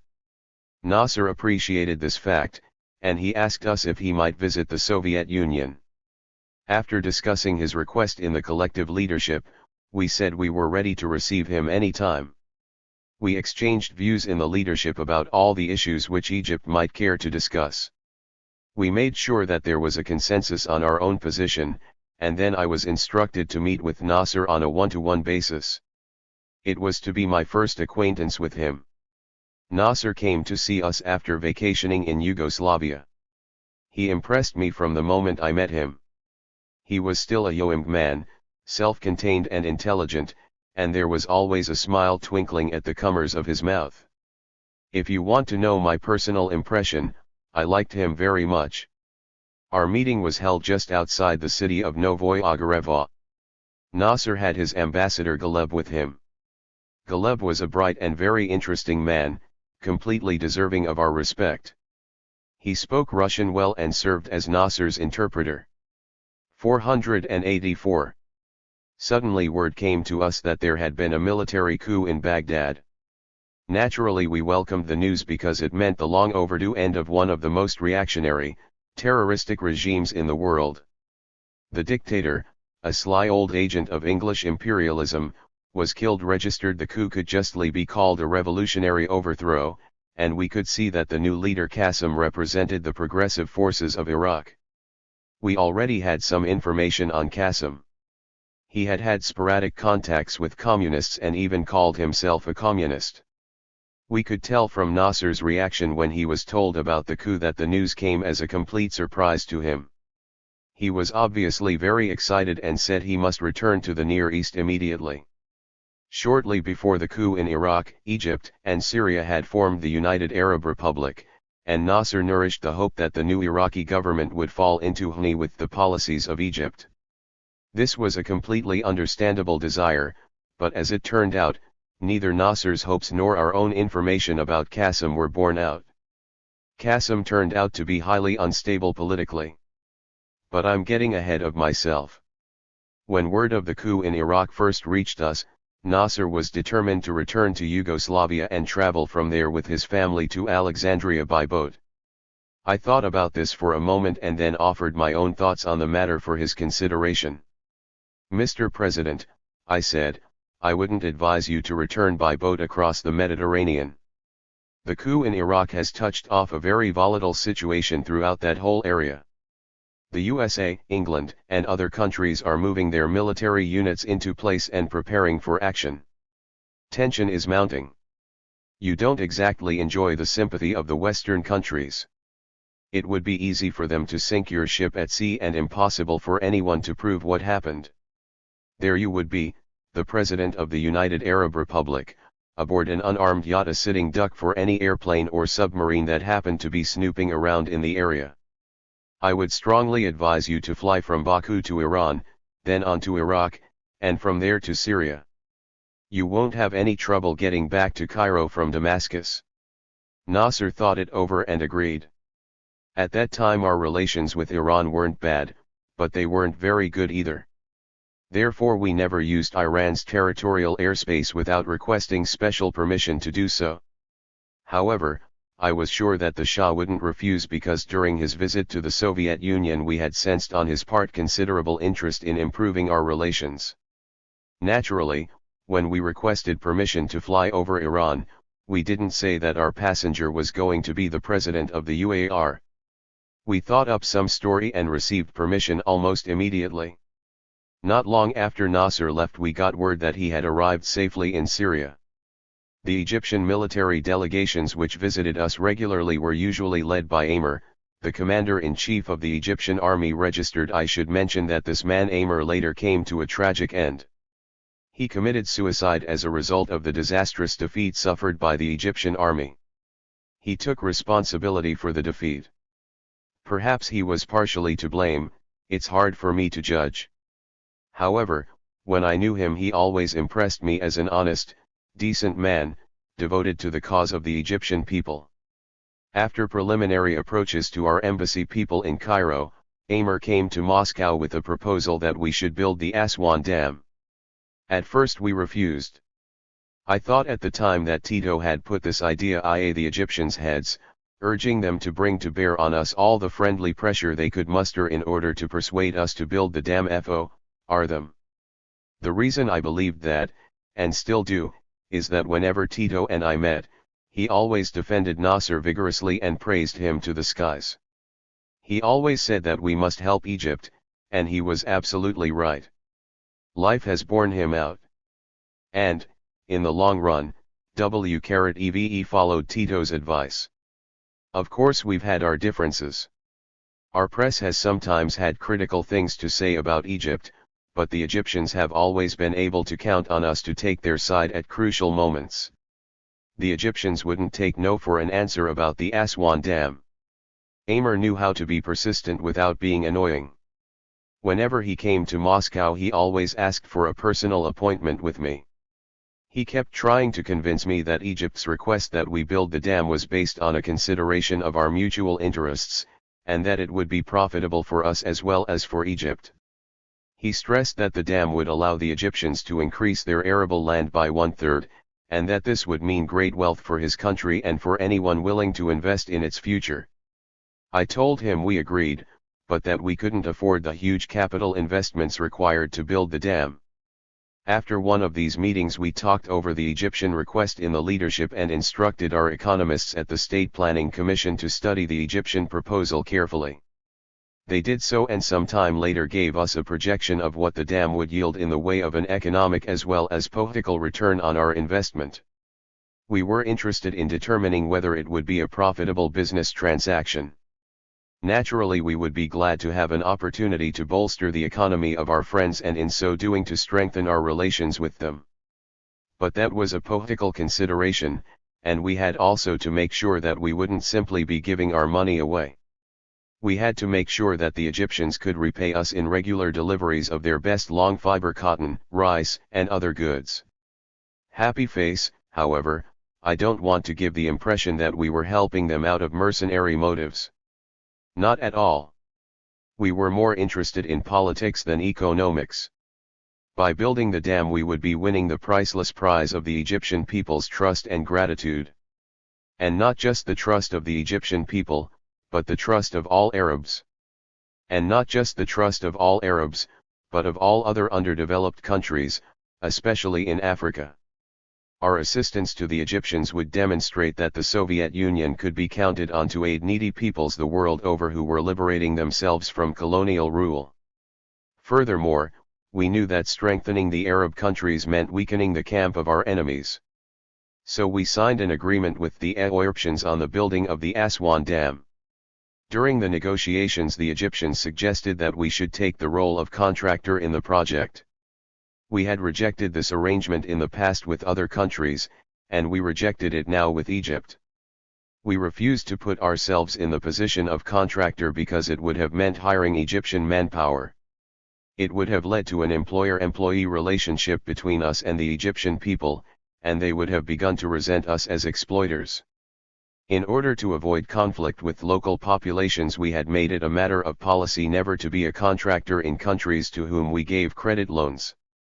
Therefore we told the Egyptians, "We supply you with all the equipment, plans, maintenance facilities, and technical supervision you need, but our specialists will report to you for approval on all matters, and you will take care of hiring the work crews yourselves."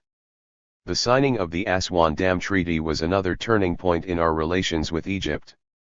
It gave them an accurate and promising picture of our intentions with regard to all countries who were emerging from under the yoke of colonialism.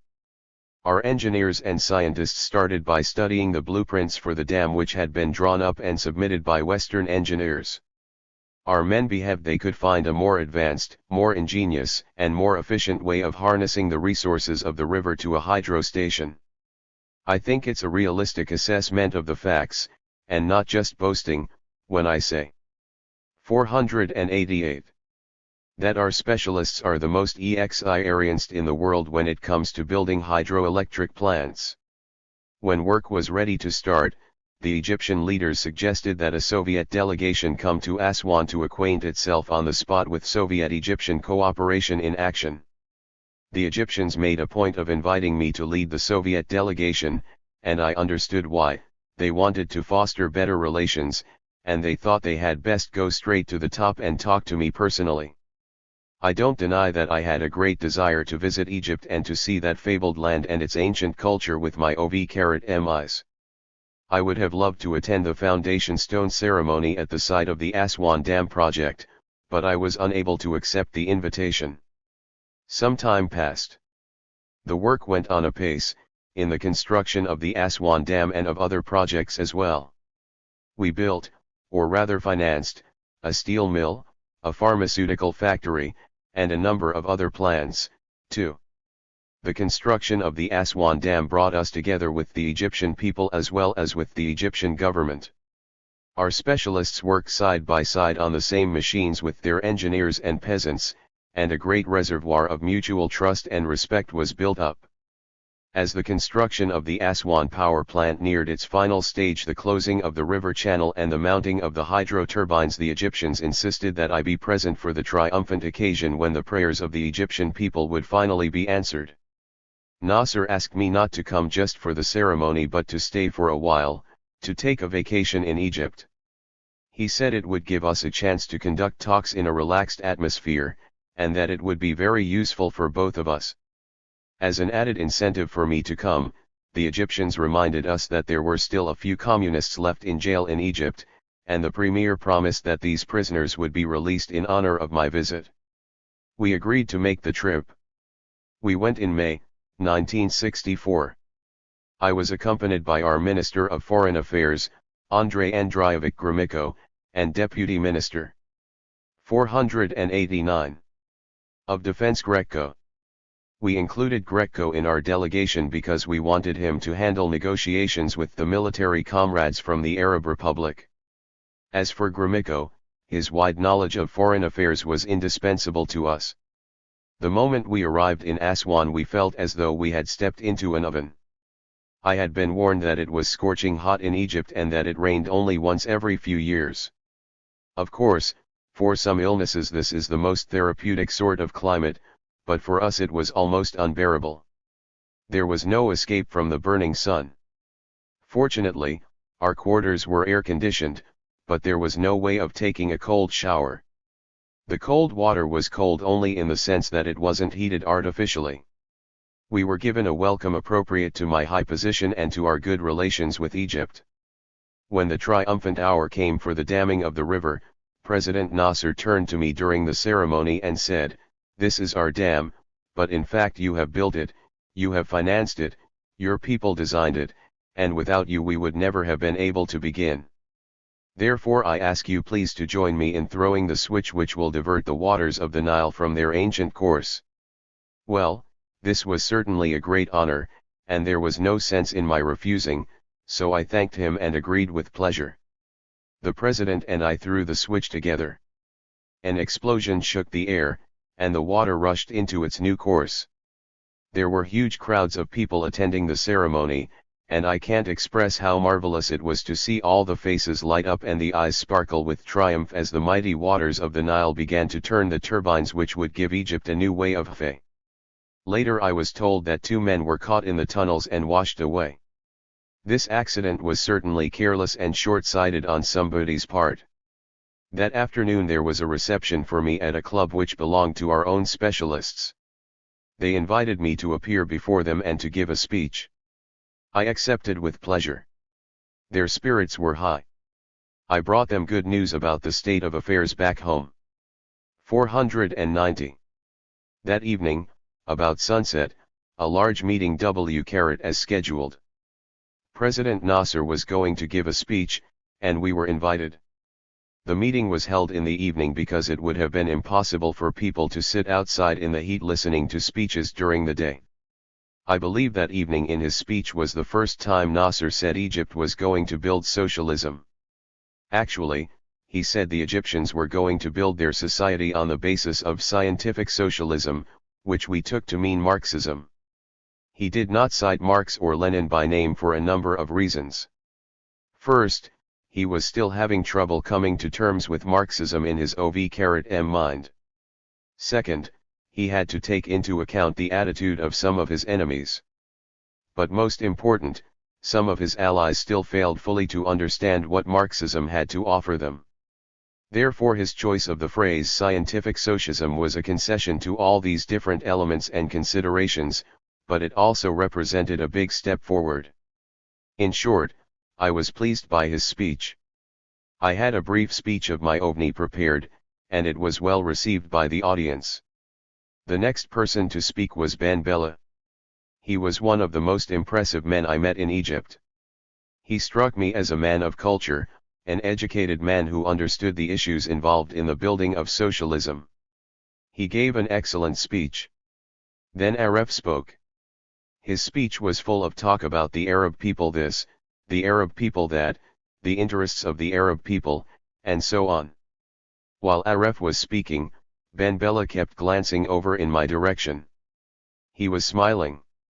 He knew I shared his disagreement vdth Aref's speech.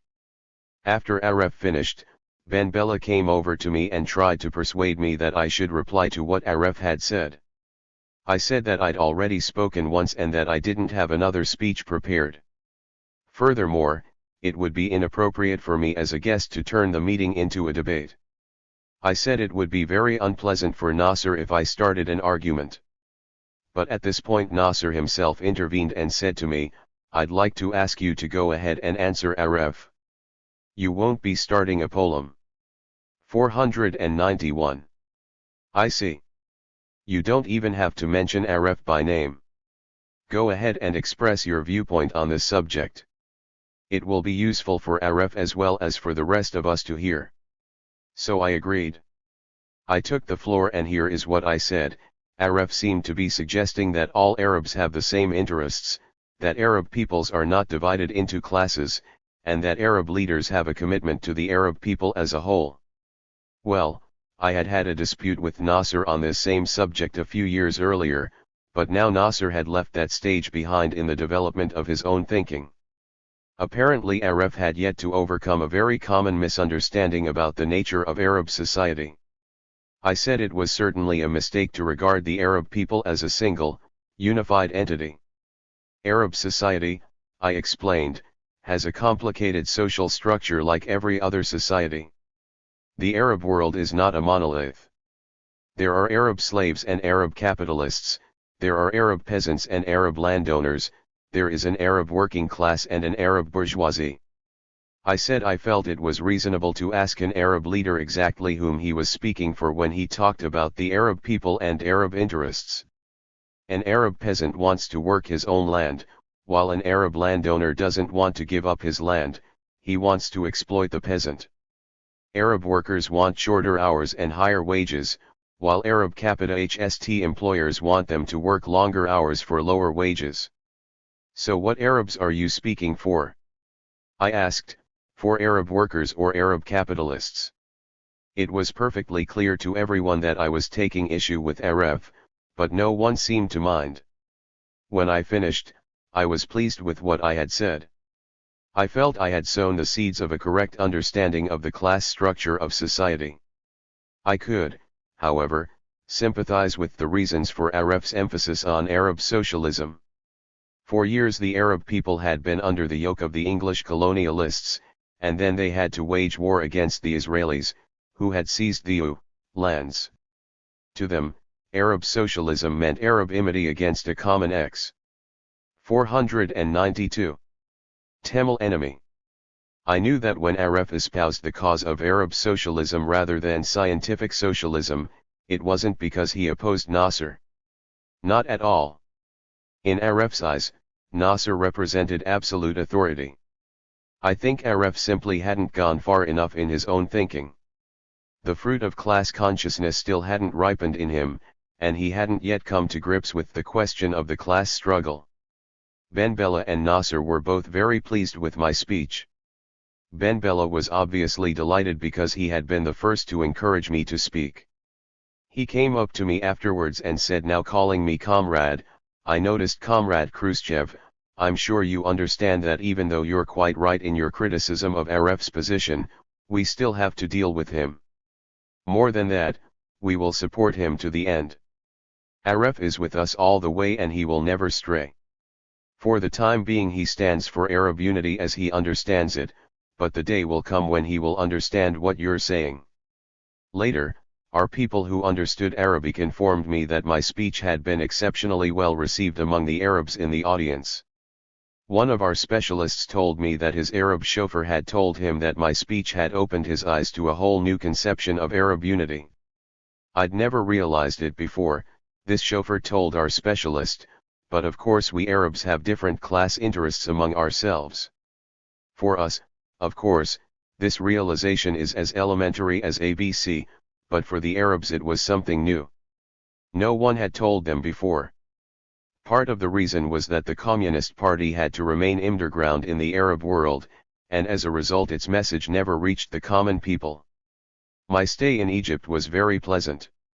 We visited the Nile Delta, took a train ride along the Suez Canal, and spent 2 or 3 days on board a ship in the Red Sea.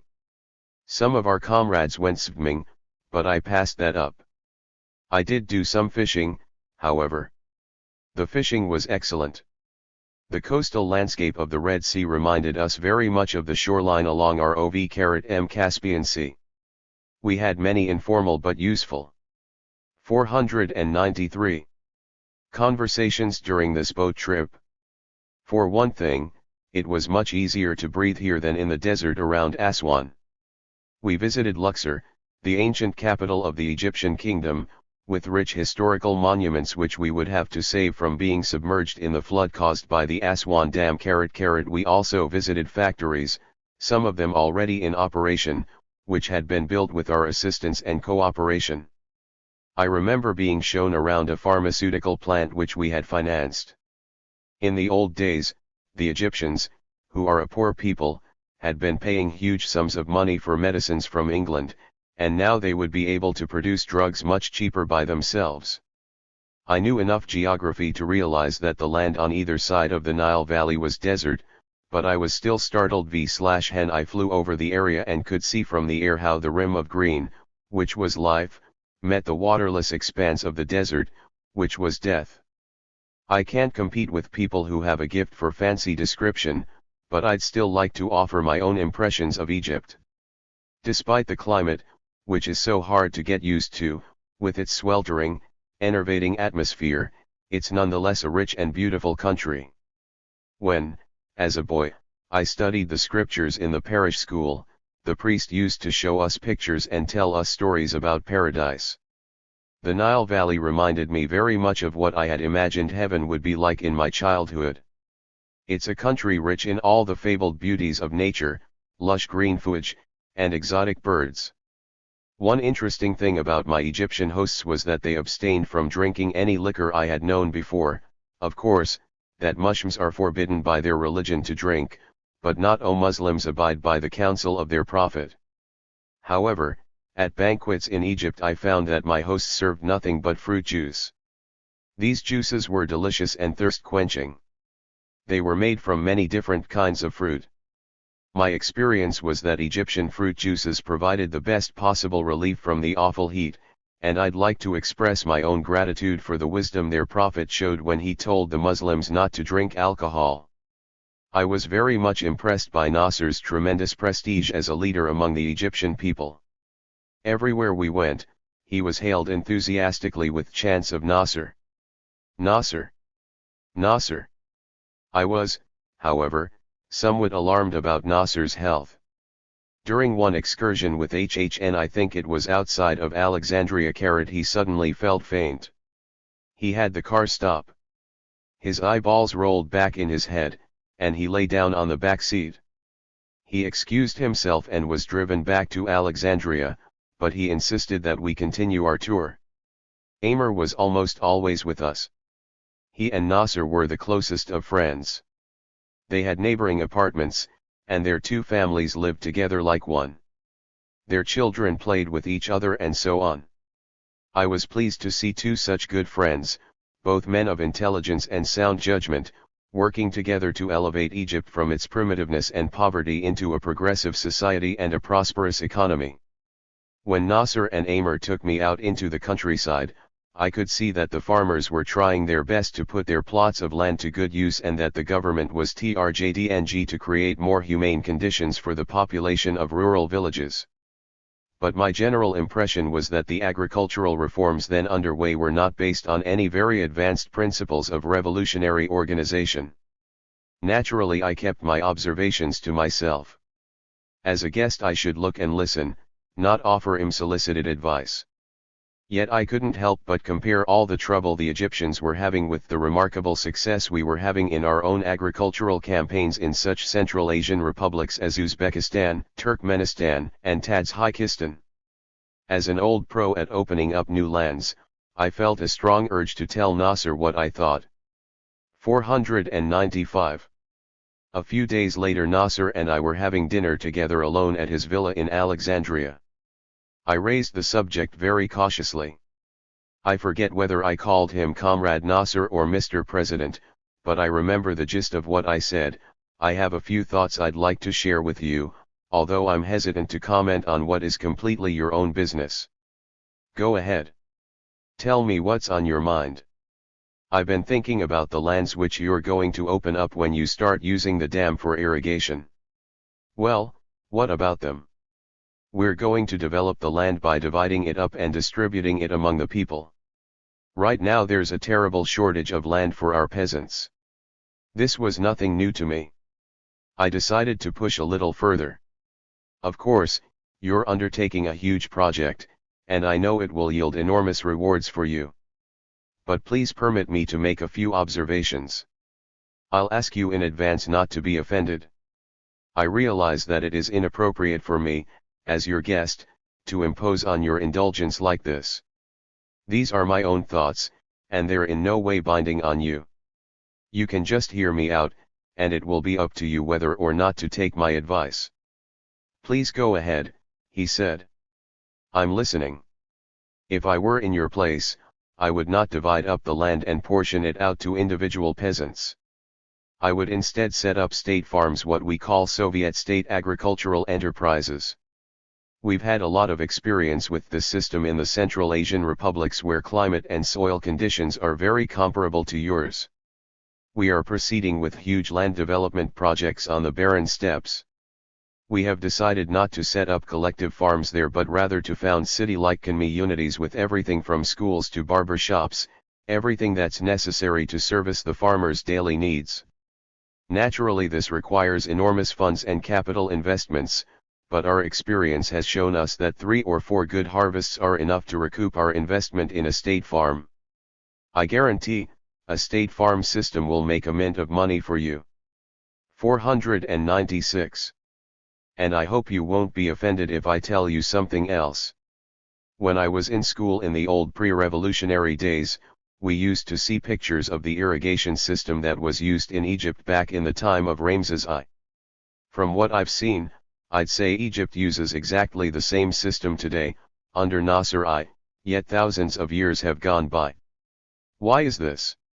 It's because a man working a tiny plot of land can't possibly afford to install a pump in his well, just as he can't afford a seed sowing machine or a cotton baler. Big pieces of modem equipment like that wouldn't even have room to turn around on a tiny patch of land. I realize that if you share out the land, the peasants will accept it and they will deify you for your progressivism and your generosity.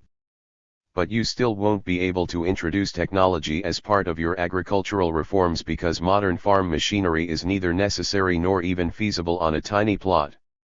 Believe me, if you share out small pieces of land to individual farmers, the Egyptian peasant will remain just as much a slave to his OV-M land as he has been for centuries.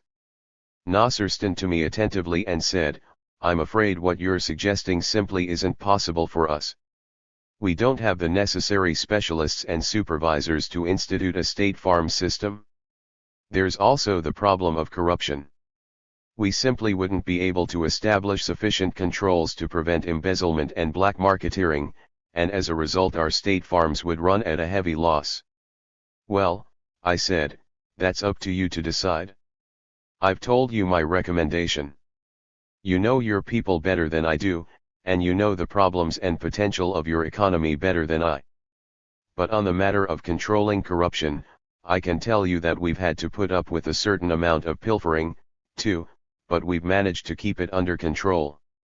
Now, as far as specialists are concerned, you can simply take them from among your army officers. Send them to us in the Soviet Union. We'll let them work for a year on our own state farms so that they can learn the system there while we're finishing the Aswan Dam here. That way, you'll be ready to develop the land to its full 497 potential without losing time when the dam is finished and the new lands are opened up. On the subject of irrigation, I told him about a French farm I once visited at de Gaulle's invitation near the border of Spain. I was amazed at how fertile it was. I was entranced at how the irrigation system worked. The water was channeled through reinforced concrete races so that there would be no leakage. The hill slopes were carefully angled to control the level of water, and the whole system was mechanized. I had been very impressed and subsequently sent our own engineers to France to study their system. I told Nasser I thought the French irrigation method might be very effective in Egypt and easy to introduce. I could see that he was starting to listen even more closely and began to ask some questions. A few days later we were driving from the palace where I was staying to Nasser's villa. He turned to me and smiled, you know, Comrade Khrushchev, I've been thinking about our conversation of the other day. I told Amir about it. That was a very alluring offer you made, and I now see that it would be much to our advantage for us to take you up on it.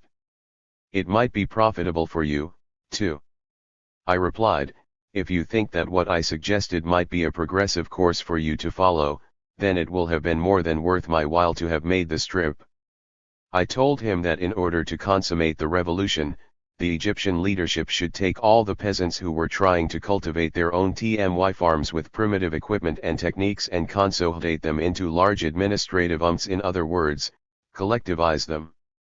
I told Nasser I totally appreciated how difficult a task this was. We had experienced troubles of our own when agriculture and the Soviet Union was collectivized, and when one say troubles, that's an understatement. But once the Egyptians brought all the land under state control, they could organize the peasants into cooperatives and set up state farms. From then on they would develop smoothly and profitably. Later I found out from the newspapers that Nasser followed through on the idea he and I had discussed. An Egyptian delegation did come to the Soviet Union to study the state farm system. I was very pleased to read that my counsel had remained in force even after I retired from the post which I held during the time I was in Egypt. It proved that Nasser wasn't simply deferring to my position when he expressed interest in my offer, he must have really been convinced of the wisdom of my advice. In summary, I think our policy toward Egypt was unquestionably sound, and it has already repaid us in full. I'm still convinced my own judgments were correct despite the grumbling of those skunks, Those narrow-minded skunks who raised such a stink and tried to poison the waters of our relations with Egypt. Egypt is in grave straits today. I remember my last conversation with President Nasser during my visit there in 1964. He told me that he had a troublesome situation on his hands within his own country and within the Arab world. He said that the wounds inflicted on the Arab people by the creation of the State of Israel would never heal because Arabs had been driven off their lands, and these Arabs now found themselves in severe trouble, both economically and politically. Before I retired, I made speeches from time to time against ISIL's aggressive policy. I certainly sympathized with Nasser's position. There's no question in my mind that Israel started the war against Egypt, and I think it's only a propaganda trick when Israel says it's ready to enter into direct negotiations with Egypt to work out a negotiated settlement of the conflict. In fact, since the war, Israel has taken a more aggressive stance than ever and is looking for a chance to use military means to 499. Destroy the Egyptian armed forces and to compel Egypt to sign a peace treaty on Israel's own terms. But there are a couple of things I can't understand that happened before Israel's attack on Egypt. It's not at all clear to me why Egypt demanded that UNITA remove the UN troops from the border between Egypt and Israel. These forces were a restraining influence on the Israeli aggressors. They were helping to neutralize the threat of a clash along the border. I remember we voted in favor of sending a UN peacekeeping force to the Near East in order to prevent war from breaking out between the two hostile states, Egypt and Israel. It's simply incomprehensible to me why PT demanded that these forces be removed. Nor can I understand what goal Egypt thought it was pursuing when it closed the Suez Canal, which was the main waterway used by Israel from the Mediterranean Ocean to the Red Sea. Israel took advantage of these actions on Egypt's part. The Israeli aggressors seized Egyptian territories, and Israel is still exploiting them today, thereby making things very hard on Egypt. And another thing, if Egypt was prepared for war against Israel, then why was Israel able to crush the Egyptian army in 6 days? All these questions puzzle me, and I don't have any idea what the answer to them is because I was already in retirement when these events developed. All I know is that during the period when we were actively concerned with the Near East, we conducted a policy which was Leninist in spirit. Our policy has already borne fruit for our own Soviet people and for the peoples of all countries of the world who behave in peaceful coexistence and self-determination. Here we are offered a view from Moscow of all too familiar ground, the conflict over Germany as seen through Khrushchev's eyes. Of particular interest is the account of the armed confrontation between Soviet and American forces at the time of the building of the Berlin Wall, which Khrushchev refers to as the establishment of border control. Khrushchev telescopes the chronology of the two Berlin crises. The first was in November 1958, when Moscow gave the Western powers 6 months to evacuate Berlin. The second was in 1961, after the eating in Vienna between Khrushchev and President Kennedy, from which Khrushchev gained the erroneous idea that he could bully the new president. After Hitler was crushed, East and West Germany each chose a different political system. East Germany decided in favor of building socialism, and West Germany went the route of capitalism.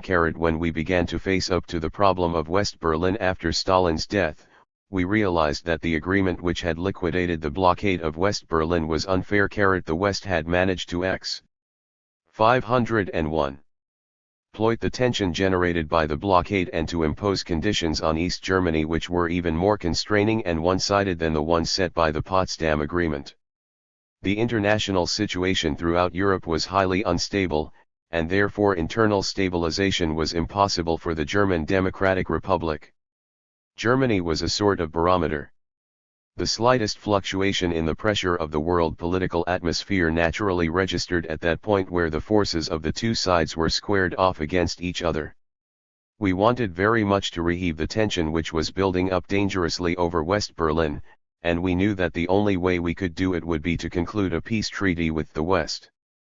This posed a problem: on what basis would it be possible to reach an agreement with the Western powers? It was already too late to talk about a treaty that would reunify Germany because neither East Germany nor West Germany wanted to accept the social political system of the other side. That much we understood and accepted. But we still sincerely wanted to find some workable and mutually beneficial terms for a treaty that would stabilize the situation, further the cause of peace, and uphold the rights of everyone involved. It was clear that the existing situation was dangerous, and also that both sides wanted to avoid military confrontation. Therefore we came to the conclusion that we should work out a peace treaty which would consolidate the status of Germany as fixed by the Potsdam Agreement. The Potsdam Agreement was considered a temporary solution pending the Allies' conclusion of a peace treaty with Germany. Our proposal would have legitimized the provisional de facto situation and made it permanent. We were simply asking the other side to acknowledge that two irreconcilable social political structures existed in Germany, socialism in East Germany and capitalism in West Germany. We were asking only for formal recognition of two German republics, each of which would sign the treaty. According to our Pro. 502 proposal, West Berlin would have special status as a free city. Clearly, some of the terms of the Potsdam Agreement were already out of date. At the very least, adjustments in the treaty were required as regarded the use of East German territory for access to West Berlin. Strictly for the sake of adhering to international law, the West should have come to terms with us on this account. As it was, the West was putting its own, very one-sided interpretation on the question of the GDR's right to control its borders. The problem had not been foreseen by the Potsdam Agreement, an omission in the treaty which the West was turning to its own purposes. This was another reason why a permanent peace treaty was required. The legal rights of the GDR were at stake. The issue still exists today. The Western powers rejected our proposal for the recognition of two German republics. In response, we warned that we might have no choice but to initiate a peace treaty unilaterally, and we proposed a date for a meeting of all countries who wanted to sign the treaty. We warned that even if certain countries refused to sign, the rest of us would go ahead and conclude a treaty with the GDR. We would then be obliged to act according to the terms of the new treaty on various matters, including the matter of access to West Berlin. Meanwhile, Walter Ulbricht and our other comrades in the GDR were facing serious troubles directly stemming from the ambiguous status of West Berlin. Berlin was an open city, which posed two problems. First, there was the problem of people crossing from East Berlin into West Berlin. The GDR had to cope with an enemy who was economically very powerful and therefore very appealing to the GDR's own citizens. West Germany was all the more enticing to East Germans because they all spoke the same language. An East German with adequate professional qualifications had no difficulty finding a job if he moved to West Germany. The resulting drain of workers was creating a simply disastrous situation in the GDR, which was already suffering from a shortage of manual labor, not to mention specialized labor. If things had continued like this much longer, I don't know what would have happened. I spent a great deal of time trying to think of a way out. How could we introduce incentives in the GDR to counteract the force behind the exodus of East German youths to West Germany? Here was an important question: the question of incentives. How could we create conditions in the GDR which would enable the state to regulate the steady attrition of its working force? The second problem was the problem of the West Berliners' easy access to East Berlin. Residents of West Berlin could cross freely into East Berlin, where they took advantage of all sorts of communal services like barbershops and so on. Because prices were much lower in East Berlin, West Berliners were also buying up all sorts of products which were in wide demand, products like meat, animal oil, and other food items, and the GDR was losing millions of marks. Of course, even if we had a peace treaty, it wouldn't have solved these problems because Berlin's status as a free city would have been stipulated in the treaty and the gates would have remained open. I discussed this situation with Comrade Ulbricht and the other leaders of the member parties of the Warsaw Pact. I stressed that Ulbricht had an especially heavy burden on his shoulders. Every other country had its own laws, its own border rights, and was free to decide domestic and foreign policy for itself, in the interests of its own people. But the GDR had neither these rights nor this freedom. The GDR's economic problems were considerably relieved by the establishment of border control between East and West Berlin. Comrade Ulbricht himself told me that the economy of the GDR immediately began to improve after the establishment of border control. The demand for food products in East Berlin went down because West Berliners were no longer able to shop there. This meant that the limited supply of consumer products was available exclusively to the citizens of East Berlin. Furthermore, the establishment of border control in Berlin had a very positive effect on the consciousness of the people. It strengthened them and reminded them that the task of building socialism was a challenge of solid and lasting importance, dwarfing the temporary phenomenon of West German propaganda which had been used to tempt East Germans over to the side of capitalism. The establishment of border control restored order and discipline in the East Germans' lives. Seeing that their government had reasserted control over its own frontiers, the East Germans were heartened by the solidification and fortification of their state. Of course there were some difficulties. The East Berliners who had jobs in West Berlin were suddenly out of work. But there was never any problem of unemployment. On the contrary, most of the people affected were construction workers, who were very much needed in East Germany. They were all given jobs suitable to their qualifications. There were illegal attempts to cross over to the west, resulting in some incidents along the border, some of them with unpleasant outcome. Such unpleasantness had to be expected. Border guards were forced to use the means which had been put at their disposal to prevent violation of the border. The incidents were exploited by the West and blown completely out of proportion. I know there are critics, especially in bourgeois societies, who say we ignored the will of the East German citizens when we reinforced the sovereignty of the GDR by closing the borders. I know there are people who claim that the East Germans are imprisoned in paradise and that the gates of the socialist paradise are guarded by armed troops. I'm aware that a defect exists, but I believe it *s a necessary and only temporary defect. We have always wanted to create the conditions in the GDR which the citizens want.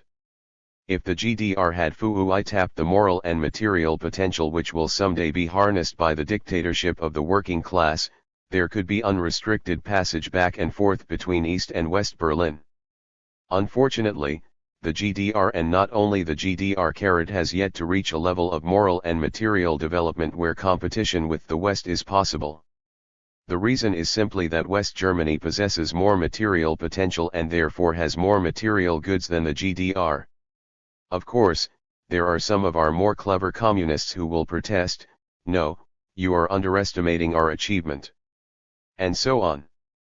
Well, let's just look at the whole thing soberly.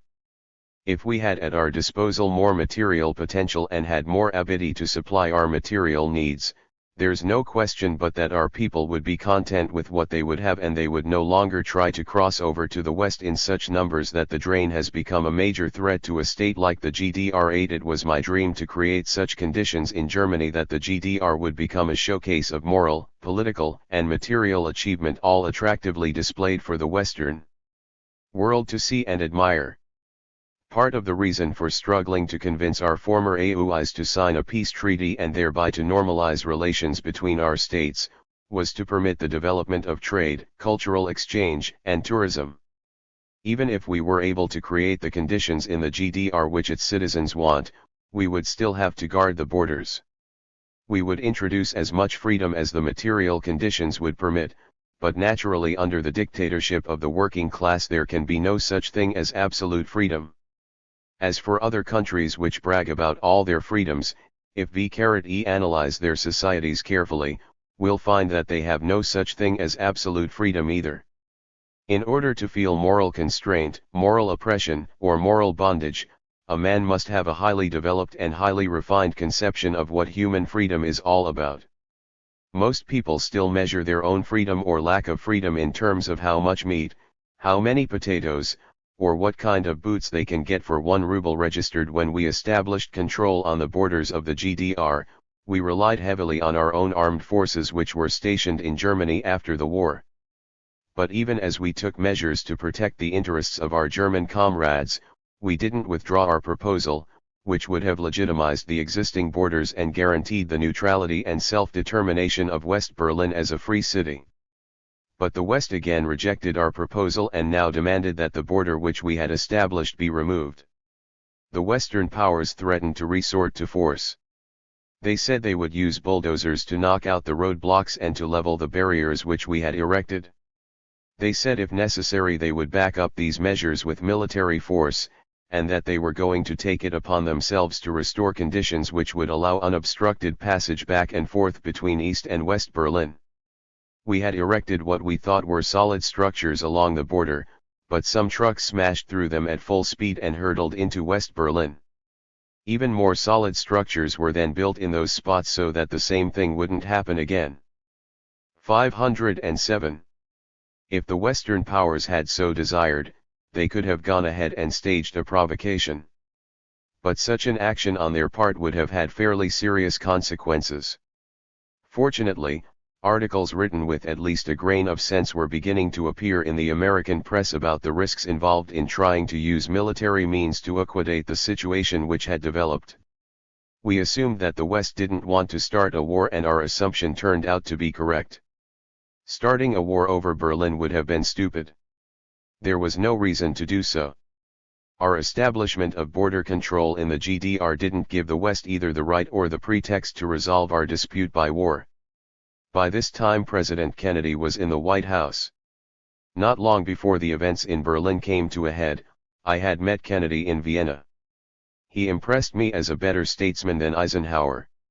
Unlike Eisenhower, Kennedy had a precisely formulated opinion on every subject. I joked with him that we had cast the deciding ballot in his election to the presidency over that son of a bitch Richard Nixon. When he asked me what I meant, I explained that by waiting to release the U-2 pilot Gary Powers until after the American election, we kept Nixon from being able to claim that he could deal with the Russians. Our ploy made a difference of at least 500,000 votes, which gave Kennedy the edge he needed.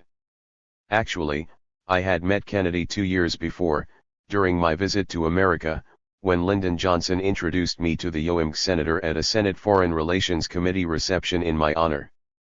I was impressed with Kennedy. I remember his face, which was sometimes stern but which often broke into a good-natured smile. As for Nixon, I had been all too familiar with him in the past. He had been a puppet of McCarthy until McCarthy's star began to fade, at which point Nixon turned his back on him. So he was an unprincipled puppet, which is the most dangerous kind. I was glad Kennedy won the election, and I was generally pleased with our meeting in Vienna. Even though we came to no concrete agreement, I could tell that he was interested in finding a peaceful solution to world problems and in avoiding conflict with the Soviet Union. He was a reasonable man, and I think he knew that he wouldn't be justified in starting a war over Berlin. Nevertheless, Kennedy decided to demonstrate his strength. He reinforced the American garrison and appointed a general named Clay to take command of the Western forces in Berlin. Kennedy seemed to be turning back the clock to the period just after World War 11.10. The bourgeois press started to grind out propaganda against us. At this point we were heading toward the 22nd Party Congress. We decided to accept the challenge which Kennedy had issued.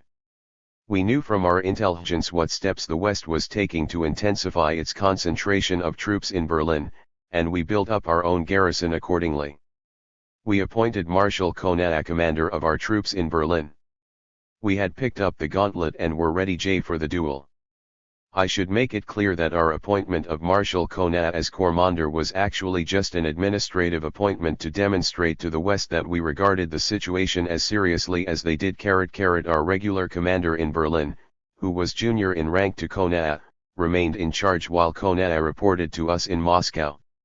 The fact that Konev spent most of his time in Moscow proves that we weren't expecting the confrontation to escalate into a full-scale military conflict. Konev reported that he had learned through intelligence channels on what day and at what hour the Western powers were going to begin their actions against us. They were preparing bulldozers to break down our border installations. The bulldozers would 509. Be followed by tanks and wave after wave of jeeps with infantrymen. This action was timed to coincide with the opening of the 22nd Party Congress. We went into consultation and worked out in advance what our response would be. We concentrated our own infantry units in side streets near the checkpoints along the border. We also brought in our tanks at night and stationed them nearby. Then there was nothing for us to do but wait and see what the West would do next. Then Konae reported that the American bulldozers, tanks, and jeeps had moved out and were heading in the direction of our checkpoints. Our men were waiting calmly and did not move, even when the bulldozers came right up to the border. Then all at once our tanks rolled out of the side streets and moved forward to meet the American tanks. The American bulldozers and tanks came to a halt. The jeeps drove past them and crossed over the border into East Berlin. We didn't try to stop them because, according to special terms in the Potsdam Agreement, Allied military vehicles were allowed to cross from one zone to another in Berlin. Therefore we opened the gates and let the American jeeps through. After they'd gone a short distance beyond the checkpoint, the Americans saw our troops stationed in the side streets and our tanks coming toward them. The Americans immediately turned their jeeps around and sped back into West Berlin. The tanks and troops of both sides spent the night lined up facing each other across the border. It was late October and chilly. It certainly must have been invigorating for Oxer tank operators to sit up all night in cold metal boxes. The next morning Marshal Konae reported to us that both the American tank crews and our own had climbed out of their tanks in turn to warm themselves, but that the barrels of their cannons remained trained on each other across the border. After Marshal Konae's report I proposed that we turn our tanks around, pull them back from the border, and have them take their places in the side streets. Then we would wait and see what happened next. 1. 510. Assured my comrades that as soon as we pulled back our tanks, the Americans would pull back theirs. They had taken the initiative in moving up to the border in the first place, and therefore they would, so to say, have been in a difficult moral position if we forced them to turn their backs on the barrels of our cannons. Therefore we decided that at this point we should take the initiative ourselves and give the Americans an opportunity to pull back from the border once the threat of our tanks had been removed. My comrades agreed with me. I said I thought that the Americans would pull back their tanks within 20 minutes after we had removed ours. This was about how long it would take their tank commander to report our move and to get orders from higher up of what to do. Konae ordered our tanks to pull back from the border. He reported that just as I had expected, it did take only 20 minutes for the Americans to respond. Thus the West had tested our nerve by prodding us with the barrels of their cannons and found us ready to accept their challenge. They learned that they couldn't frighten us. I think it was a great victory for us, and it was won without firing a single shot. By refusing to back down in the face of intimidation by the West, we guaranteed the GDR's right to control its own territory and its own borders. We had good reason to celebrate this moral and material victory, for we had forced the West to recognize the GDR's unwritten rights. Mao Zedong and the Schism. In this highly personal and anecdotal account of Khrushchev's and Stalin's relations with Mao Zedong there is nothing to contradict the accepted Western reconstruction of the genesis and development of the Sino-Soviet split, and there is a good deal to confirm it. Khrushchev does not add to the story so much as embroider it. He concentrates on the personal aspects of the Great Schism and its seismic effects on the world communist movement.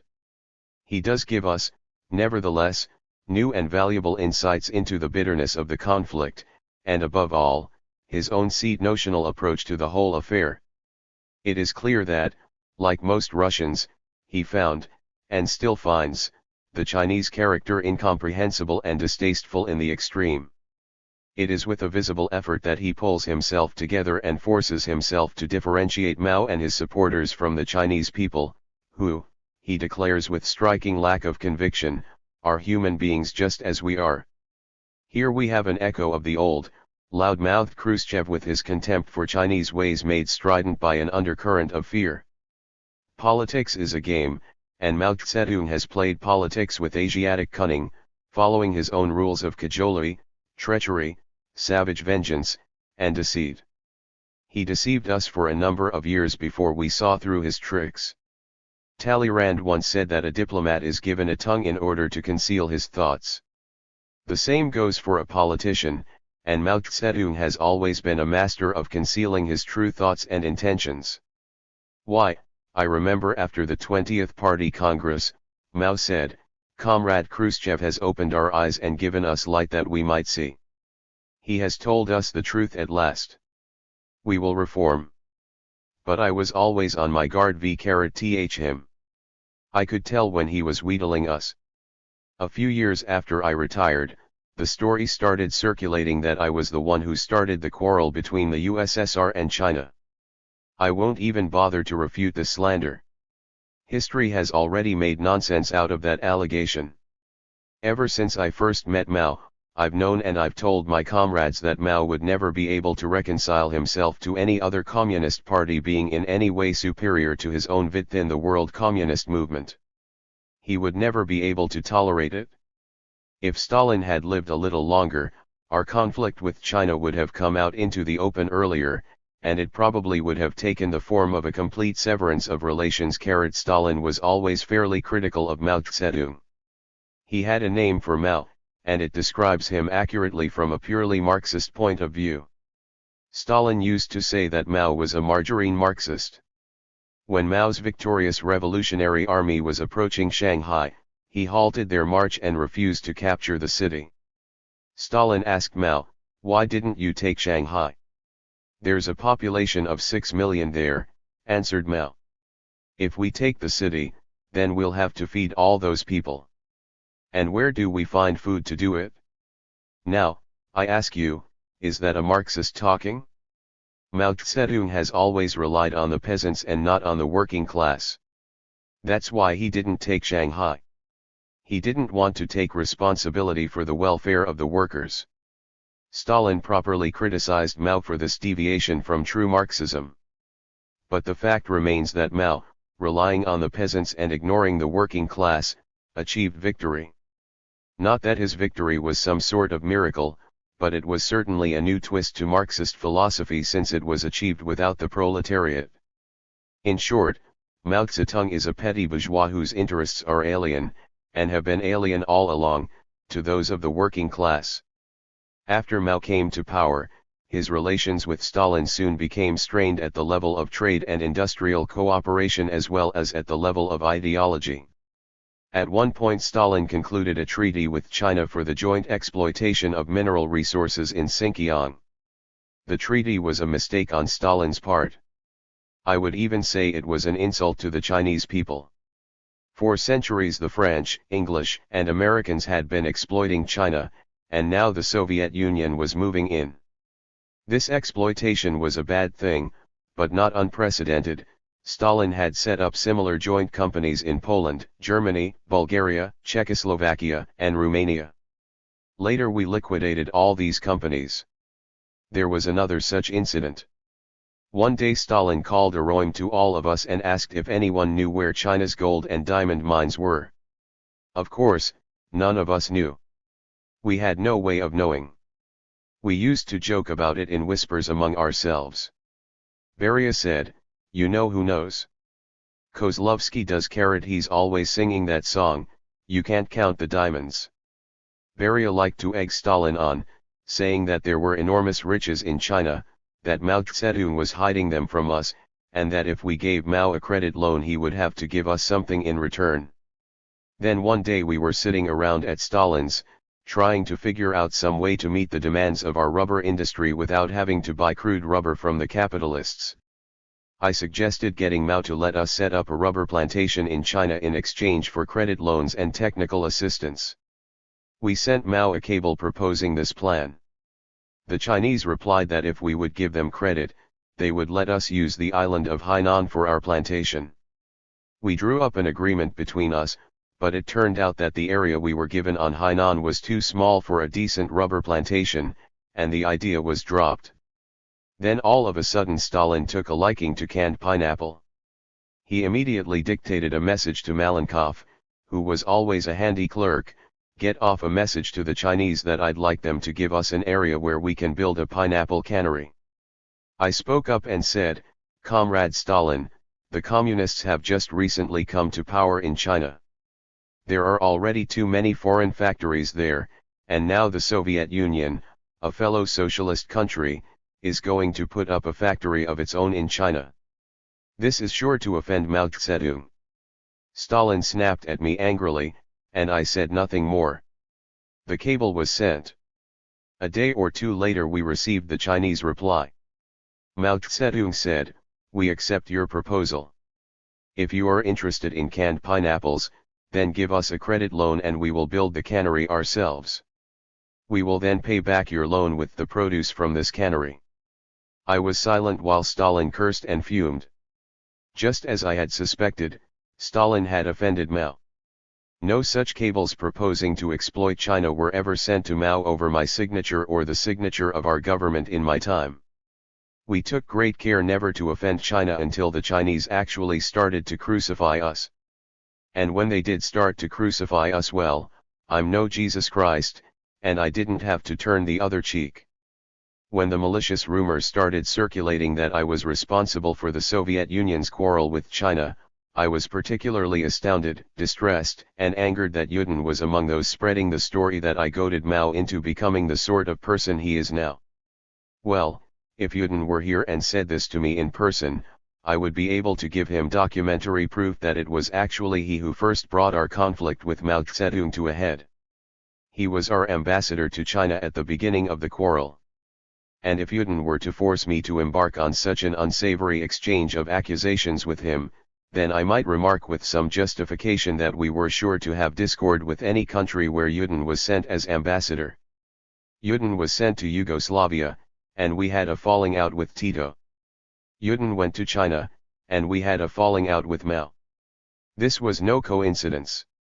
At one point I had respect for Yudin. Why was he sent to China in the first place? It happened like this. Mao Zedong wrote a letter to Stalin asking him to recommend a Soviet Marxist philosopher who might come to China to edit Mao's works. Mao wanted an educated man to help put his works into proper shape and to catch any mistakes in Marxist philosophy before Mao's writings were published. Yudin was chosen and sent to Peking. For a while Yudin worked hand in glove with Mao. Mao went to see Yudin more often than the other way around. Stalin was even a bit worried that Yudin wasn't treating Mao with proper respect because he permitted Mao to come to him instead of going to Mao. Everything was going along fine. Then, out of the blue, we received from Yudin a long-coded dispatch in which he described all sorts of incredible things which he had heard from Mao Zedong about the Soviet Union, our Communist Party, and about Yudin himself. There was no longer any need to worry that Mao was fawning over Yudin. Now it was obvious that Mao had no respect for Yudin at all. We decided we'd better get Yudin out of China. As an ambassador, Yudin had been a weak administrator and poor diplomat, but he had been useful as long as his personal relations with Mao remained friendly. To hell with his strictly ambassadorial work, we could always let our embassy officials in Peking take care of that. But when he clashed with Mao on philosophical grounds, he was no good to us either as an ambassador or as a contact with Mao. So we recalled him. And now this philosopher is trying to pin the blame on others. As far as my own relations with Mao are concerned, I always bent over backwards to be fair and friendly. Unlike Stalin, I never tried to take advantage of Mao. In fact, just the opposite happened. The Chinese tried to take advantage of us. For instance, in 1954, when our country was still hungry and poverty-ridden from the war, we were in Peking and Zhou Enlai asked, "Perhaps you could make us a gift of a university." "We're poor ourselves, you know," I said. "We may be richer than you, but the war has just ended and we are still not back on our feet." Even though we had troubles of our OV-M, we had given Port Arthur and Dalny to the Chinese free, and we had invested huge amounts of money in China. We had also built the road from Ulaanbaatar to Peking. When Mao mentioned this in 1957, he said, "The road from Ulaanbaatar isn't much use to us. What we really need is a road from Peking through the Mountains to Kazakhstan." I said, "You know your own territory better than we do. We thought the road from Ulaanbaatar would be a more direct route for you, but we'd be willing to open a road to China through Kazakhstan, too. Why don't you build the road on your territory, and we'll build our section of the road so that it connects at the border. Later Zhou Enlai brought up the subject of this road again. Maybe you could build the section of the road on our territory, too. We looked at the map and saw that this would have meant cutting through mountains and building bridges over rivers. We answered, no, let's each build our own sections of the road as we originally agreed. We started our share of the work. During the process of the construction, the Chinese came to us again asking us to build their part of the road, and when we finally reached the border, the Chinese were nowhere to be seen. I remember that when I came back from China in 1954 I told my comrades, conflict with China is inevitable. I came to this conclusion on the basis of various remarks Mao had made. During my visit to Peking, the atmosphere was typically Oriental. Everyone was unbelievably courteous and ingratiating, but I saw through their hypocrisy. After I had arrived, Mao and I embraced each other warmly and kissed each other on both cheeks. We used to lie around a swimming pool in Peking, chatting like the best of friends about all kinds of things. But it was all too sickeningly sweet. The atmosphere was nauseating. In addition, some of the things Mao said put me on my guard. I was never exactly sure that I understood what he meant.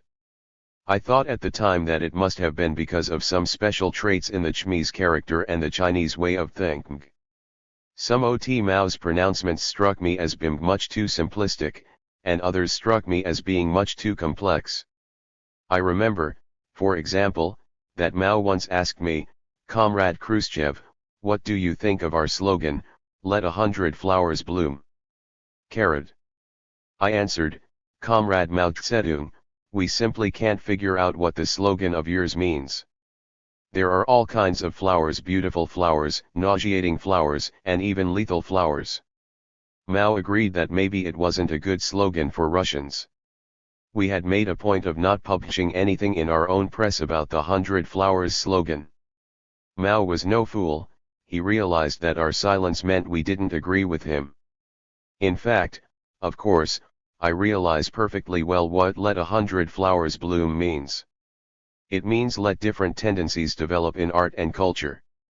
But now it's clear to everyone that the slogan was intended as a provocation. It was proclaimed in order to encourage people to express themselves more openly so that any flowers whose blossom had the wrong color or scent could be cut down and trampled into the dirt. Then there was Mao's other famous slogan, imperialism is a paper tiger. I found it perfectly incredible that Mao could dismiss American imperialism as a paper tiger when in fact it is a dangerous predator. The paper tiger slogan was first proclaimed when our relations with China were still good, and it caused us a certain amount of embarrassment, coming as it did from our friend Mao Zedong, the leader of the Chinese people. Now it seems the Chinese have quieted down for the time being about the paper tiger. They're not chanting it all the time the way they used to.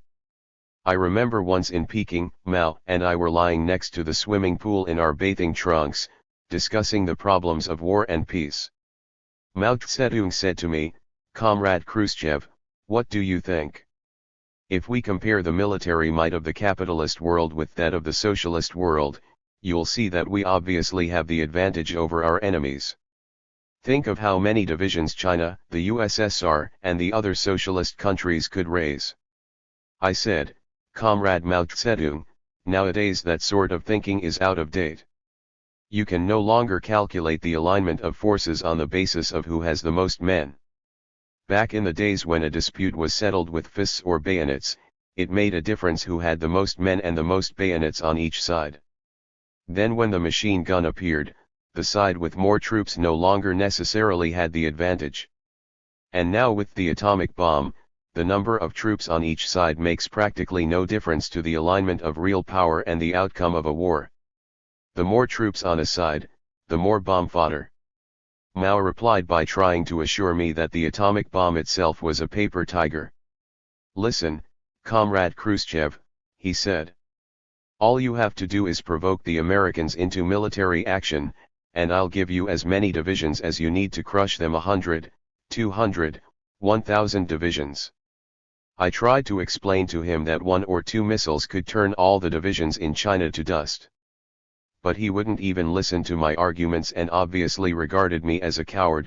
Mao certainly changed his tune in 1957, when he came to the Moscow Conference of Communist and Workers' Parties and said, during an amiable and candid conversation, "Comrade Khrushchev, I see in the newspaper that your defense minister, Zhukov, says that if any socialist country is attacked by any imperialist power, you will strike back swiftly. That would be a mistake." I said, "Comrade Mao Zedong, Zhukov wasn't just speaking for himself. He was speaking for the Central Committee and voicing our collective decision. I've said the same thing myself. We weren't quarreling, we were just having a friendly discussion." Mao replied, "I think if the imperialists were to attack China, you shouldn't intervene. We would fight them by ourselves. Your job would be to survive. Let us watch out for ourselves. What's more, if you were attacked, I don't think you should retaliate. And what should we do? Retreat. Where to? You've retreated before. You retreated all the way to Stalingrad during World War II, and if you're attacked again you could retreat all the way to the Urals and hold out for 2 or 3 years. You'd cave China at your back. Comrade Mao Zedong, if a war started now, how long do you think it would last? It wouldn't be like the last war. That was a war of air forces and tanks. Now there are missiles and atomic bombs. What makes you think we'd have 3 years in which to retreat to the Urals? We'd probably have only a few days, and after that there would be nothing left of us but a few tattered remnants scratching along. If we told the enemy that we won't retaliate, we'd be inviting him to attack. That's why we must let him know that our warning serves to deter him." Clearly, there was a fairly basic disagreement between us. But our split with China went even deeper. The Chinese knew that they were in a dangerous position in the world communist movement after the 20th Party Congress. They understood the implications for themselves of the Congress's repudiation of personality cults, autocratic rule, and all other anti-democratic, anti-party forms of life. Stalin was exposed and condemned at the Congress for having had hundreds of thousands of people shot and for his abuse of power. Mao Zedong was following in Stalin's footsteps. Mao's own personality cult is a complicated PHE. 521. Nomenon. A personality cult is a little like a religion. For centuries people have been droning, "Lord, have mercy upon us, Lord, help us and protect us." And have all the prayers helped? Of course not. But people are set in their ways and continue to believe in God despite all the evidence to the contrary. There have even been echoes of the Maoist personality cult here in our country. In about 1962, I discovered that our military men had been printing Mao Zedong's works on warfare. I immediately sent for the Minister of Defense and said, "Comrade Malinovsky, I understand your department is publishing the works of Mao. This is absurd. The Soviet army crushed the crack forces of the German army, while Mao Zedong's men have spent between 20 and 25 years poking each other in the backsides with knives and bayonets. Now you're publishing Mao's works on warfare. What for? To learn how to make war in the future? What were you using for your head when you made this decision?" Malinovsky and the other military comrades were intelligent men, but publishing Mao Zedong on warfare was a stupid waste of time. I don't know whatever happened to the copies they printed. They're probably lying in some storeroom somewhere, or maybe they've been burned. I remember well how Mao Zedong rebuffed our efforts to cooperate on military matters in 1958. According to a treaty, our planes were supposed to be able to use airfields in China for layovers and refueling. Then, when we put our long-range submarines into service, we needed a radio station in China to keep in contact with our fleet. The Chinese, by the way, had already asked that we turn over our submarine designs to them and teach them how to build submarines. So we felt justified in asking them for permission to build a radio station on their territory. Their answer was no. It wasn't long afterward that we got Yudin's coded dispatch about the anti-Soviet attitudes of the Chinese leadership. I said to my comrades, according to protocol, it's Mao's turn to make a state visit here before we go there again. But given the present situation, maybe we'd better go talk to him. It had better be a private meeting so that we can find out where we stand with the Chinese comrades. This was our last trip to China. It was in 1959. Our discussions were friendly but without concrete results. Among the things discussed was the subject of the radio station. I said, Comrade Mao Zedong, we will give you the money to build the station. It doesn't matter to us to whom the station belongs, as long as we can use it to keep in radio contact with our submarines. We would even be willing to give the station to you, but we'd HKE to have it built as soon as possible. Our fleet is now operating in the Pacific Ocean, and our main base is in Vladivostok. Comrade Mao Zedong, couldn't we come to some sort of agreement so that our submarines might have a base in your country for refueling, repairs, shore leaves, and so on? For the last time, no, and I don't want to hear anything more about it. Comrade Mao Zedong, the countries of the Atlantic Pact have no trouble cooperating and supplying each other, and here we are unable to reach an agreement on so simple a matter as this. No. I couldn't understand why he got so angry. I made one last attempt to be reasonable. If you want, you can use Murmansk as a port for your submarines. No. We don't want anything to do with Murmansk, and we don't want you here. We've had the British and other foreigners on our territory for years now, and we're not ever going to let anyone use our land for their own purposes again. We never did get his permission for the submarine base registered when Mao started pushing the idea that China could catch up with America in 5 years. He took the offensive against us, and he did so out in the open. It was about this same time that he started to organize communes and to build his samovar blast furnaces. At Mao's instigation, the Chinese started to claim that the Soviet belief in the distribution of material goods according to the quantity and quality of labor expended was a bourgeois concept. Statements started appearing in China to the effect that we, the Soviet Union, were hanging on the coattails of the bourgeoisie. So some basic questions of principle had arisen about the future direction of our movement, and we had reached a parting of the ways with China. Mao Zedong also declared that peaceful coexistence was a bourgeois pacifist notion.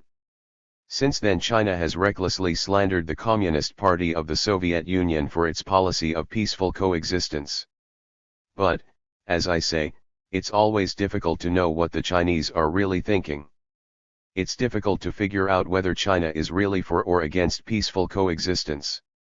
I remember that after I retired I heard on the radio that Mao had given an interview to some American writer who put the question to him directly. Do you really want to unleash war upon the world? Mao answered, no, the Chinese don't want war. We'll go to war only if there is a direct attack against our territory. Under the pressure of questioning by bourgeois journalists, Mao Zedong has repeated several times that China stands behind peaceful coexistence. It's my own feeling that the so-called Mao Zedong Declaration was actually authored by Zhou Enlai. I've never known for sure Mao's own position. It's impossible to pin these Chinese down. There is, however, one thing I know for sure about Mao. He's a nationalist, and at least when I knew him, he was bursting with an impatient desire to rule the world. His plan was to rule first China, then Asia, then what? There are 700 million people in China, and other countries like Malaysia, about half the population is Chinese. The FOUAB innocent conversation which Mao and I once had over tea is very interesting for the light it throws on Mao's own version of Chinese nationalism. He asked me, how many conquerors have invaded China? He answered the question himself. China has been conquered many times, but the Chinese have assimilated all of their conquerors. He was setting his sights on the future. Think about it, he said. You have 200 million people, and we have 700 million. Then he started to discourse on the distinctiveness of China. As an example, he mentioned that there are no foreign words in the Chinese language. All the rest of the world uses the word electricity, he boasted. They borrowed the word from English. But we Chinese have our N word for it. His chauvinism and arrogance sent a shiver up my spine. Later the Chinese press took Mao's lead and started to claim that Vladivostok was on Chinese territory. They wrote that the Russians had stolen it from China. It's true, at one point in history the Chinese ruled in that part of Siberia before our Tsars expanded into the area. We consented to negotiate with the Chinese about our borders. They sent us their version of how the map should read. We took one look at it, and it was so outrageous that we threw it away in disgust. Mao Zedong may be a nationalist, but he's no fool. When China began its supposedly egalitarian reforms, literature on the subject came across the border and started circulating widely in Soviet Siberia. When I found out what was happening, I told my comrades, this must stop immediately. The slogans of the Chinese reforms are very alluring. You're mistaken if you don't think the seeds of these ideas will find fertile soil in our country. We had to respond in substance to Mao's assumptions and propositions. To put it mildly, we didn't agree with his position. Actually, I had already run out of patience with him. If you read my report to the 22nd Party Congress, you'll see that I dedicated many of my remarks to the problems of China, although I didn't mention China by name. But it was there at the 22nd Party Congress that we rejected the main tenets of Mao's position. However, I do subscribe to one of Mao's egalitarian reforms. He was right to remove epaulets from Chinese army uniforms. I think this was a sensible thing to do, and by the same token, I think it was a mistake on our part when we put epaulets and stripes back onto our own military uniforms. Who the hell needs them? We won the Civil War, and I didn't have any epaulets or stripes even though I held the rank of commissar. The soldiers didn't need to see fancy stripes to know who their commissar and their commander were. Back in those days we were able to crush our enemies without epaulets. Nowadays our military men are all dressed up like canaries. During the conference of Communist and Workers' parties at the Kremlin in 1960, the Chinese delegation, which was led by Liu Shaoqi, opposed us right down the knee, and the Albanians spoke out against us in support of China. Especially shameless was the behavior of that agent of Mao Zedong, Enver Hoxha. He bared his fangs at us even more menacingly than the Chinese themselves. After his speech, Comrade Dolores Ibarruri, an old revolutionary and a devoted six-storker in the communist movement, got up indignantly and said, very much to the point, that Hoxha was like a dog who bites the hand that feeds it. We wanted to do everything we could to prevent a schism between the Albanians and ourselves, but all our efforts were to no avail. Our conflict with the Albanians developed in stages, as we gradually became aware that the Albanians were conspiring with the Chinese against us. We got wind of their treachery when an Albanian delegation was passing through Moscow on its ways back from China. One of the Albanians, an honest woman, came to us and told us what was going on. I think she was strangled a short time later, poor woman. And it wasn't the Gestapo who strangled her. No, it was her own brothers. I say this because she was a communist and they were communists, too. They strangled her because she, a communist, had come to us at the Central Committee of the Communist Party of the Soviet Union and told us about the Albanian secret meetings with the Chinese. How naive we were. At the same time Mehmet Sheku was in a hospital in the USSR, taking some sort of medical treatment. When we confronted him with the fact that we knew talks were going on between his country and China, he jumped up from his hospital bed and flew straight back to Albania. Enver Hoxha, Mehmet Sheku and Baluta had come to power in Albania by staging an uprising and overthrowing the original first secretary of the Albanian party, a very good comrade whom Tito had always spoken well of and whom the Yugoslavs had generally supported. He had been from Saud workers' stock, and he was the founder of the Communist Party of Albania. Tito told me that Mehmet Sheku personally strangled this man. These three Hakha, Sheku, and Balutu used to bring someone to trial and sentence him themselves, without ever putting anything in writing. Then they would look for an opportunity to have their victim murdered secretly. It was all very similar to the system used by Stalin and Beria. The rift which developed between the Soviet Union and Albania stemmed mainly from the Albanians' fear of democratization. Even though there was a time when I thought all was not lost, I now believe that the rift was inevitable. The final break with the Albanians occurred at the Romanian Communist Party Congress in Bucharest in July, 1960, where we met to exchange views on international matters and in particular matters pertaining to relations between fraternal communist parties on the one hand and the Chinese Communist Party on the other. Now that our break with the Albanians is complete, I stand all the more firmly for those principles of democratic leadership which the Albanians could never accept. Democracy is certainly desirable, but in a democracy it is difficult for a leader to stay in power if he doesn't make a point of consulting with his followers. A democratic leader must have a good mind and be able to take advice. He must realize that his position of leadership depends on the people's will to have him as their leader, not on his OVM will to lead the people. And the people will accept a leader only if he shows himself to be of the same flesh and blood as the party. A leader must be motivated by the interests of the people, and not by greed or vanity. A leader must have mastered knowledge, humility, and the ability to live as part of the collective. I repeat, he holds his position of leadership by the will of the party. In other words, he is not above the party, but the servant of the party, and he can keep his position only as long as he enjoys the party's satisfaction and support. In their own party careers, Enver Hoxha, Mehmet Sheku, and Balutu haven't lived up to these principles. Neither has Mao Zedong. However, while Mao Zedong may have abused his power and misled his party, he's not, as some claim, a madman. People are starting to say that Mao Zedong is a lunatic, that he has taken leave of his senses.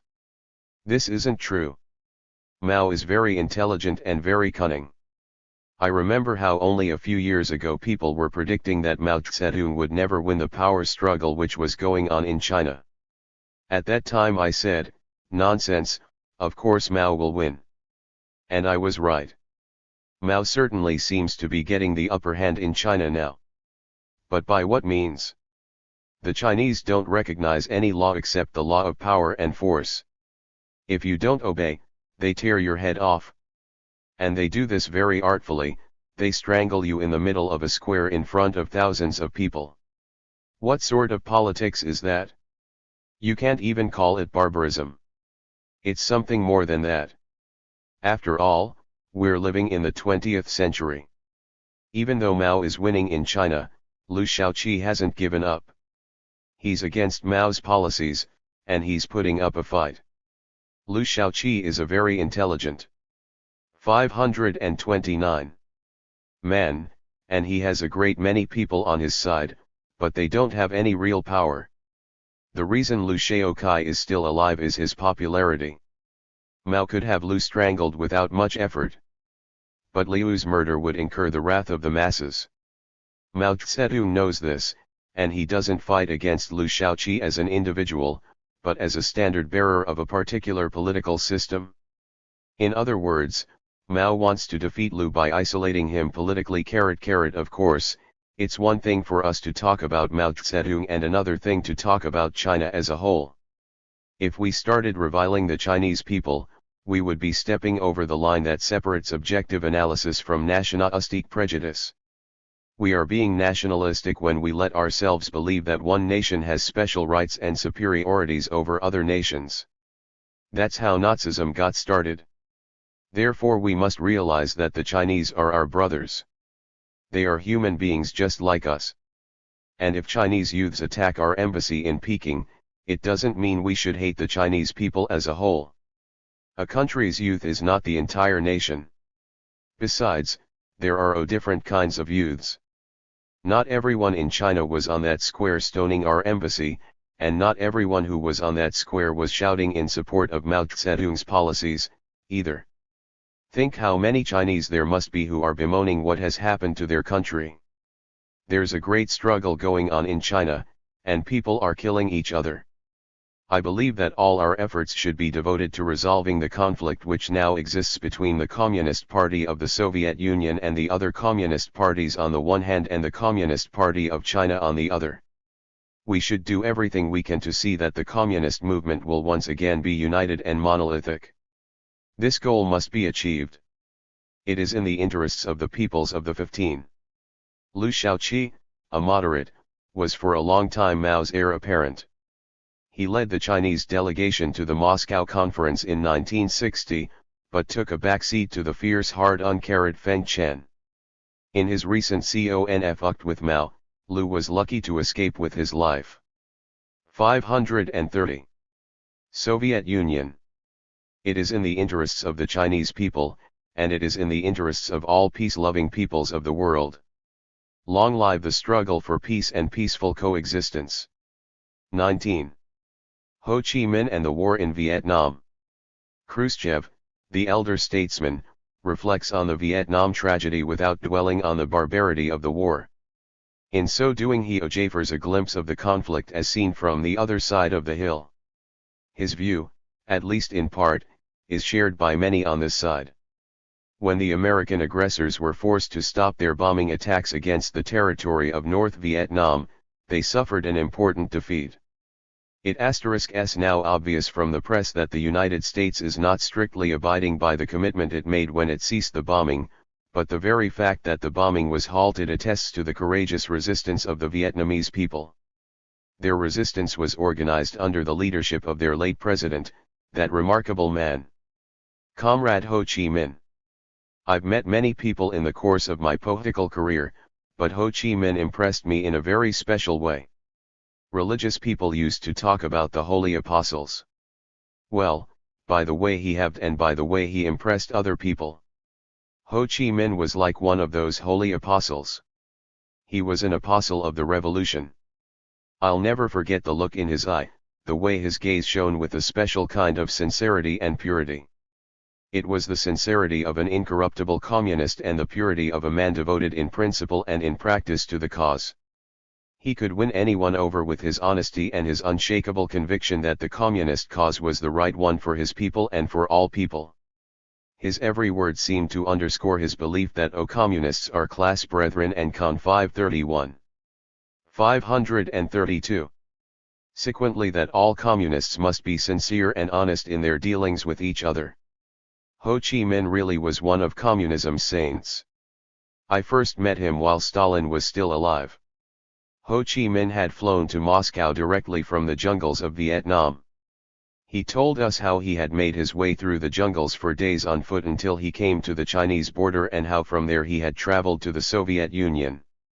During our conversation, Ho Chi Minh kept watching Stalin intently with his unusual eyes. I would say that there was in his gaze an almost childlike naivete. I remember once he reached into his briefcase and took out a copy of a Soviet magazine, I think it was the USSR under construction, and asked Stalin to autograph it. In France everyone chases after autographs, and apparently Ho Chi Minh had picked up this bug. He liked the idea of being able to show people Stalin's autograph back in Vietnam. Stalin gave Ho his autograph but shortly afterward had the magazine stolen back from him because he was worried about how Ho might use it. Ho Chi Minh told us about the struggle his people were waging against the French occupation forces and asked us to give him material aid, particularly arms and ammunition. After he left Moscow, Ho Chi Minh asked us in writing to send him quinine because his people were suffering from a malaria epidemic. Our pharmaceutical industry produced quinine on a large scale, so Stalin went overboard with generosity and said, "Send him half a ton." Subsequently I met with Ho Chi Minh many times. I remember our work together during the Geneva Conference. At that time we still had very good relations with the Communist Party of China. Before the Geneva Conference there was a preparatory meeting in Moscow. China was represented by Zhou Enlai and Vietnam by President Ho Chi Minh and Prime Minister Pham Van Dong. We worked out the position we would take in Geneva, basing it on the situation in Vietnam. The situation was very grave. The resistance movement in Vietnam was on the brink of collapse. The partisans were counting on the Geneva Conference to produce a ceasefire agreement which would enable them to hold on to the conquests which they had won in the struggle of the Vietnamese people against the French occupation. Hanoi was securely in the hands of the French. If you looked at a map on which our own demands for a settlement were marked out, you'd see that North Vietnam was pockmarked with enclaves which had been captured and occupied by the French. After one of these sessions in Catherine Hall of the Edgeremlin, Zhou Enlai buttonholed me and took me into a comber. He said, "Comrade Ho Chi Minh has told me that the situation in Vietnam is hopeless and that if we don't attain a ceasefire soon, the Vietnamese won't be able to hold out against the French. Therefore they've decided to retreat to the Chinese border if necessary, and they want China to be ready to move troops into Vietnam as we did in North Korea. In other words, the Vietnamese want us to help them drive out the French. We simply can't grant Comrade Ho Chi Minh's request. We've already lost too many men in Korea. That war cost us dearly. We're in no condition to get involved in another war at this time." Carried. I made a request of my own to Comrade Zhou Enlai. "An important struggle is going on," I said, "and the Vietnamese are putting up a good fight. The French are taking heavy losses. There's no reason why you should tell Ho Chi Minh that you will refuse to help." Tours were Mr. Anthony Eden for Britam, M. Mendes France for France, Zhou Enlai for China, and Ho Chi Minh himself. Him if his troops retreat to your border under the blows of the French. Why don't you just tell him a white lie? Let the Vietnamese believe that you'll help them if necessary, and this will be a source of inspiration for the Vietnamese partisans to resist the French." Zhou Enlai agreed not to tell Comrade Ho Chi Minh that China wouldn't come into the war against the French on Vietnamese territory. Then a miracle happened. When the delegation arrived in Geneva for the conference, the Vietnamese partisans won a great victory and captured the fortress of Dien Bien Phu. At the first session of the conference, the French head of state, Mendes France, proposed to restrict the northern reach of the French forces to the 17th parallel. I'll confess that when we were informed of this news from Geneva, we gasped with surprise and pleasure. We hadn't expected anything like this. The 17th parallel was the absolute maximum we would have claimed ourselves. We instructed our representatives in Geneva to demand that the demarcation line be moved farther south, to the 15th parallel, but this was only for the sake of appearing to drive a hard bargain. After haggling for a short time, we accepted Mendes France's offer, and the treaty was signed. We had succeeded in consolidating the conquests of the Vietnamese communists. I should take this opportunity to give Mendes France his due. He soberly and accurately evaluated the situation facing him. Granted, the partisans were having trouble in Vietnam, but they weren't having any more trouble than the French army. Mendes France took the only sensible step when he ended the war which the French were waging in Vietnam. France pulled out of the war and evacuated its troops. All would have been well if everyone had adhered to the commitments of the Geneva Accords. After 2 years, general elections should have been held, and we had no doubt that Ho Chi Minh, that is, the communists and the progressive forces of Vietnam, would have emerged victorious. But then that sinister man Dulles and the United States stepped in and imposed a long, bloody war on the Vietnamese people, AV/AR, which is still going on today. I won't go into the war itself because the whole thing has been thoroughly covered in the press. However, I would like to say something about the difficulties which face the Vietnamese because of the Soviet Union's conflict with China. During the concluding stage of the Conference of Communist and Workers' Parties in I-960*, everyone agreed to sign the conference declaration except for the Chinese, who stubbornly refused to accept one point in the document. This was an important point, and its inclusion in the declaration was a matter of principle for us. Therefore we couldn't meet the Chinese halfway. Ho Chi Minh came up to me and said, "Comrade Khrushchev, you'll have to concede to the Chinese on this point." "How can we concede?" I replied. "This is a matter of principle. Comrade Khrushchev, China is a very big country with a very big party. You can't permit a schism in the movement. You must make sure that the Chinese sign this declaration along with the rest of us. Only if it is unanimously endorsed will this document have great international importance. Comrade Ho Chi Minh, our delegation is devoting all its efforts to maintaining unity in the communist movement. Don't think we underestimate the stature and power of the Communist Party of China. We're doing everything we can to keep China inside the fold of fraternal communist parties. But surely you will understand that we cannot compromise our principles. 536. That's what we would be doing if we yielded to the Chinese on this point. Their position contradicts our whole communist world outlook. You say that China is a big country and the Chinese party is a big party. Surely you'd agree that ours is not a small country nor a small party. But that's beside the point. All communist parties are equal and must enjoy equal rights and equal opportunities. And as long as that is the case, all our aspirations must be subordinated to one goal, and that goal is the victory of the communist movement. Ho Chi Minh agreed with me, but he said, for us, it is doubly difficult. Don't forget, China is our neighbor. After speaking to me, he apparently went to talk to the Chinese. Eventually, after prolonged efforts on the part of our representatives to negotiate with the Chinese, we found a mutually acceptable formula, and China agreed to sign the declaration. I was very grieved when China finally did in fact, break off all working political relations with us.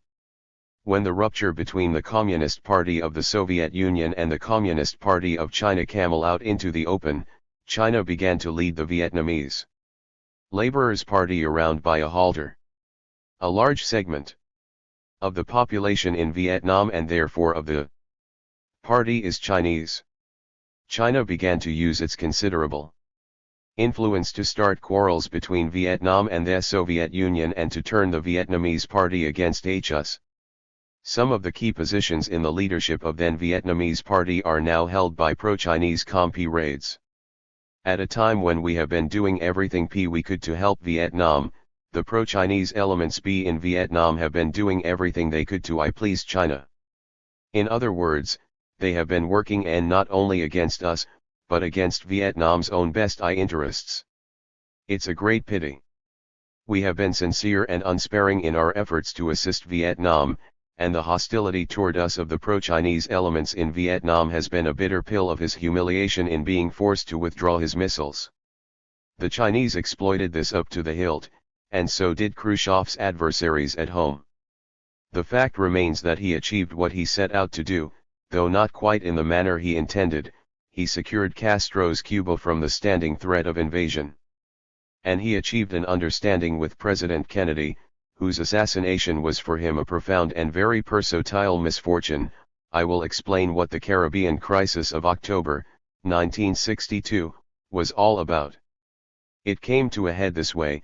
At the time that Fidel Castro led his revolution to victory and entered Havana with his troops, we had no idea what political course his regime would follow. We knew there were individual communists participating in the movement which Castro led, but the Communist Party of Cuba had no contact with him. The secretary of the Central Committee of the Cuban Party had even resigned from the party in order to join Castro in the hills. When Castro's men captured Havana, we had to rely completely on newspaper and radio reports, from Cuba itself and from other Count 540. 541. Tries, about what was happening. The whole situation was very unclear. The man Fidel appointed to be president was someone we'd never heard of. Furthermore, Cuba hadn't recognized our government, so for a long time we had no diplomatic relations with the new regime. However, our people who handled Latin American affairs and who had traveled in the area did know some of the Cuban leaders. They knew Raúl Castro in particular. Apparently by chance, one of our comrades had been on a ship to Mexico with Raúl Castro. This comrade told me that he and Raúl had met and talked together, and that later in Mexico Raúl Castro was arrested before our comrades' very eyes.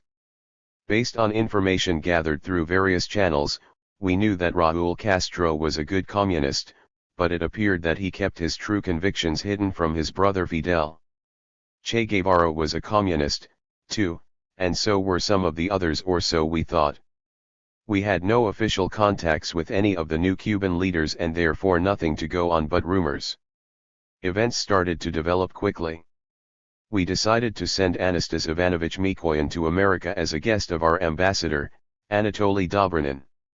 Mikoyan's mission was to establish unofficial contacts with the leaders of the American business world. We wanted to find out what the prospects were for developing trade with America. Anastas Ivanovich was the logical person to lead such a mission. He had been in the US before the war and still had some of his old contacts. We believed that when he appeared in Washington he would be approached by people from the business world who would want to look into opportunities for trade with us. In any event, Anastas Ivanovich would be able to get a sense of which way the wind was blowing. While Mikoyan was in the US, Fidel invited him to visit Cuba. Mikoyan accepted. He traveled around Cuba, looked things over, and talked with people. We still had no diplomatic relations with Cuba, and Castro was pursuing a very cautious policy toward us. There is a story that characterizes the situation in Cuba and 542. Fidel Castro's role at that time. The leaders of the Cuban Revolution go up to heaven, St. Peter comes out to meet them as God's official representative and orders them all to line up. Then he says, all calm. 1. Munists, 3 steps forward. Guevara steps forward, I Raúl steps forward, so does someone else. But all the rest, including Fidel, stay in line. Peter glares at Fidel J and shouts, hey! You, the tall one with the beard. What's wrong, didn't you hear what I said? All calm. 1. Munists 3 steps forward. The point of this story is that while St. Peter and everyone else considered Fidel a communist, Fidel J himself did not. He thought Peter's command didn't pertain to him. Shortly after Mikoyan's visit we established diplomatic relations with Cuba, and we sent a delegation there. The Americans had cut off the Cubans' supply of oil, their main source of power, and the Cubans were obliged to turn to us for help. Life on the island was in danger of coming to a standstill.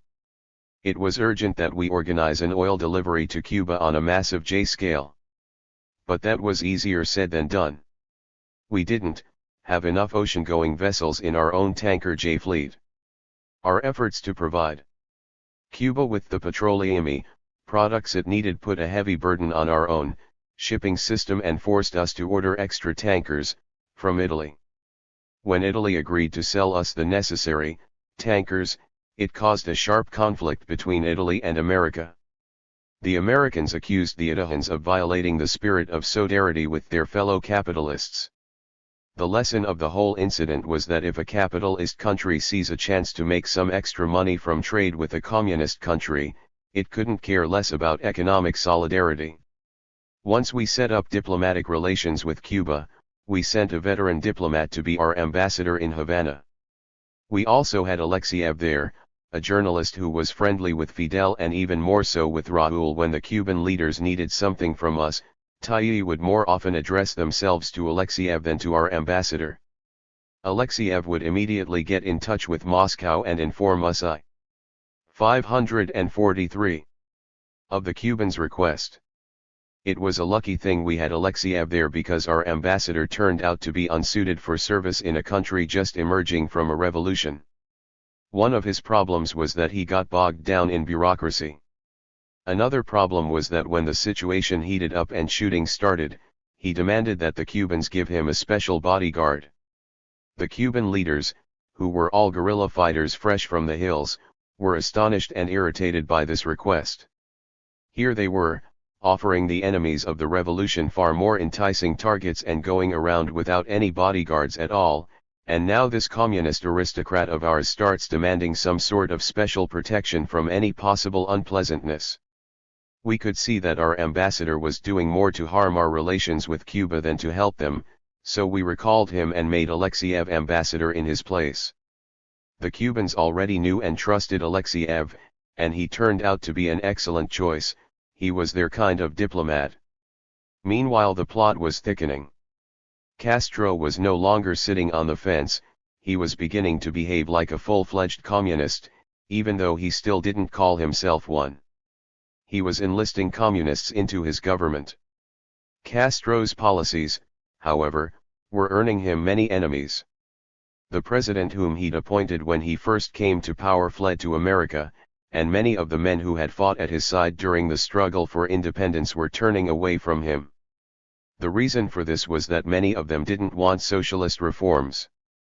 They had been fed up with Batista and eager to overthrow the corrupt old regime, but they were against Castro's nationalization of all businesses, his restrictive policies against the landowners, and his confiscation of property belonging to wealthy Americans. All the while the Americans had been watching Castro closely. At first they thought that the capitalist underpinnings of the Cuban economy would remain intact. So by the time Castro announced that he was going to put Cuba on the road towards socialism, the 544 Americans had already missed their chance to do anything about it by simply exerting their influence. There were no longer any forces left which could be organized to fight on America's behalf in Cuba. That left only one alternative: invasion. The Cubans asked us for arms. We gave them tank and artillery and sent them instructors.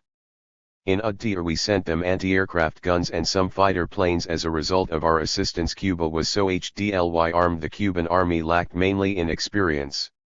The Carrot had never used tanks before, they had always fought with light arms only: automatic rifles, grenades, and pistols.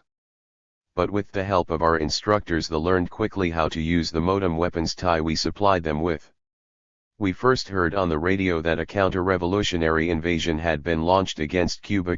We didn't even know who the invaders were they Cuban conspirators or Americans? However, we knew that no matter under whose banner the invasion was launched, it had to have the backing of the Americans. Fidel's forces swung into action and made short work of the invaders. The Americans had put too much faith in the conspirators. They had assumed that with American support behind the invasion, the Cubans would rally to the conspirators and topple Castro by themselves. After Castro's crushing victory over the counter-revolutionaries, we intensified our military aid to Cuba. We gave them as many arms as the Cuban army could absorb. But the real problem remained a matter not of the quantity or quality of the weapons, but of the availability of personnel who knew how to handle modem equipment. Before the forces of invasion had been entirely crushed, Castro came out with a declaration that Cuba would follow a socialist course. We had trouble understanding the timing of this statement. Castro's declaration had the immediate effect of widening the gap between himself and the people who were against socialism, and it narrowed the circle of those he could count on for support against the invasion. As far as Castro's personal courage was concerned, his position was admirable and correct. But from a tactical standpoint, it didn't make much sense. However, Castro was victorious anyway. He defeated the counter-revolutionaries and took many of them prisoner. We welcomed Castro's victory, of course, but at the same time we were quite certain that the invasion was only the beginning and that the Americans would not let Cuba alone.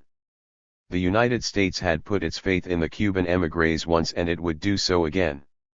The émigré conspirators had learned some lessons from their defeat, and they wouldn't refuse a chance to repeat their aggression. Cuba's geographical position has always made it very vulnerable to its enemies. The Cuban coast is only a few miles from the American shore, and it is stretched out like a sausage, a shape that makes it easy for attackers and incredibly difficult for the island's defenders. There are infinite opportunities for invasion, especially if the invader has naval artillery and air support. We were sure that the Americans would never reconcile themselves to the existence of Castro's Cuba. They feared, as much as we hoped, that a socialist Cuba might become a magnet that would attract other Latin American countries to socialism. Given the continual threat of American interference in the Caribbean, what should our own policy be? This question was constantly on my mind, and I frequently discussed it with the other members of the Presidium. Everyone agreed that America would not leave Cuba alone unless we did something. We had an obligation to do everything in our power to protect Cuba's existence as a socialist country and as a working example to the three other countries of Latin America. It was clear to me that we might very well lose Cuba if we didn't take some decisive steps in her defense. The fate of Cuba and the maintenance of Soviet prestige in that part of the world preoccupied me when I was busy conducting the affairs of state in Moscow and traveling to the other fraternal countries while I was on an official visit to Bulgaria, for instance. One thought kept hammering away at my brain: what will happen if we lose Cuba? I knew it would have been a terrible blow to Marxism-Leninism. It will gravely diminish our stature throughout the world, bulletin, especially in Latin America. If Cuba fell, other Latin American countries would reject us, claiming that for all our might the Soviet Union hadn't been able to do anything for Cuba except to make empty protests to see the United Nations. We had to think up some way of confronting America with more than words. We had to airing their help out of some compassionate or charitable desire on the part of the rich to assist the poor. No, America's so-called foreign aid program is actually part of a campaign to take advantage of the severe economic difficulties of a country like Afghanistan. And the Americans don't even go to much trouble to conceal their real aims. They hardly bother to put a fig leaf over their self-centered, militaristic motives. We have already seen what has happened when the American capitalists, imperialists, monopolists, and militarists the whole gang of them have gone poking their noses into other countries' business in Asia. They would go in offering all kinds of economic aid and come out with another signature to the SEATO Treaty. Pakistan joined SEATO, and the Americans tried to get India to join, too. But India, thanks to Nehru's progressive leadership, refused, and India stood firm as a country independent of all military blocs. At the time of our visit there, it was clear to us that the Americans were penetrating Afghanistan with the obvious purpose of setting up a military base. For our part, we have built a bakery, a railroad, and educational institutions, and we have undertaken the construction of several hundred kilometers of road. The road is now of great political and economic importance because it passes near the Afghan-Iranian border. It's my strong feeling that the capital which we've invested in Afghanistan hasn't been wasted. We have earned the Afghans' trust and friendship, and it hasn't fallen into the Americans' trap. It hasn't been caught on the hook baited with American money. There's no doubt that if the Afghans hadn't become our friends, the Americans would have managed to Marksman. He relished the limelight, spending, as J. Khrushchev says, most of his time being seen at the Khrushchev's Kremlin colleagues 605 opera and posing in his medals for photographers. And all the while, Hitler was preparing for war and Voroshilov's charge, the Red Army, was in a shambles. With some justification, Stalin blamed Voroshilov for the humiliation the USSR suffered at the hands of the Finns in the Winter War of 1939-40. Voroshilov was sacked and kept around only as a whipping boy, according to Khrushchev. Having risen so high and suddenly sunk so low, he managed to secure a place for himself as the battered but venerable old pro of Stalin's war cabinet. Stalin was apparently reluctant to put the old warhorse out to pasture or to send him to the glue factory along with a number of Voroshilov's former subordinates. In the years between the end of the war and Stalin's death, Voroshilov managed to avoid both Stalin's serious suspicion and the enmity of Stalin's heirs. Khrushchev tells us that Stalin in his dotage used to mumble sometimes about Voroshilov's being an English spy, but that did not keep him from letting Voroshilov vacation next door to him in Sakhalin. On Stalin's death in 1953, Voroshilov was elected chairman of the Presidium of the USSR Supreme Soviet. He remained titular president of the Soviet Union until 1960, when he retired on grounds of ill health. A year and a half later, at the 22nd Party Congress, he was suddenly denounced for having participated in the anti-party group's activities of the mid-1950s. Voroshilov confessed his sins, and Khrushchev asked clemency for him. Surprisingly, Voroshilov was re-elected to the Presidium of the Supreme Soviet in April, 1962. He died at the age of 89 in 1970. Georgy K. Zhukov. Marshal Zhukov was Stalin's most outstanding commander in the USSR's painful triumph over Germany and Khrushchev's most important ally in his narrow victory over the anti-606 party group. He began his military career as an ensign in a Cossack cavalry unit of the Tsarist army during World War I. He joined the Red Army in 1918, and the party the following year. In 1936 Zhukov W. as the principal Soviet observer in the Spanish Civil War. He escaped the fate of many other Spaniards.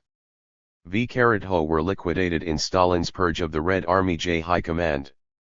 3 years later he commanded a brilliant counter-offensive against the Japanese in Outer J Mongolia near the Khalkhin-Gol River. As recently as the summer of 1969 Soviet propaganda has been reminding the world and China in particular of the Khalkhin-Gol battle as historic proof that the USSR is ready and able to protect its far eastern frontier.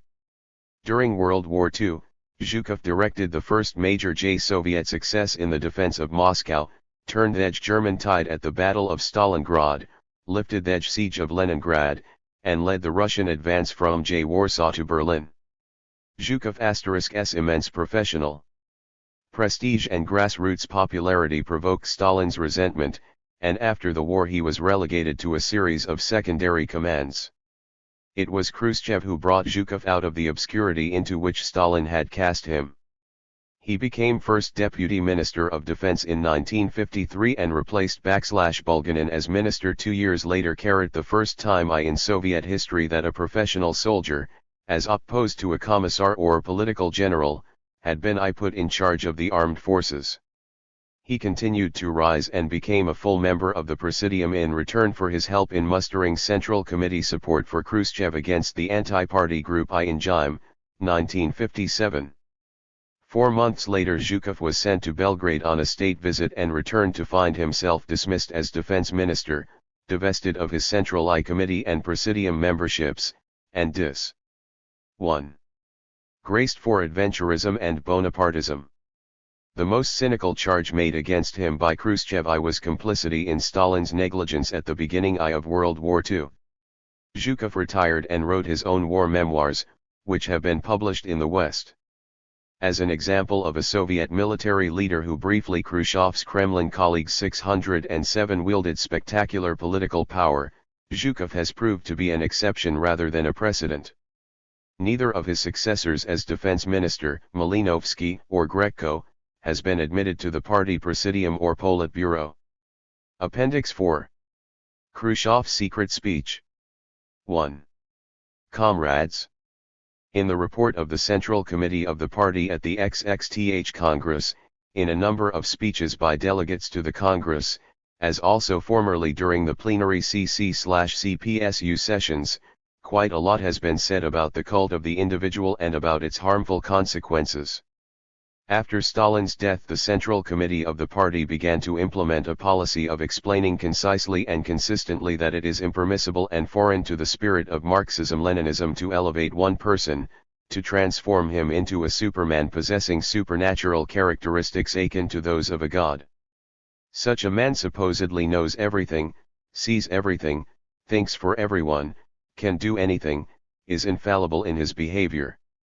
Such a belief about a man, and specifically about Stalin, was cultivated among us for many years. The objective of the present report is not a thorough evaluation of Stalin's life and activity. Concerning Stalin's merits, an entirely sufficient number of books, pamphlets, and studies had already been written in his lifetime. The role of Stalin in the preparation and execution of the socialist revolution, in the Civil War, and in the fight for the construction of socialism in our country is universally known. Everyone knows this well. At the present we are concerned with a question which has immense importance for the party. 608. 609. Now and for the future, with how the cult of the person of Stalin has been gradually growing, the cult which became at a certain specific stage the source of a whole series of exceedingly serious and grave perversions of party principles, of party democracy, of revolutionary legality.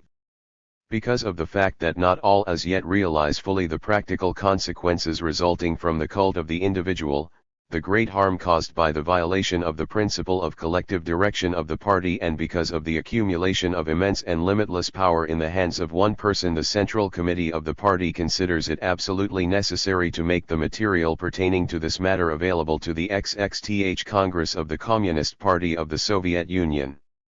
Allow me first of all to remind you how severely the classics of Marxism-Leninism denounced every manifestation of the cult of the individual. In a letter to the German political worker, Wilhelm Bloss, Marx stated, "From my antipathy to any cult of the individual, I never made public during the existence of the International the numerous addresses from various countries which recognized my merits and which annoyed me. I did not even reply to them, except sometimes to rebuke their authors. Engels and I first joined the secret society of communists on the condition that everything making for superstitious worship of authority would be deleted from its statute. Lassalle subsequently did quite the opposite." Some time later Engels wrote, "Both Marx and I have always been against any public manifestation with regard to individuals, with the exception of cases when it had an important purpose, and we most strongly opposed such manifestations which during our lifetime concerned us personally." The great modesty of the genius of the revolution, Vladimir Ilyich Lenin, is known. Lenin had always stressed the role of the people as the creator of history, the directing and organizational role of the party as a living and creative organism, and also the role of the Central Committee. 610. Marxism does not negate the role of the leaders of the workers' class in directing the revolutionary liberation movement. While ascribing great importance to the role of the leaders and organizers of the masses, Lenin at the same time mercilessly stigmatized every manifestation of the cult of the individual, inexorably combated the foreign to Marxism views about a hero and a crowd, and countered all efforts to oppose a hero to the masses and to the people.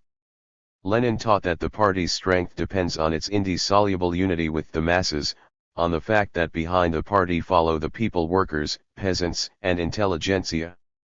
"Only he will win and retain the power," said Lenin, "who behaves in the people, who submerges himself in the fountain of the living creativeness of the people." Lenin spoke with pride about the Bolshevik Communist Party as the leader and teacher of the people.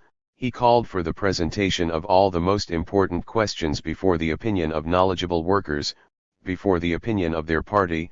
He said, "We believe in it, we see in it the wisdom, the honor, and the conscience of our epoch." Lenin resolutely stood against every attempt aimed at belittling or weakening the directing role of the party in the structure of the Soviet state. He worked out Bolshevik principles of party direction and norms of party faith, stressing that the guiding principle of party leadership is its collegiality. Already during the pre-revolutionary years, Lenin called the Central Committee of the party a collective of leaders and the guardian and interpreter of party principles. During the period between Congresses, pointed out Lenin, the Central Committee guards and interprets the principles of the party. Underlining the role of the Central Committee of the party and its authority, Vladimir Ilyich pointed out, "Our Central Committee constituted itself as a closely centralized and highly authoritative group." During Lenin's life, the Central Committee of the party was a real expression of collective leadership of 11 euros the party and of the nation. Being a militant Marxist revolutionist, always unyielding in matters of principle, Lenin never imposed by force his views upon his co-workers. He tried to convince, he patiently explained his opinions to others. Lenin always diligently observed that the norms of party life were realized, that the party statute was enforced, that the party congresses and the plenary sessions of the Central Committee took place at the proper intervals. In addition to the great accomplishments of V. I. Lenin for the victory of the working class and of the working peasants, for the victory of our party and for the application of the ideas of scientific communism to life, his acute mind expressed itself also in this, that he detected in Stalin in time those negative characteristics which resulted later in grave consequences. Fearing for the future fate of the party and of the Soviet nation, V. I. Lenin made a completely correct characterization of Stalin, pointing out that it was necessary to consider the question of transferring Stalin from the position of the Secretary General because of the fact that Stalin is excessively rude, that he does not have a proper attitude toward his comrades, that he is capricious and abuses his power. In December 1922, in a letter to the Party Congress, Vladimir Ilyich wrote, "After taking over the position of Secretary General, Comrade Stalin accumulated in his hands immeasurable power, and I am not certain whether he will be always able to use this power with the required care." This letter, a political document of tremendous importance, known in the party history as Lenin's Testament, was distributed among the delegates to the XXTH Party Congress. You have read it, and will undoubtedly read it again more than once. You might reflect on Lenin's plain words, in which expression is given to Vladimir Ilyich's anxiety concerning the party, the people, the state, and the future direction of party policy. Vladimir Ilyich said, "Stalin is excessively rude, and this defect, which can be freely tolerated in our midst and in contacts among us communists, becomes 612. A defect which cannot be tolerated in one holding the position of the Secretary General. Because of this, I propose that the comrades consider the method by which Stalin would be removed from this position and by which another man would be selected for it, a man, who above all, would differ from Stalin in only one quality, namely, greater tolerance, greater loyalty, greater kindness and more considerate attitude toward the comrades, a less capricious temper, etc." This document of Lenin's was made known to the delegates at the XLLTH Party Congress, who discussed the question of transferring Stalin from the position of Secretary General.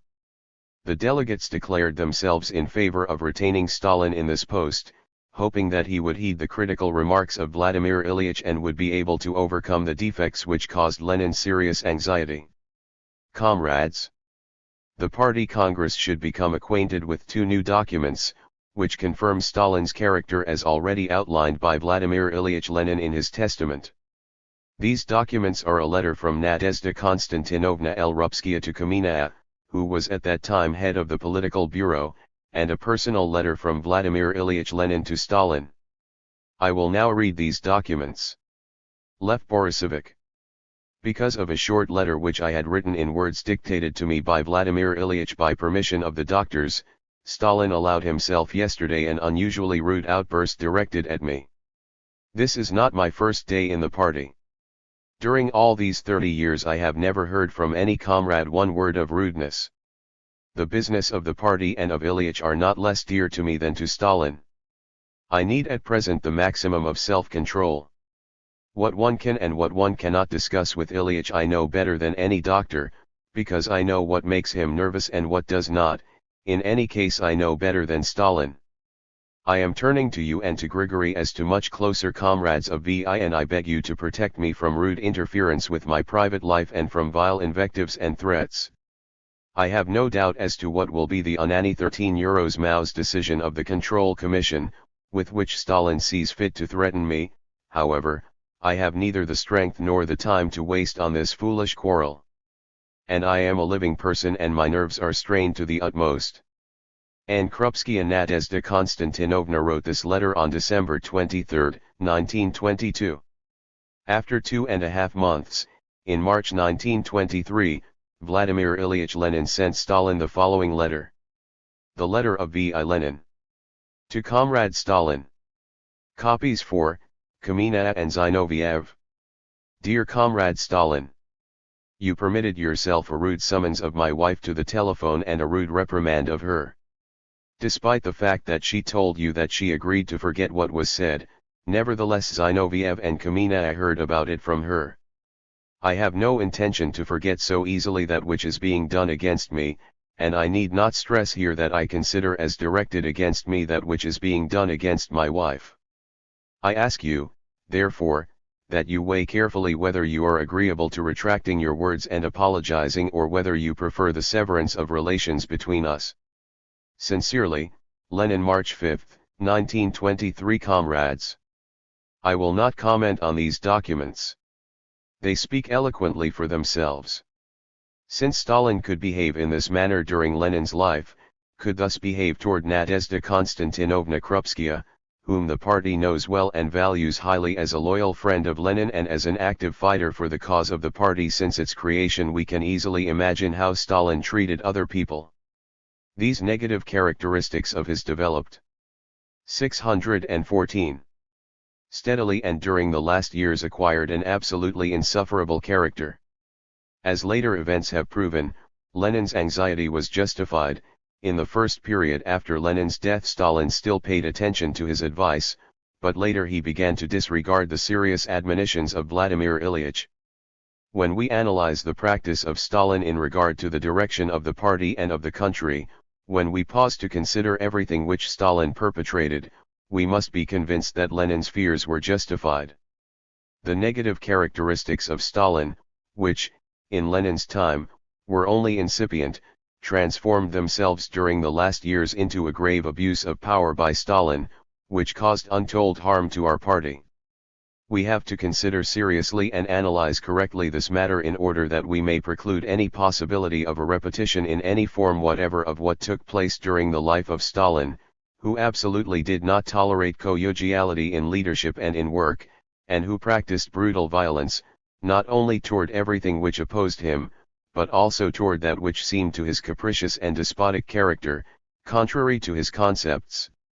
Stalin acted not through persuasion, explanation, and patient cooperation with people, but by imposing his concepts and demanding absolute submission to his opinion. Whoever opposed this concept or tried to prove his viewpoint, and the correctness of his position, was doomed to removal from the leading collective and to subsequent moral and physical annihilation. This was especially true during the period following the XVIth Party Congress, when many prominent party leaders and rank-and-file party workers, honest and dedicated to the cause of communism, fell victim to Stalin's despotism. We must affirm that the party had fought a serious fight against the Trotskyists, rightists, and bourgeois nationalists, and that it disarmed ideologically all the enemies of Leninism. This ideological fight was carried on successfully, as a result of which the party 615 became strengthened and tempered. Here Stalin played a positive role. The party led a great political ideological struggle against those in its own ranks who proposed anti-Leninist theses, who represented a political enemy hostile to the party and to the cause of Socialism.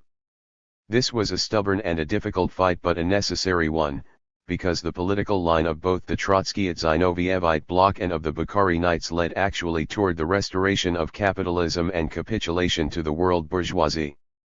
Let us consider for a moment what would have happened if in 1928 to 1929 the political line of right deviation had prevailed among us, or orientation toward cotton dress industrialization, or toward the kulak, etc.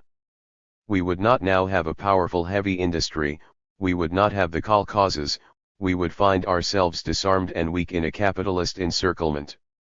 It was for this reason that the party led an inexorable ideological fight and explained to all party members and to the non-party masses the harm and the danger of the anti-Leninist proposals of the Trotskyite opposition and the rightist opportunists. And this great work of explaining the party line bore fruit. Both the Trotskyites and the rightist opportunists were politically isolated. The overwhelming party majority supported the Leninist line and the party was able to awaken and organize the working masses to apply the Leninist party line and to build socialism.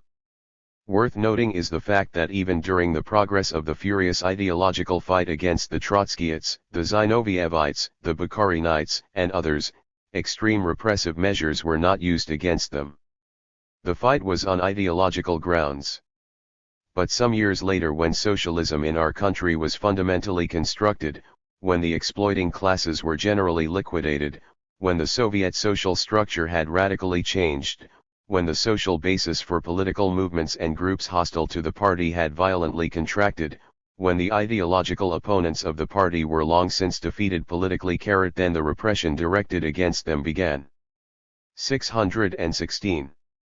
It was precisely during this period that the practice of mass repression through the government apparatus was born, first against the enemies of Leninism Trotskyites, Zinovievites, Bukharinites, long since politically defeated by the party, and subsequently also against many honest communists, against those party cadres who had borne the heavy load of the Civil War and the first and most difficult years of industrialization and collectivization, who actively fought against the Trotskyists and the rightists for the Leninist party line. Stalin originated the concept enemy of the people. This term automatically rendered it unnecessary that the ideological errors of a man or men engaged in a controversy be proven. This term made possible the usage of the most cruel repression, violating all norms of revolutionary legality, against anyone who in any way disagreed with Stalin, against those who were only suspected of hostile intent, against those who had bad reputations. This concept, enemy of the people, actually eliminated the possibility of any kind of ideological fight or the making of one's views known on this or that issue, even those of a practical character. In the main, and in actuality, the only proof of guilt used, against all norms of current legal science, was the confession of the accused himself, and, as subsequent probing proved, confessions were acquired through physical pressures against the accused. This led to glaring violations of revolutionary legality, and to the fact that many entirely innocent persons, who in the past had defended the party line, became victims. We must assert that in regard to those persons who in their time had opposed the party line, there were often no sufficiently serious reasons for their physical annihilation. The formula, enemy of the people, was specifically introduced for the purpose of physically annihilating such individuals. It is a fact that many persons, who were later annihilated as enemies of the party and people, had worked with Lenin during his life. Some of these persons had made errors during Lenin's life, but, despite 617. This, Lenin benefited by their work, he corrected them and he did everything possible to retain them in the ranks of the party, he induced them to follow him. In this connection the delegates to the party Congress should familiarize themselves with an unpublished note by V.I. Lenin directed to the Central Committee's Political Bureau in October 1920. Outlining the duties of the Control Commission, Lenin wrote that the commission should be transformed into a real organ of party and proletarian conscience. As a special duty of the Control Commission there is recommended a deep, individualized relationship with, and sometimes even a type of therapy for, the representatives of the so-called opposition, those who have experienced a psychological crisis because of failure of their Soviet or party career. An effort should be made to quiet them, to explain the matter to them in a way used among comrades, to find for them a task for which they are psychologically fitted. Advice and rules relating to this matter are to be formulated by the Central Committee's Organizational Bureau, etc. Everyone knows how irreconcilable Lenin was with the ideological enemies of Marxism, with those who deviated from the correct party line. At the same time, however, Lenin, as is evident from the given document, in his practice of directing the party demanded the most intimate party contact th people who had shown indecision or temporary nonconformity with the party line, but whom it was possible to return to the party path. Lenin advised that such people should be patiently educated without the application of extreme methods. Lenin's wisdom in dealing with people was evident in his work with cadres. An entirely different relationship with people characterized Stalin. Lenin's traits carried patient work with people, stubborn and painstaking education of them, the ability to induce people to follow him without using compulsion, but rather through the ideological influence on them of the whole collective, were entirely foreign to Stalin. He discarded the 618 Leninist method of convincing and educating, he abandoned the method of ideological struggle for of administrative violence, mass repressions, ANC terror. He acted on an increasingly larger scale, and the socialist revolutionary organizers of the anti-Soviet uprising, with the counter-revolutionary kulaks in 1918 and with others, when Lenin without hesitation used the most extreme methods against the enemies. Lenin used such methods, however, only against actual class enemies and not against those who blunder, who err, and whom it was possible to lead through ideological influence, and even retain in the leadership. Lenin used severe methods only in the most necessary cases, when the exploiting classes were still in existence and were vigorously opposing the revolution, when the struggle for survival was decidedly assuming the sharpest forms, even including a civil war. Stalin, on the other hand, used extreme methods and mass repressions at a time when the revolution was already victorious, when the Soviet state was strengthened, when the exploiting classes were already liquidated and socialist relations were rooted solidly in all phases of national economy, when our party was politically consolidated and had strengthened itself both numerically and ideologically. It is clear that here Stalin showed in a whole series of cases his intolerance, his brutality, and his abuse of power. Instead of proving his political correctness and mobilizing the masses, he often chose the path of repression and physical annihilation, not only against actual enemies, but also against individuals who had not committed any crimes against the party and the Soviet government. Here we see no wisdom but only a demonstration of the brutal force which had once so alarmed V.I. Lenin. Lately, especially after the unmasking of the Beria gang, the Central Committee has looked into a series of matters fabricated by this gang. This revealed a very ugly picture of brutal willfulness connected with 621. The incorrect behavior of Stalin. As facts prove, Stalin, using his unlimited power, allowed himself many abuses, acting in the name of the Central Committee, not asking for the opinion of the committee members nor even of the members of the Central Committee's political bureau. Often he did not inform them about his personal decisions concerning very important party and government matters. Considering the question of the cult of an individual, we must first of all shift everyone had harm this caused to the interests of our party.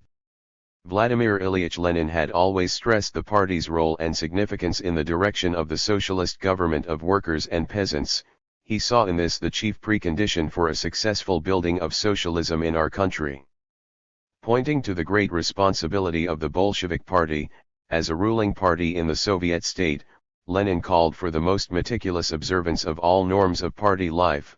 He called for the realization of the principles of collegiality in the direction of the party and the state.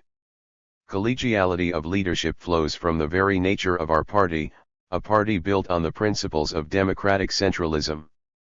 This means, said Lenin, that all party matters are accomplished by all party members directly or through representatives who without any exceptions are subject to the same rules. In addition, all administrative members, all directing collegia, all holders of party positions are elective, they must account for their activities and are recallable. It is known that Lenin himself offered an example of the most careful observance of these principles. There was no matter so important that Lenin himself decided it without asking for advice and approval of the majority of the Central Committee members or of the members of the Central Committee's political bureau.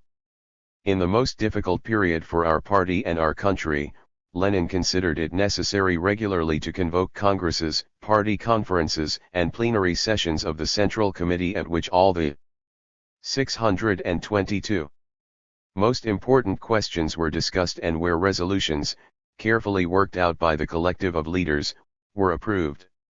We can recall, for an example, the year 1918 when, the country was threatened by the attack of the imperialistic interventionists. In this situation the VLLTH Party Congress was convened in order to discuss a vitally important matter which could not be postponed, the matter of peace. In 1919, while the Civil War was raging, the VLLTH Party Congress convened which adopted a new party program, decided such important matters as the relationship with the peasant masses, the organization of the Red Army, the leading role of the party in the work of the Soviets, the correction of the social composition of the party, and other matters. In 1920 the IXTH Party Congress was convened which laid down guiding principles pertaining to the party's work in the sphere of economic construction. In 1921, the XTH Party Congress accepted Lenin's new economic policy and the historical resolution called about party unity. During Lenin's life party congresses were convened regularly, always, when a radical turn in the development of the party and the country took place. Lenin considered it absolutely necessary that the party discuss at length all the basic matters pertain to internal and foreign policy and to questions bearing on the development of party and government. It is very characteristic that Lenin addressed the party Congress as the highest party organ his last articles, letters, and remarks. During the period between Congresses, the Central Committee of the party, acting as the most authoritative leading co-elective, meticulously observed the principles of the party and carried out its policy. So it was during Lenin's life. Were our party's wholly Leninist principles observed after the death of Vladimir Ilyich? Whereas during the first few years after Lenin's death, party congresses and Central Committee plenums took place more or less regularly. Later, Wher Stalin began increasingly to abuse his power. The Khrushchev's secret speech 623 principles were brutally violated. This was especially evident during the last 15 years of his life. Was it a normal situation when over 13 years elapsed between the XVIIth and XLXth party congresses, years during which our party and our country had experienced so many important events? These events demanded categorically that the party should have passed resolutions pertaining to the country's defense during the patriotic war and to peacetime construction after the war. Even after the end of the war, a Congress was not convened for over 7 years. Central Committee plenums were hardly ever called. It should be sufficient to mention that during all the years of the patriotic war not a single Central Committee plenum took place. It is true that there was an attempt to call a Central Committee plenum in October 1941, when Central Committee members from the whole country were called to Moscow. They waited 2 days for the opening of the plenum, but in vain. Stalin did not even want to meet and to talk to the Central Committee members. This fact shows how demoralized Stalin was in the first months of the war and how haughtily and disdainfully he treated the Central Committee members. In practice, Stalin ignored the norms of party life and trampled on the Leninist principle of collective party leadership. Stalin's willfulness vis-a-vis the party and its Central Committee became fully evident after the XVIIth Party Congress, which took place in 1934. Having at its disposal numerous data showing brutal willfulness toward party cadres, the Central Committee has created a party commission under the control of the Central Committee Presidium. It was charged with investigating what made possible the mass repressions against the majority of the Central Committee members and candidates elected at the XVIIth Congress of the All-Union Communist Party. The Commission has become acquainted with a large quantity of materials in the NKVD archives and with other documents and has established many facts. 624. Pertaining to the fabrication of cases against communists, to false accusations, to glaring abuses of socialist legality which resulted in the death of innocent people. It became apparent that many party, Soviet and economic activists who were branded in 1937 to 1938 as enemies were actually never enemies. USSR does not consider as possible the receiving of petitions of this sort. 3. The organs of the Commissariat of Internal Affairs are directed to execute death sentences against criminals of the above mentioned category immediately after the passage of sentences. This directive became the basis for mass acts of abuse against socialist legality. During many of the fabricated court cases, the accused were charged with the preparation of terroristic acts. This deprived them of any possibility that their cases might be re-examined, even when they stated before the court that their confessions were secured by force, and when, in a convincing manner, they disproved the accusations against them. It must be asserted that to this day the circumstances surrounding Kirov's murder hide many things which are inexplicable and mysterious and demand a most careful examination. There are reasons for the suspicion that the killer of Kirov, Nikolaev, was assisted by someone from among the people whose duty it was to protect the person of Kirov. A month and a half before the killing, Nikolaev was arrested on the grounds of suspicious behavior, but he was released and not even searched. It is an unusually suspicious circumstance that when the Chekist assigned to protect Kirov was being brought for an interroga. 627. On December 2, 1934, he was killed in a car accident in which no other occupants of the car were harmed. After the murder of Kirov, top functionaries of the Leningrad NKVD were given very light sentences, but in 1937 they were shot.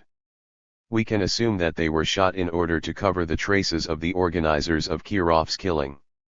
Mass repressions grew tremendously from the end of 1936 after a telegram from Stalin and Zdanov, dated from Sochi on September 25, 1936, was addressed to Kaganovich, Molotov and other members of the political bureau.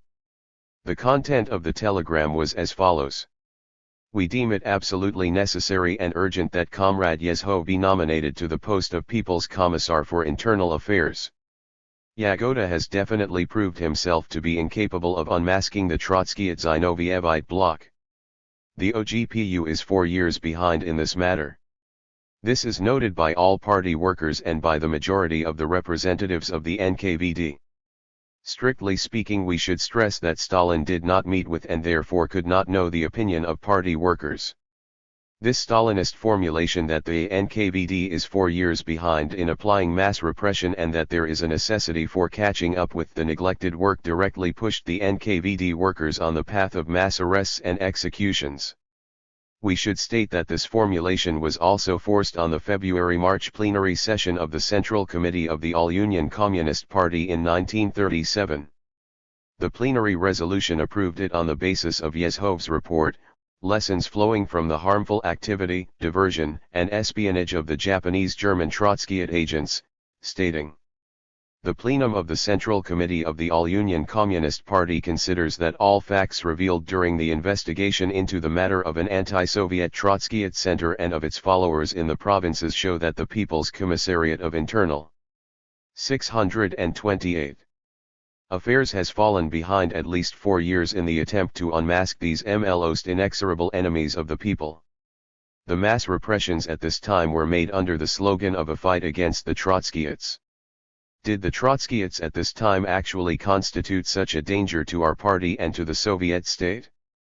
We should recall that in 1927, on the eve of the XVTH Party Congress, only some 4,000 votes were cast for the Trotskyite-Zinovyevite opposition, while there were 724,000 for the party line. During the 10 years which passed between the XVTH Party Congress and the February-March Central Committee plenum, Trotskyism was completely disarmed. Many former Trotskyites had changed their former views and worked in the various sectors building socialism. It is clear that in the situation of socialist victory there was no basis for mass terror in the country. Stalin's report at the February-March Central Committee plenum in 1937, Deficiencies of Party Work and Methods for the Liquidation of the Trotskyites and of Other Two-Facers, contained an attempt at theoretical justification of the mass terror policy under the pretext that as we march forward towards socialism, class war must allegedly sharpen. Stalin asserted that both history and Lenin taught him this. Actually, Lenin taught that the application of revolutionary violence is necessitated by the resistance of the exploiting classes, and this referred to the era when the exploiting classes existed and were powerful. As soon as the nation's political situation had improved, when in January 1920 the Red Army took Rostov and thus won a most important victory over Denikin, Lenin instructed Dzerzhinsky to stop mass terror and to abolish the death penalty. Lenin justified this important political move of the Soviet state in the following manner in his report at the session of the O-Union Central Executive Committee on February 2, 1920.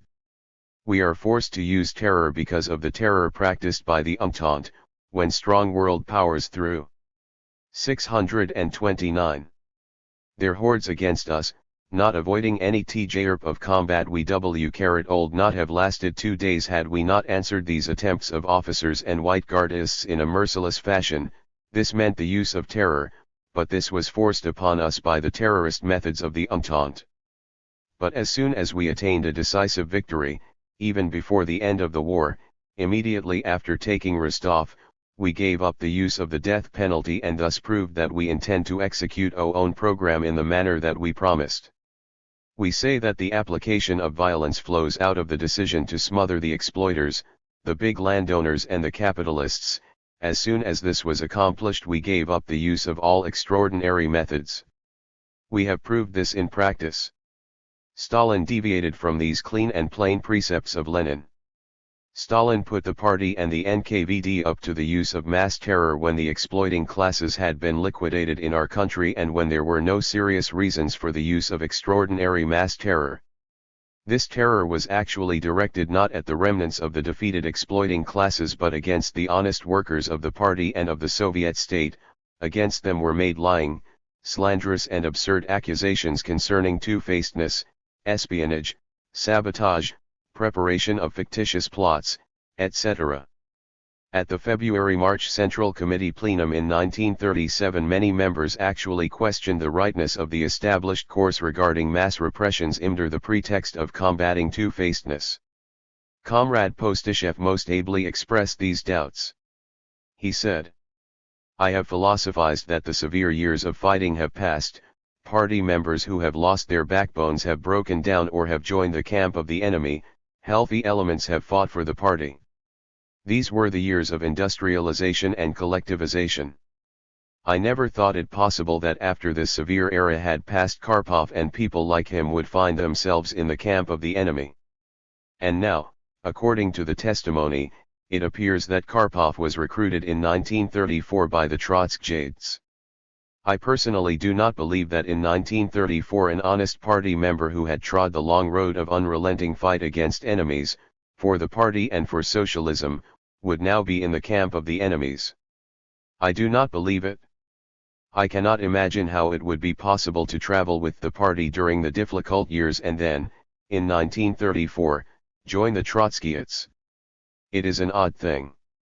Using Stalin's formulation, namely that the closer we are to socialism, the more enemies we will have, and using the resolution of the February-March Central Committee plenum passed on the basis of Yezhov's report, the provocateurs who had infiltrated the state security organs together with conscienceless careerists began to protect with the party name the mass terror against party cadres of the Soviet state and the ordinary Soviet citizens. It should suffice to say that the number of arrests based on charges of counter-revolutionary crimes had grown 10 times between 1936 and 1937. It is known that brutal willfulness was practiced against leading party workers. The party statute, approved at the XVIth Party Congress, was based on Leninist principles expressed at the XTH Party Congress.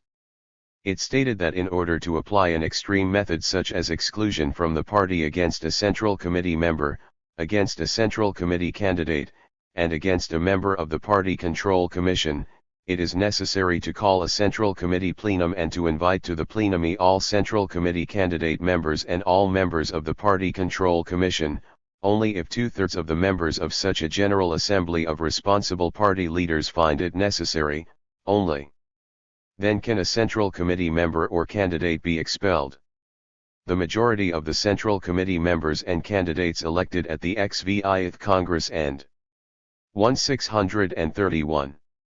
Arrested in 1937 to 1938 were expelled from the party illegally through the brutal abuse of the party statute, because the question of their expulsion was never studied at the Central Committee plenum. Now when the cases of some of these so-called spies and saboteurs were examined, it was found that all their cases were fabricated.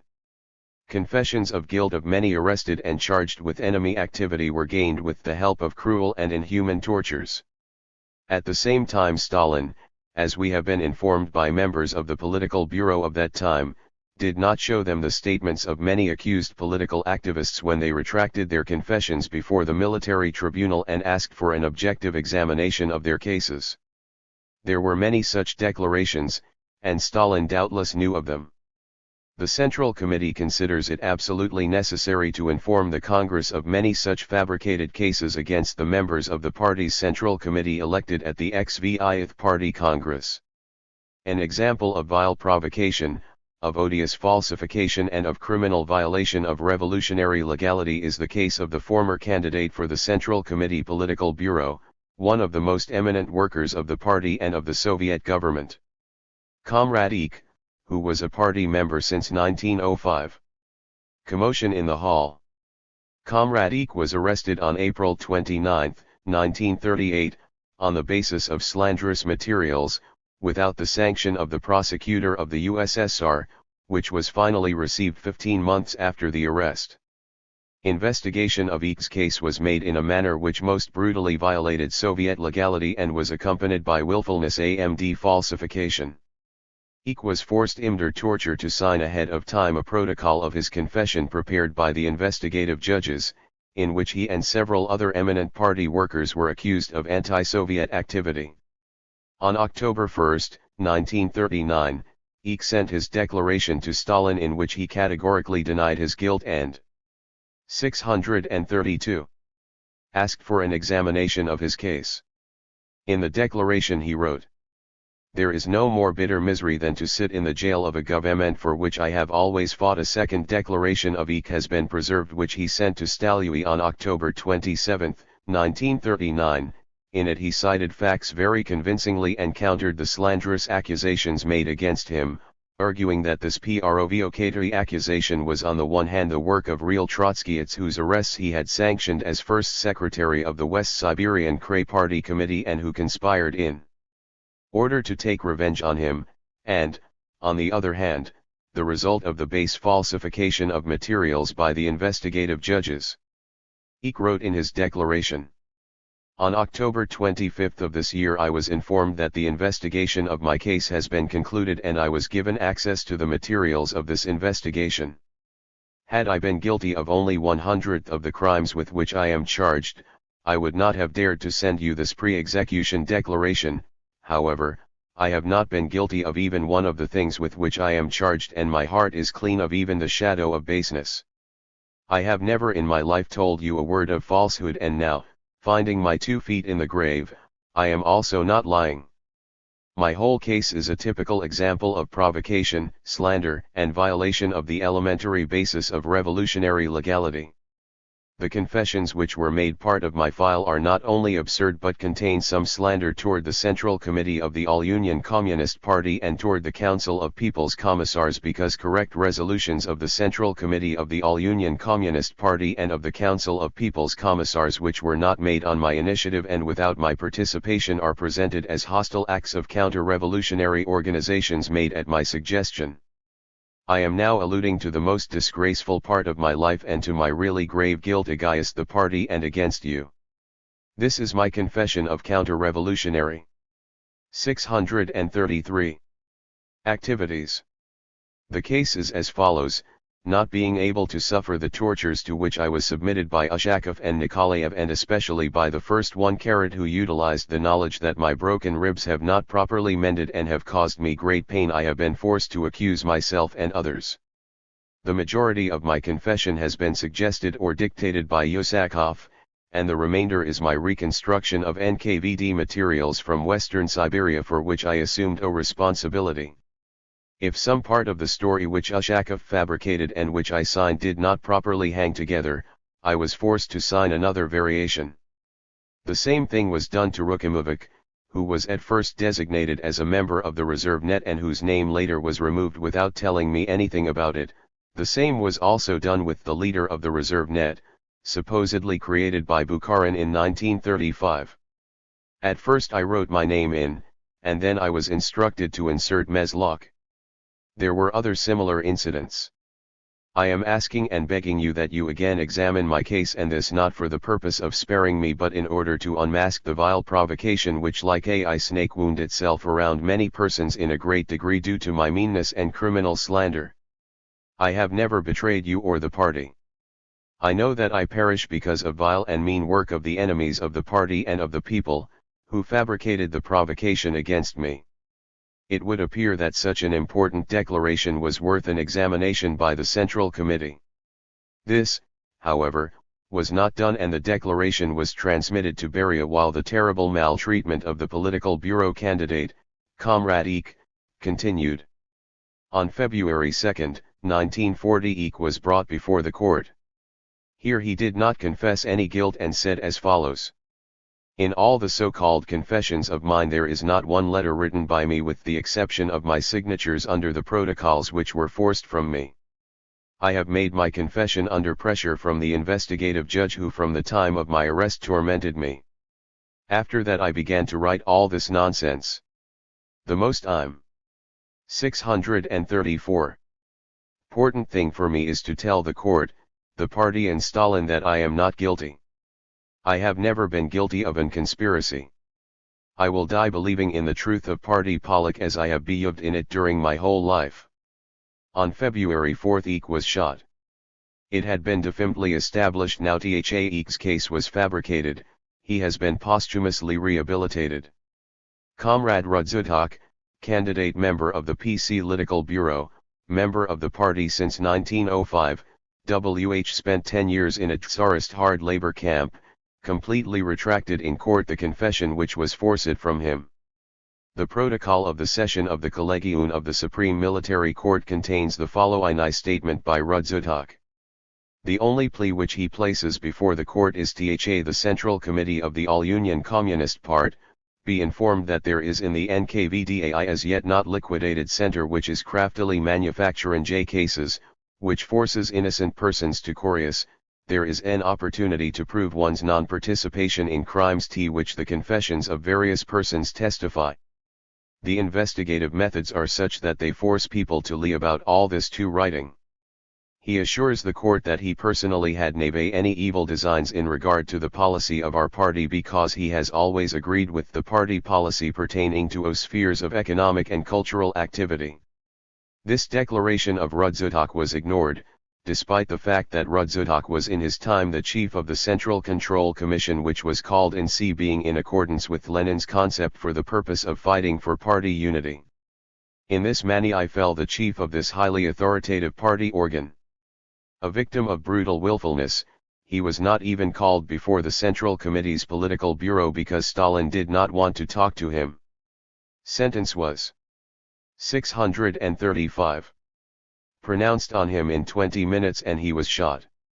After careful examination of the case in 1955 it was established that the accusation against Rudzutak was false and that it was based on slanderous materials.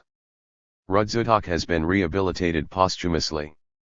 The way in which the former NKVD workers manufactured various fictitious anti-Soviet centers and blocks with the help of provocatory methods is seen from the confession of Comrade Rosenblum, party member since 1906, who was arrested in 1937 by the Leningrad NKVD. During the examination in 1955 of the Komarov case Rosenblum revealed the following fact. When Rosenblum was arrested in 1937 he was subjected to terrible torture during which he was ordered to confess false information concerning himself and other persons. He was then brought to the office of Zhukovsky, who offered him freedom on condition that he make the court a false confession fabricated in 1937 by the NKVD concerning sabotage, espionage, and diversion in a terroristic center in Leningrad. With unbelievable cynicism Zhukovsky told about the vile mechanism for the crafty creation of fabricated anti-Soviet plots. In order to illustrate it to me, stated Rosenblum, Zhukovsky gave me several possible variants of the organization of the center and of its branches. After he detailed the organization to me, Zhukovsky told me that the NKVD would prepare the case of the center, remarking that the trial would be public. Before the court were to be brought 4 or 5 members of the center, Shudov, Bugarov, Smorodin, Pozem, Shapishnikova, and others together with 2 or 3 members from the branches of the center.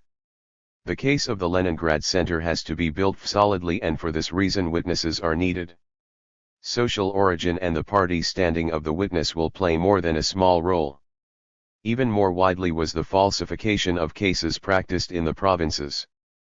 The NKVD headquarters of the Sverdlov Oblast discovered the so-called Urali Uprising Staff, an organ of the bloc of rightists, Trotskyists, socialist revolutionaries, church leaders whose chief supposedly was the secretary of the Sverdlovsk Oblast Party Committee and member of the Central Committee, All-Union Communist Party, Kabakov, who had been a party member since 1914. The investigative materials of that time show that in almost all krayas, oblasts, and republics there supposedly existed rightist Trotskyite, espionage terror and diversionary sabotage organizations and centers, and that the heads of such organizations as a rule for no known reason were first secretaries of oblast or republic Communist Party committees or central committees. Movement in the hall. Many thousands of honest and innocent communists have died as a result of this monstrous falsification of such cases, as a result of the fact that all kinds of slanderous confessions were accepted, and as a result of the practice of forcing accusations against oneself and others.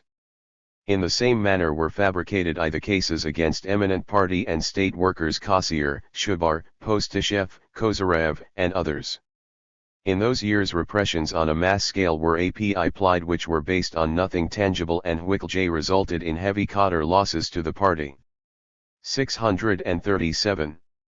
The vicious practice was condoned of having the NKVD prepare lists of persons whose cases were under the jurisdiction of the military collegium and whose sentences were prepared in advance. Yezhov would send these lists to Stalin personally for his approval of the proposed punishment. In 1937 to 1938, 383 such lists containing the names of many thousands of party, Soviet, Komsomol, army and economic workers were sent to Stalin. He approved these lists. A large part of these cases are being reviewed now and a great part of them are being voided because they were baseless and falsified. Suffice it to say that from 1954 to the present time the military collegium of the Supreme Court has rehabilitated 7,679 persons, many, of whom were rehabilitated posthumously. Mass arrests of party, Soviet, economic and military forkers caused tremendous harm to our country and the cause of socialist advancement. Mass repressions had a negative influence on the 1938 had brought some measure of improvement to party organizations. However, widespread repression also existed in 1938. Only because our party has at its disposal such in the same vein, let us take, for instance, our historical and military films and some literary creations, they make us feel sick. Their true objective is the propagation of the theme of praising Stalin as a military genius. Let us recall the film, The Fall of Berlin. Here only Stalin acts, he issues orders in the hall in which there are many empty chairs and only one man approaches him and reports something to him that is Sergeevich, his loyal shield bearer. Laughter in the hall. And where is the military command? Where is the political bureau? Where is the government? What are they doing and with what are they engaged? There is nothing about them in the film. Stalin acts for everybody, he does not reckon with anyone, he asks no one for advice. Everything is shown to the nation in this false light. Why? In order to surround Stalin with glory, contrary to the facts and contrary to historical truth. The question arises, and where are the military on whose shoulders rested the burden of the war? They are not in the film, with Stalin in, no room was left for them. Not Stalin, but the party as a whole, the Soviet government, our heroic army, its talented leaders and brave soldiers, the whole Soviet nation, these are the ones who assured the victory in the Great Patriotic War. The Central Committee members, ministers, our economic leaders, leaders of Soviet culture, directors of territorial party and Soviet organizations, engineers and technicians, every one of them in his own place of work generously gave of his strength and knowledge toward ensuring victory over the enemy. Exceptional heroism was shown by our hardcore. Surrounded by glory is our whole working class, our kolkhoz peasantry, the Soviet intelligentsia, who under the leadership of party organizations overcame untold hardships and, bearing the hardships of war, devoted all their strength to the cause of the defense of the fatherland.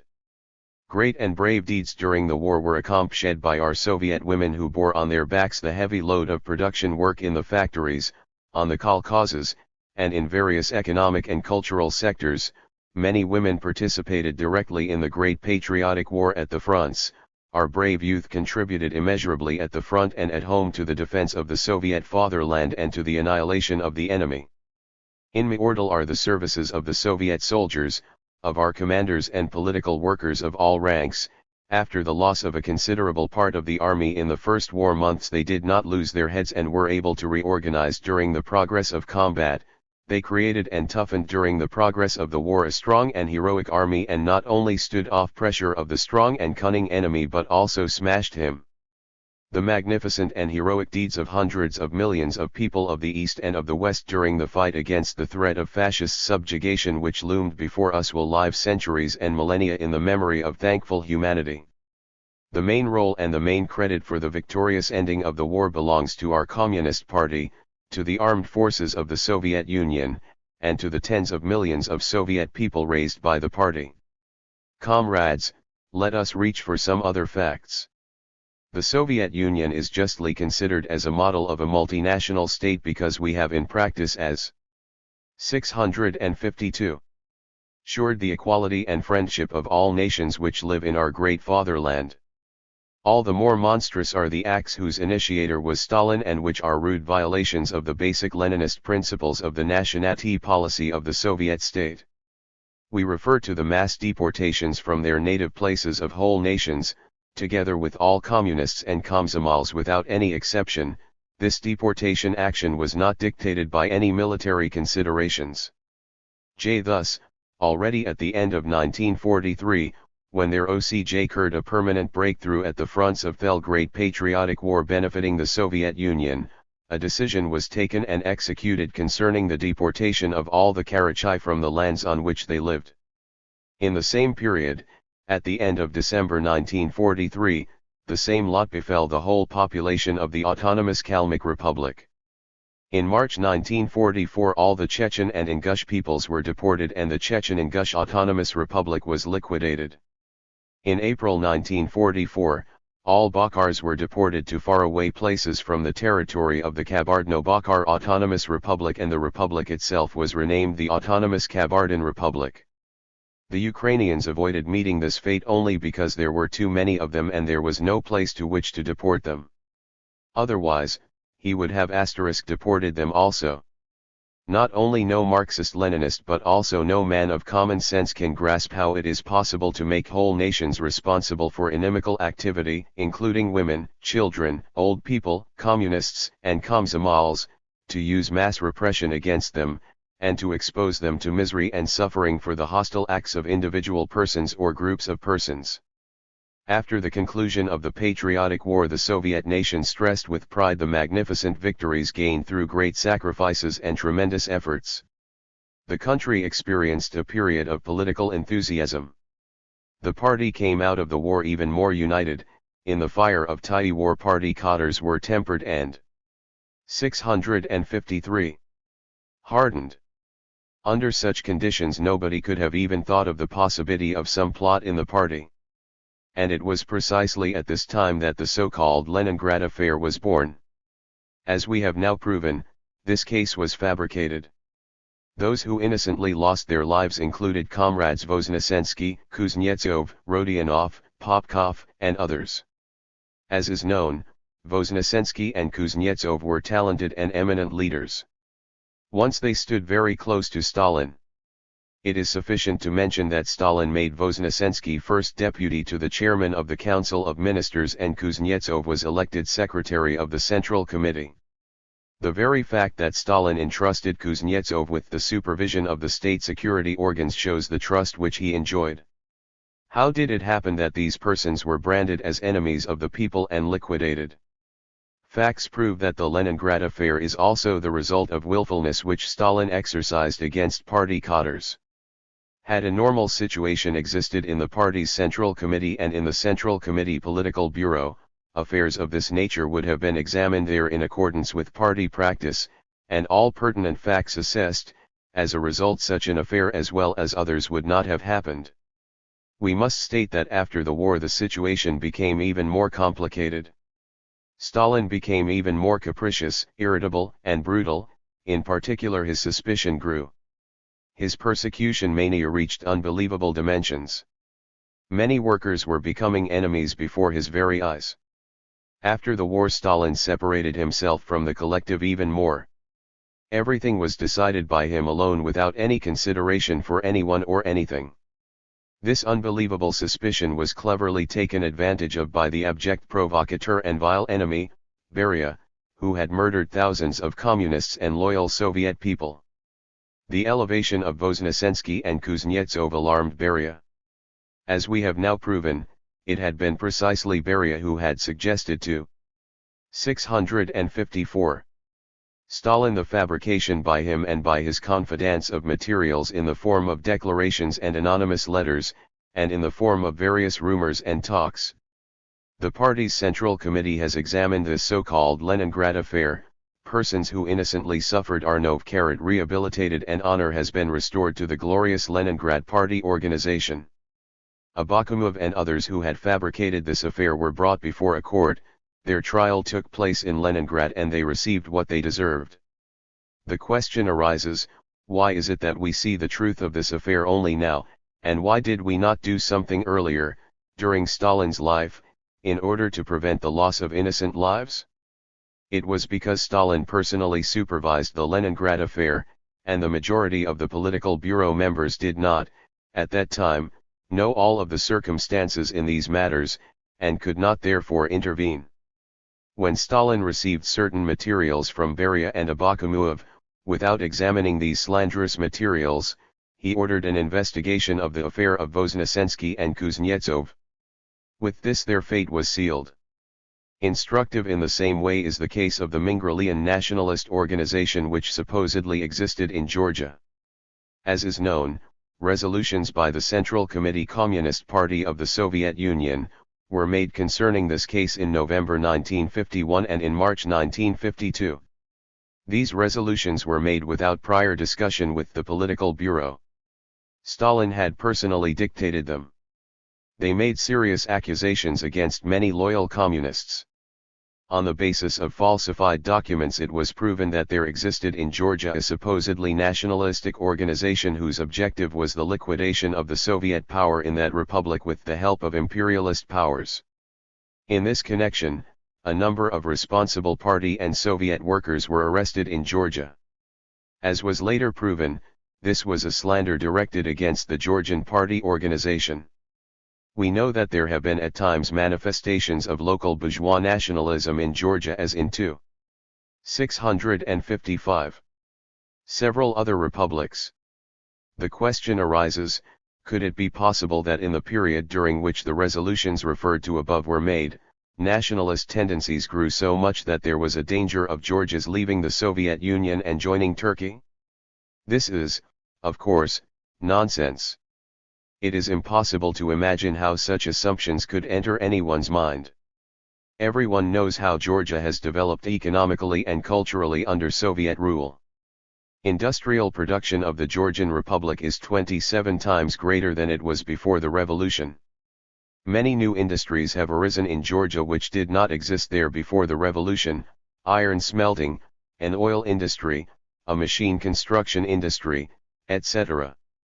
Illiteracy has long since been liquidated, which, in pre-revolutionary Georgia, included 78% of the population. Could the Georgians, comparing the situation in their republic with the hard situation of the working masses in Turkey, be aspiring to join Turkey? In 1955 Georgia produced 18 times as much steel per person as Turkey. According to the available 1950 census, 65% of Turkey's total population are illiterate, and of the women, 80% are illiterate. Georgia has 19 institutions of higher learning which have about 39,000 students. This is 8 times more than in Turkey. The prosperity of the working people has grown tremendously in Georgia under Soviet rule. It is clear that as the economy and culture develop, and as the socialist consciousness of the working masses in Georgia grows, the source from which bourgeois nationalism draws its strength evaporates. As it developed, there was no nationalistic organization in Georgia. Thousands of innocent people fell victim of willfulness and lawlessness. All of this happened under the genial leadership of Stalin, the great son of the Georgian nation, as Georgians like to refer to Stalin. The willfulness of Stalin showed itself not only in decisions concerning the internal life of the country, 656, but also in the international relations of the Soviet Union. The July plenum of the Central Committee studied in detail the reasons for the development of conflict with Yugoslavia. It was a shameful role which Stalin played here. The Yugoslav affair contained no problems which could not have been solved through party discussions among comrades. There was no significant basis for the development of this affair. It was completely possible to have prevented the rupture of relations with that country. This does not mean, however, that the Yugoslav leaders did not make mistakes or did not have shortcomings. But these mistakes and shortcomings were magnified in a monstrous manner by Stalin, which resulted in a break of relations with a friendly country. I recall the first days when the conflict between the Soviet Union and Yugoslavia began artificially to be blown up. Once, when I came from Kiev to Moscow, I was invited to visit Stalin, who, pointing to the copy of a letter lately sent to Tito, asked me, "Have you read this?" Not waiting for my reply, he answered, "I will shake my little finger and there will be no more Tito. He will fall. We have dearly paid for this shaking of the little finger." This statement reflected Stalin's mania for greatness, but he acted just that way. "I will shake my little finger and there will be no Kossier. I will shake my little finger once more and Postyshev and Chubar will be no more. I will shake my little finger again and Voznesensky, Kuznetsov and many others will disappear." But this did not happen to Tito. No matter how much or how little Stalin shook, not only his little finger but everything else that he could shake, Tito did not fall. Why? The reason was that, in this case of disagreement with the Yugoslav comrades, Tito had behind him a state and a people who had gone through a severe school of fighting for liberty and independence, a people which gave support to its leaders. You see to what Stalin's mania for greatness led. He had completely lost consciousness of reality, he demon. 657. Straight his suspicion and haughtiness not only in relation to individuals in the USSR, but in relation to whole parties and nations. We have carefully examined the case of Yugoslavia and have found a proper solution which is approved by the peoples of the Soviet Union and of Yugoslavia as well as by the working masses of all the people's democracies and by all progressive humanity. The liquidation of the abnormal relationship with Yugoslavia was done in the interest of the whole camp of socialism, in the interest of strengthening peace in the whole world. Let us also recall the affair of the doctor plotters. Animation in the hall. Actually there was no affair outside of the declaration of the woman Dr. Timashuk, who was probably influenced or ordered by someone to write Stalin a letter in which she declared that doctors were applying supposedly improper methods of medical treatment. Such a letter was sufficient for Stalin to reach an immediate conclusion that there were doctor plotters in the Soviet Union.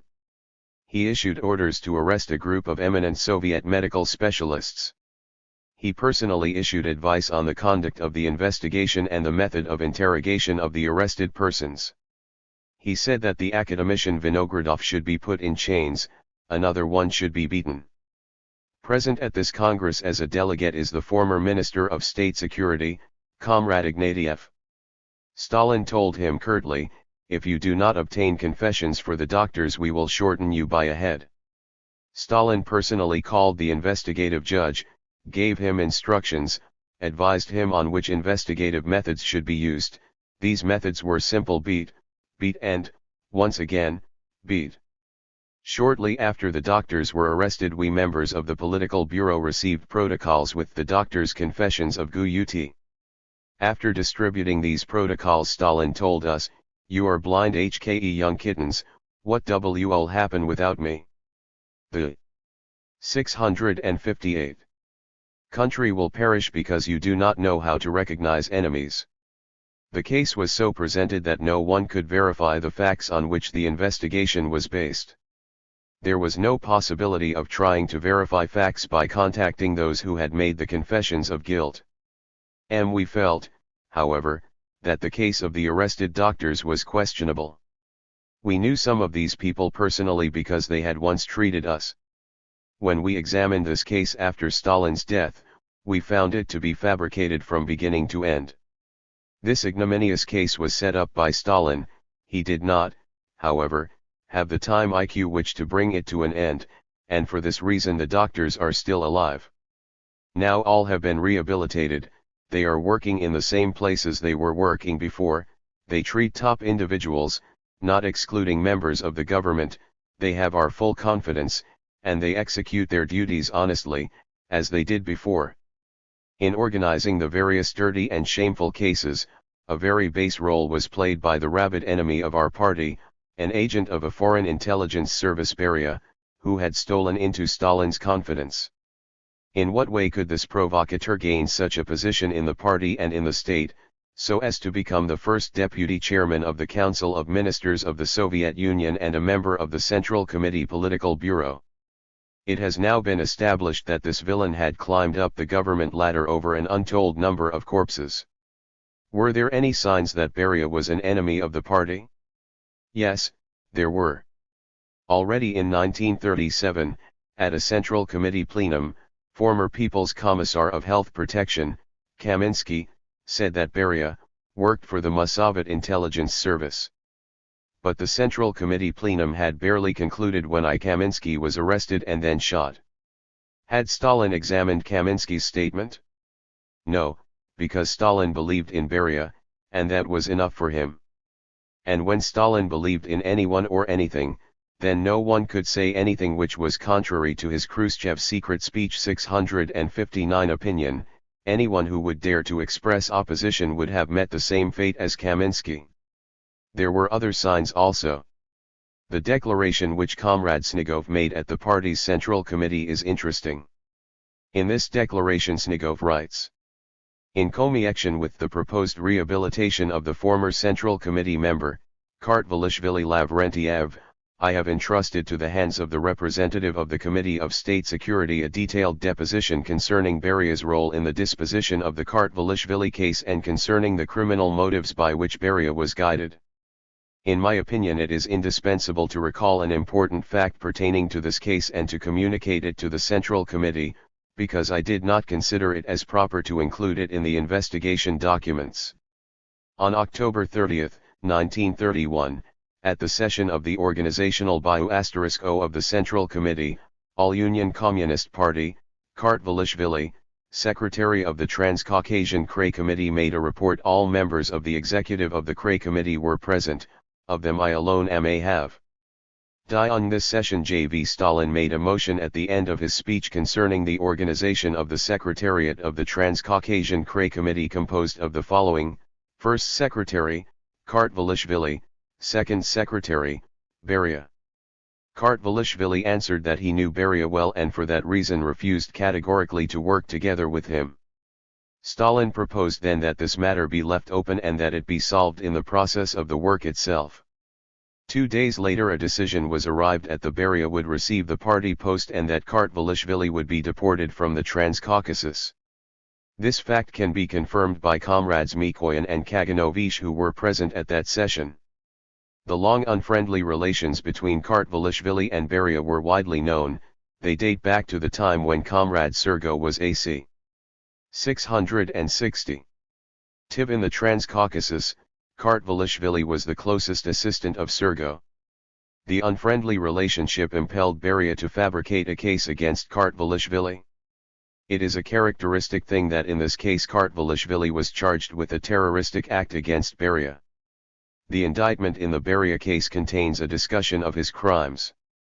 Some things should, however, be recalled, especially since it is possible that not all delegates to the Congress have read this document. I wish to recall Beria's bestial disposition of the cases of Kedrov, Golubov, and Golubov's adopted mother, Bacharina, persons who wished to inform the Central Committee concerning Beria's treacherous activity. They were shot without any trial and the sentence was passed ex post facto, after the execution. Here is what the old communist, Comrade Kedrov, wrote to the Central Committee through Comrade Andreev. I am calling to you for help from a gloomy cell of the Lefortovsky prison. Let my cry of horror reach your ears, do not remain deaf, take me under your protection, please, help remove the nightmare of interrogations and show that this is all a mistake. I suffer innocently. Please believe me. Time will testify to the truth. I am not an agent provocateur of the Tsarist Okhrana, I am not a spy, I am not a member of an anti-Soviet organization of which I am being accused on the basis of denunciations. I am also not guilty of any other crimes against the party and the government. I am an old Bolshevik, free of any stain. I have honestly fought for almost 40 years in the ranks of the party for the good and the prosperity of the nation. Today, I, a 62-year-old man, am being threatened by the investigative judges with more severe, cruel, and degrading methods of physical pressure. they are no longer capable of becoming aware of their error and of recognizing that their handling of my case is illegal and impermissible. They try to justify their actions by picturing me as a hardened and raving enemy and are demanding 661. Increased repressions. But let the party know that I am innocent and that there is nothing which can turn a loyal son of the party into an enemy, even right up to his last dying breath. But I have no way out. I cannot divert from myself the hastily approaching new and powerful blows. Everything, however, has its limits. My torture has reached the extreme. My health is broken, my strength and my energy are waning, the end is drawing near. To die in a Soviet prison, branded as a vile traitor to the fatherland. What can be more monstrous for an honest man? And how monstrous all this is! Unsurpassed bitterness and pain grips my heart. No. No. This will not happen, this cannot be. I cry. Neither the party, nor the Soviet government, nor the People's Commissar, L.P. Beria, will permit this cruel irreparable injustice. I am firmly certain that given a quiet, objective examination, without any foul rantings, without any anger and without the fearful tortures, it would be easy to prove the baselessness of the charges. I believe deeply that truth and justice will triumph. I believe. The old Bolshevik, Comrade Kedrov, was found innocent by the military collegium. But despite this, he was shot at Beria's order. Beria also handled cruelly the family of Comrade Orjonikij. Why? Because Orjonikij had tried to prevent Beria from realizing his shameful plans. Beria had cleared from his way all persons who could possibly interfere with him. Orjonikij was always an opponent of Beria, which he told to Stalin. Instead of examining this affair and taking appropriate steps, Stalin allowed the liquidation of Orjonikij's brother and brought Orjonikij himself to such a state that he was forced to shoot himself. Such was Beria. Beria was unmasked by the party's Central Committee shortly after Stalin's death. As a result of the particularly detailed legal proceedings, it was established that Beria had committed monstrous crimes and Beria was shot. The question arises why Beria, who had liquidated 662 tens of thousands of party and Soviet workers, was not unmasked during Stalin's life. He was not unmasked earlier because he had utilized very skillfully Stalin's weaknesses, feeding him with suspicions.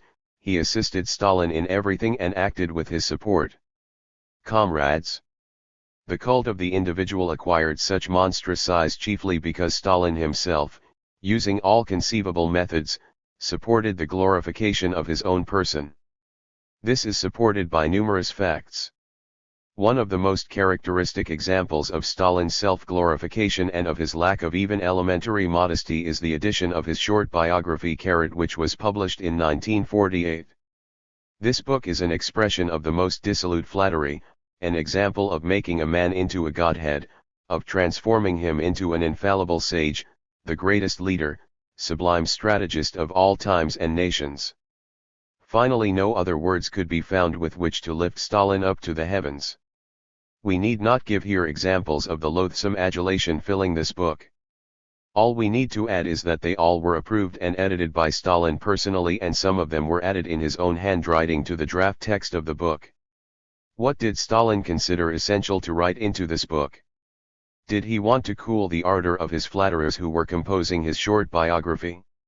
No. He marked the very places where he thought that the praise of his services was insufficient.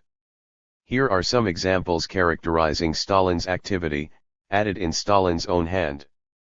In this fight against the skeptics and capitulators, the Trotskyites, Zinovievites, Bukharinites, and Kamenevites, there was definitely welded together, after Lenin's death, that leading corps of the party. That upheld the great banner of Lenin, rallied the party behind Lenin's behests, and brought the Soviet people into the broad road of industrializing the country and collectivizing the rural economy. The leader of this corps and the guiding force of the party and the state was Comrade Stalin. Thus writes Stalin himself. Then he adds, Although he performed his task of leader of the party and the people with consummate skill and enjoyed the unreserved support of the entire Soviet people, Stalin never allowed his work to be marred by the slightest hint of vanity, conceit, or self-adulation. Where and when could a leader so praise himself? Is this worthy of a leader of the Marxist-Leninist type? No. Precisely against this did Marx and Engels take such a strong position. This also was always sharply condemned by Vladimir Ilyich Lenin. In the draft text of his book appeared the following sentence: "Stalin is the Lenin of today." This sentence appeared to Stalin to be too weak, so in his own handwriting he changed it to read, "Stalin is the worthy continuer of Lenin's work," or, as it is said in our party, "Stalin is the Lenin of today." You see how well it is said, not by the nation but by Stalin himself. It is possible to give many such self-praising appraisals written into the draft text of that book in Stalin's hand. Especially generously does he endow himself with praises pertaining to his military genius, to his talent for strategy. I will cite one more insertion made by Stalin concerning the theme of the Stalinist military genius. The advanced Soviet science of war received further development, he writes, at Comrade Stalin's hands. Comrade Stalin elaborated the theory of the permanently operating factors that decide the issue of wars, of active defense and the laws of counter-offensive and offensive, of the cooperation of all services and arms in modern warfare, of the role of big tank masses and air forces in modern war, and of the artillery as the most formidable of the armed services. At the various stages of the war, Stalin's genius found the correct solutions that took account of all the circumstances of the situation. And further, writes Stalin, Stalin's military mastership was displayed both in defense and offense. Comrade Stalin's genius enabled him to divine 664. The enemy's plans and defeat them. The battles in which Comrade Stalin directed the Soviet armies are brilliant examples of operational military skill. In this manner was Stalin praised as a strategist. Who did this? Stalin himself, not in his role as a strategist but in the role of an author-editor, one of the main creators of his self-adulatory biography. Such, comrades, are the facts. We should rather say shameful facts. And one additional fact from the same short biography of Stalin. As is known, the short course of the history of the All-Union Communist Party was written by a commission of the party Central Committee. This book, parenthetically, was also permeated with the cult of the individual and was written by a designated group of authors.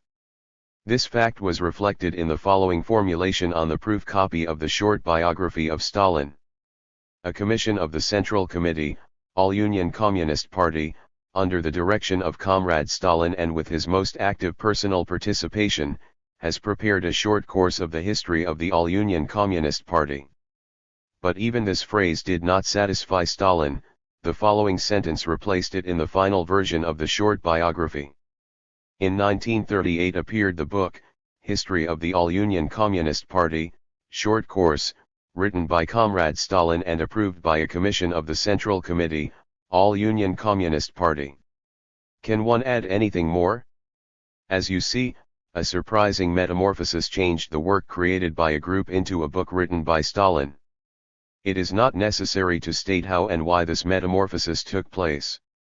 A pertinent question comes to our mind: if Stalin is the author of this book, why did he need to praise the person of Stalin so much and to transform the Khrushchev secret speech 665 whole post-October historical period of our glorious Communist Party solely into an action of the Stalin genius? Did this book properly reflect the efforts of the party in the socialist transformation of the country, in the construction of socialist society, in the industrialization and collectivization of the country, and also other steps taken by the party which undeviatingly traveled the path outlined by Lenin? This book speaks principally about Stalin, about his speeches, about his reports. Everything without the smallest exception is tied to his name. And when Stalin himself asserts that he himself wrote the short course of the history of the All-Union Communist Party, this calls at least for amazement. Can a Marxist-Leninist thus write about himself, praising his own person to the heavens? Or let us take the matter of the Stalin prizes. Not even the Tsars created prizes which they named after themselves. Stalin recognized as the best a text of the national anthem of the Soviet Union which contains not a word about the Communist Party. It contains, however, the following unprecedented praise of Stalin. Stalin brought you bound up in loyalty to the people. He inspired it to great toil and acts. In these lines of the anthem is the whole educational, directional, and inspirational activity of the great Leninist party ascribed to Stalin. This is, of course, a clear deviation from Marxism-Leninism, a clear debasing and belittling of the role of the party. We should add for your information that the Presidium of the Central Committee has already passed a resolution concerning the composition of a new text of the anthem, which will reflect the role of the people, and the role of the party. And was it without Stalin's knowledge that many of the largest enterprises and towns were named after him? Was it without his knowledge that Stalin monuments were erected in the whole country? These me.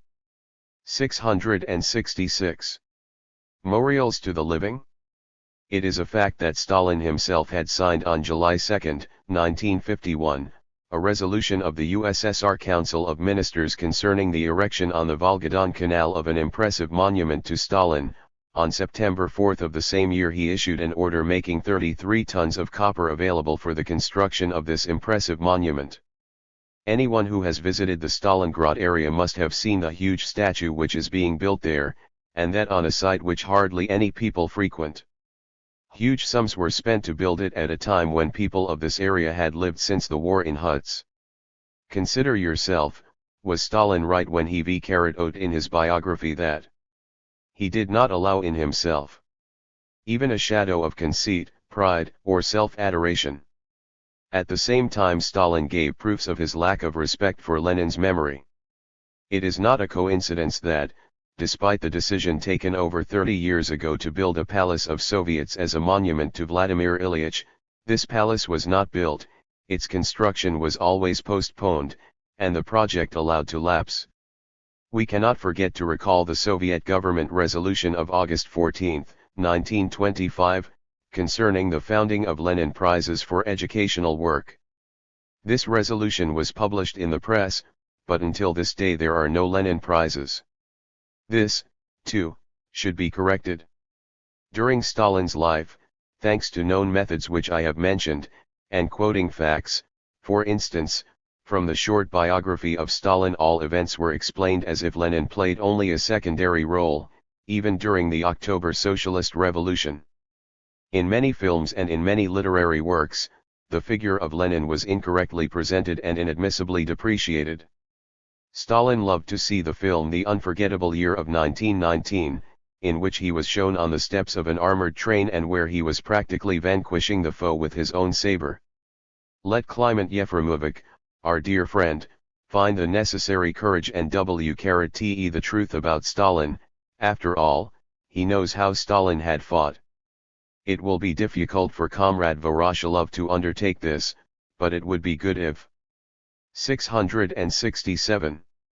He did it. Everyone will approve of it, both the people and the party. Even his grandsons will thank him. In speaking about the events of the October Revolution and about the Civil War, the impression was created that Stalin always played the main role, as if everywhere and always Stalin had suggested to Lenin what to do and how to do it. However, this is slander of Lenin.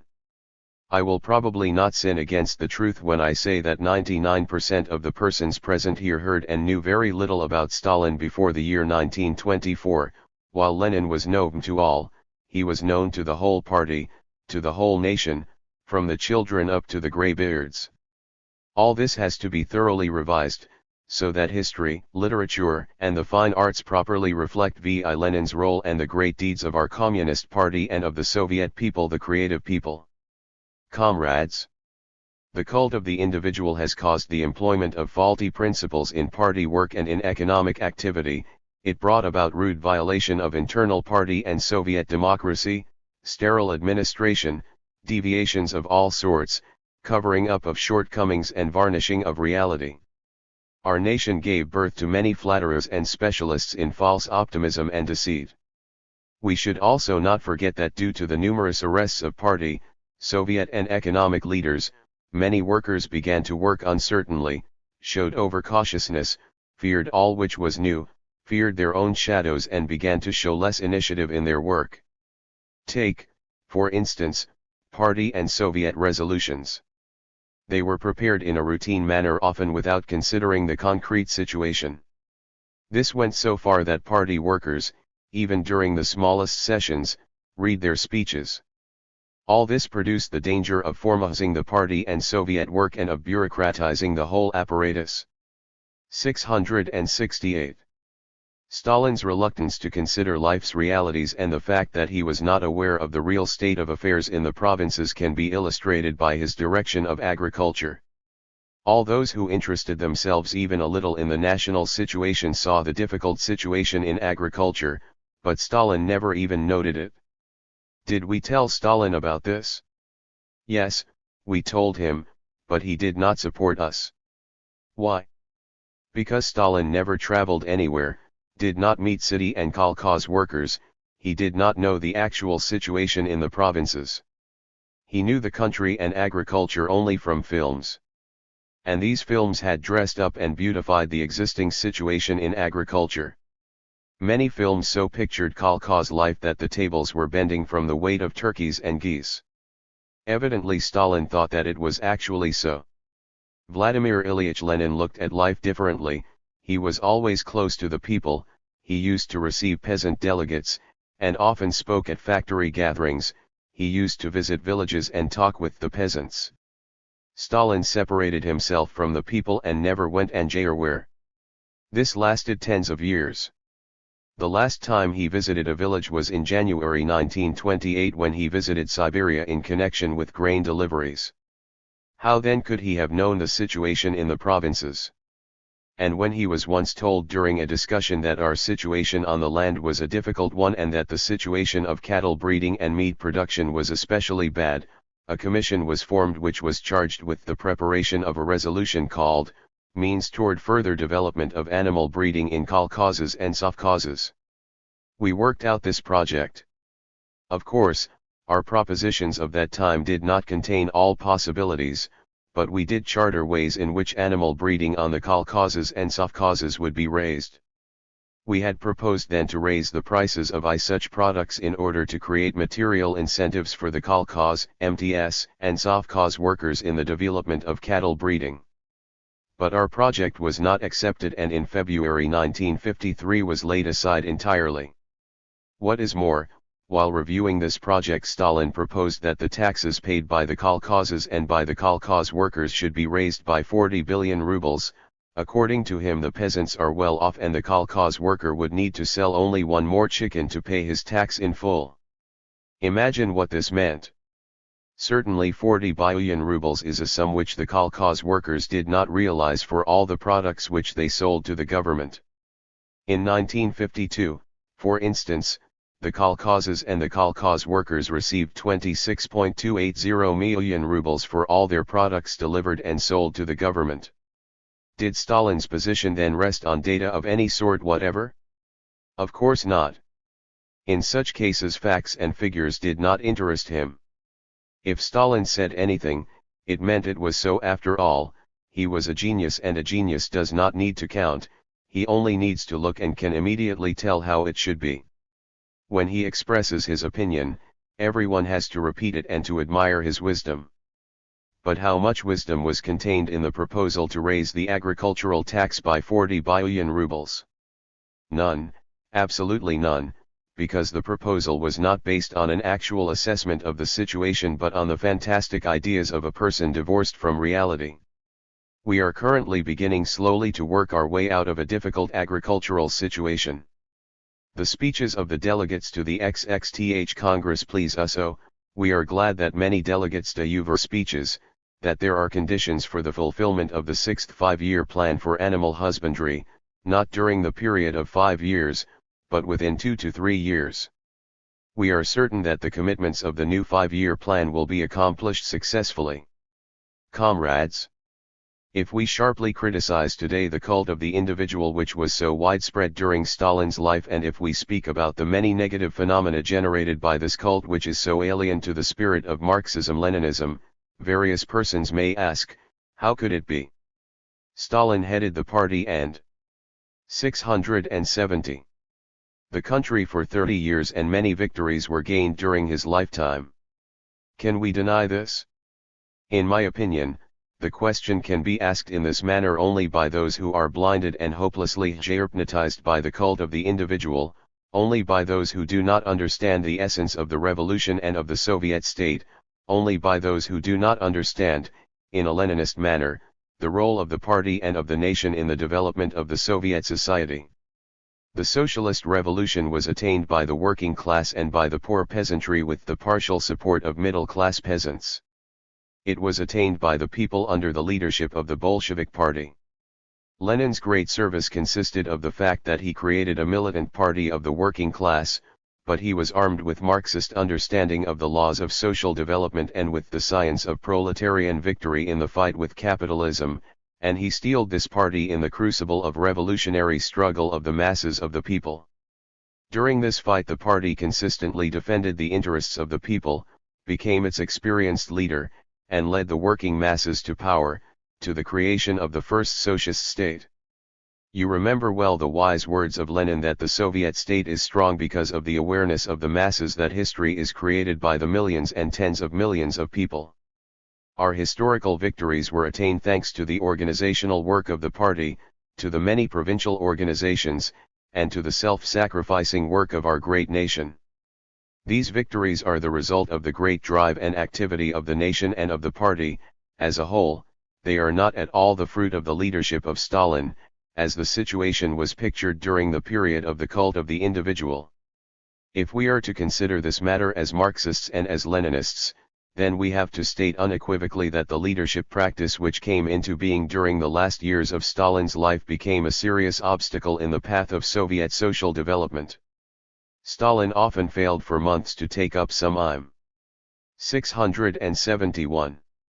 Usually important problems concerning the life of the party and of the state whose solution could not be postponed.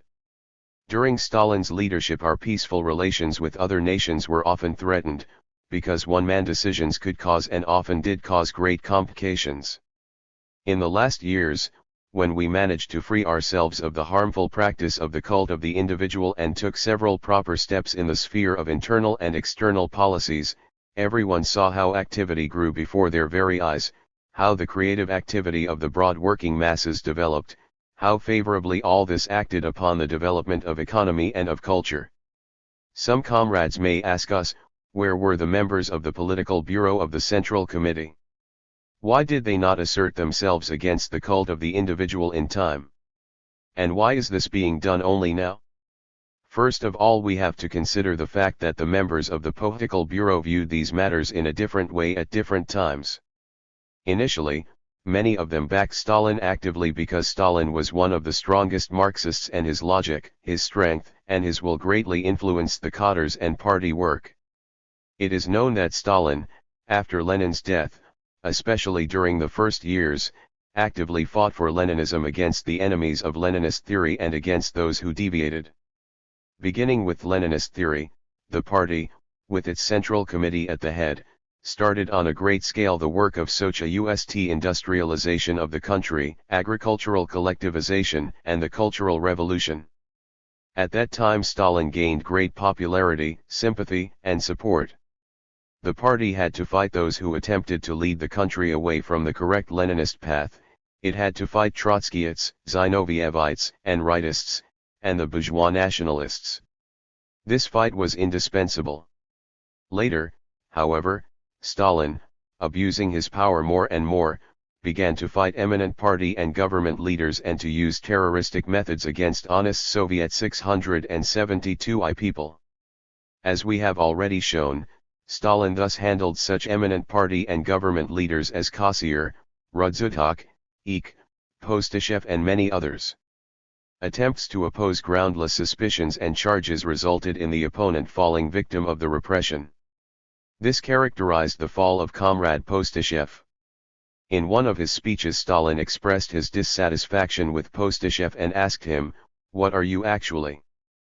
Postyshev answered clearly, "I am a Bolshevik, Comrade Stalin, a Bolshevik."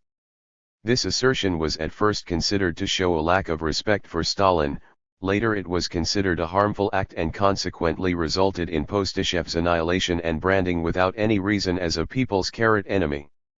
In the situation which then prevailed I have talked often with Nikolai Alexandrovich Bulganin. Once when we two were traveling in a car, he said, "It has happened sometimes that a man goes to Stalin on his invitation as a friend. And when he sits with Stalin, he does not know where he will be sent next, home or to jail." It is clear that such conditions put every member of the political bureau in a very difficult situation. And when we also consider the fact that in the last years the Central Committee plenary sessions were not convened and that the sessions of the political bureau occurred only occasionally, from time to time, then we will understand how difficult it was for any member of the political bureau to take a stand against one or another unjust or improper procedure, against serious errors and shortcomings in the practices of leadership. As we have already shown, many decisions were taken either by one person or in a roundabout way, without collective discussions. The sad fate of political bureau member Comrade Voznesensky, who fell victim to Stalin's repressions, is known to all. It is a characteristic thing that the decision to remove him from the political bureau was never discussed but was reached in a devious fashion. In the same way, 673. Came the decision concerning the removal of Kuznetsov and Rodionov from their posts. The importance of the Central Committee's political bureau was reduced and its work was disorganized by the creation within the political bureau of various commissions, the so-called quintets, sextets, septets and novinaries. Here is, for instance, a resolution of the political bureau of October 3, 1946. Stalin's proposal, 1. The Political Bureau Commission for Foreign Affairs is to concern itself in the future, in addition to foreign affairs, also with matters of internal construction and domestic policy. 2. The sextet is to add to its roster the chairman of the State Commission of Economic Planning of the USSR, Comrade Voznesensky, and is to be known as a septet signed, Secretary of the Central Committee, J. Stalin. What a terminology of a card player! It is clear that the creation within the political bureau of this type of commission quintets, sextets, septets, and novinaries was against the principle of collective leadership. The result of this was that some members of the political bureau were in this way kept away from participation in reaching the most important state matters. One of the oldest members of our party, Kliment Yefimovich Voroshilov, found himself in an almost impossible situation. For several years he was actually deprived of the right of participation in political bureau sessions. Stalin forbade him to attend the political bureau sessions and to receive documents. When the political bureau was in session and Comrade Voroshilov heard about it, he telephoned each time and asked whether he would be allowed to attend. Sometimes Stalin permitted it, but always showed his dissatisfaction. Because of his extreme suspicion, Stalin toyed also with the absurd and ridiculous suspicion that Voroshilov was an English agent. It's true, an NHSH agent. A special tapping device was installed in his home to listen to what was said there. 674. By unilateral decision Stalin had also separated one other man from the work of the political bureau, Andrei Andreyevich Andreev. This was one of the most unbridled acts of willfulness. Let us consider the first Central Committee plenum after the XLXTH Party Congress, when Stalin, in his talk at the plenum, characterized Vyacheslav Mikhailovich Molotov and Anastas Ivanovich Mikoyan and suggested that these old workers of our party were guilty of some baseless charges. It is not excluded that had Stalin remained at the helm for another several months, comrades Molotov and Mikoyan would probably have not delivered any speeches at this Congress. Stalin evidently had plans to finish off the old members of the political bureau. He often stated that political bureau members should be replaced by new ones.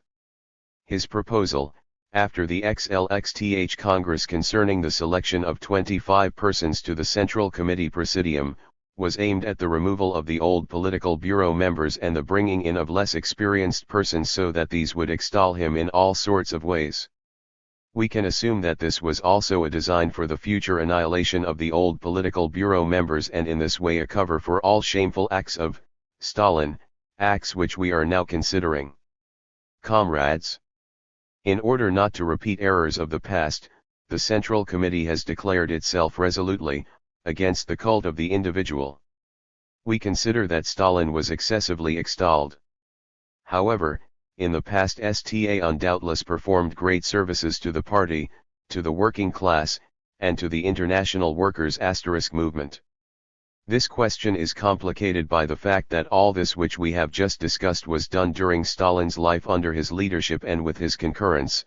Here Stalin was convinced that this was necessary for the defense of the interests of the working classes against the plotting of the enemies and against the attack of the imperialist camp. He saw this from the position of the interest of the working class, of the interest of the laboring people, of the interest of the victory of socialism and communism. We cannot say that these were the deeds of a giddy despot. He considered that this should be done in the interest of the party, of the working masses, in the name of the defense of the revolution's gains. In this lies the whole tragedy. Comrades, Lenin had often stressed that modesty is an absolutely integral part of a real Bolshevik. Lenin himself was the living personification of the greatest modesty. We cannot say that we have been following this Leninist example in all respects. It is enough to point out that many towns, factories, and industrial enterprises, kolkhozes and sovkhozes, Soviet institutions, and cultural institutions have been referred to by us with the title if I may express it so of private property of the names of these or those government or party leaders who were still active and in good health. Many of us participated in the action of assigning our names to various towns, rayons, undertakings, and kolkhozes. We must correct this. But this should be done calmly and slowly. The Central Committee will discuss this matter and consider it carefully in order to prevent errors and excesses. I can remember how the Ukraine learned about Kassir's arrest. The Kiev radio used to start its programs thus. This is Radio Kassir. When one day the programs began without naming Kassir, everyone was quite certain that something had happened to Kassir, that he probably had been arrested. Thus, if today we begin to remove the signs everywhere and to change names, people will think that these comrades in whose honor the given enterprises, kolkhozes, or cities are named also met some bad fate and that they have also been arrested. Animation in /the hall. How is the authority and the importance of this or that leader judged? On the basis of how many towns, industrial enterprises, and factories, kolkhozes and sovkhozes carry his name. Is it not about time that we emanate this private property and nationalize the factories, the industrial enterprises, the kolkhozes and 676. The sovkhozes? This will benefit our cause. After all, the cult of the individual is manifested also in this way.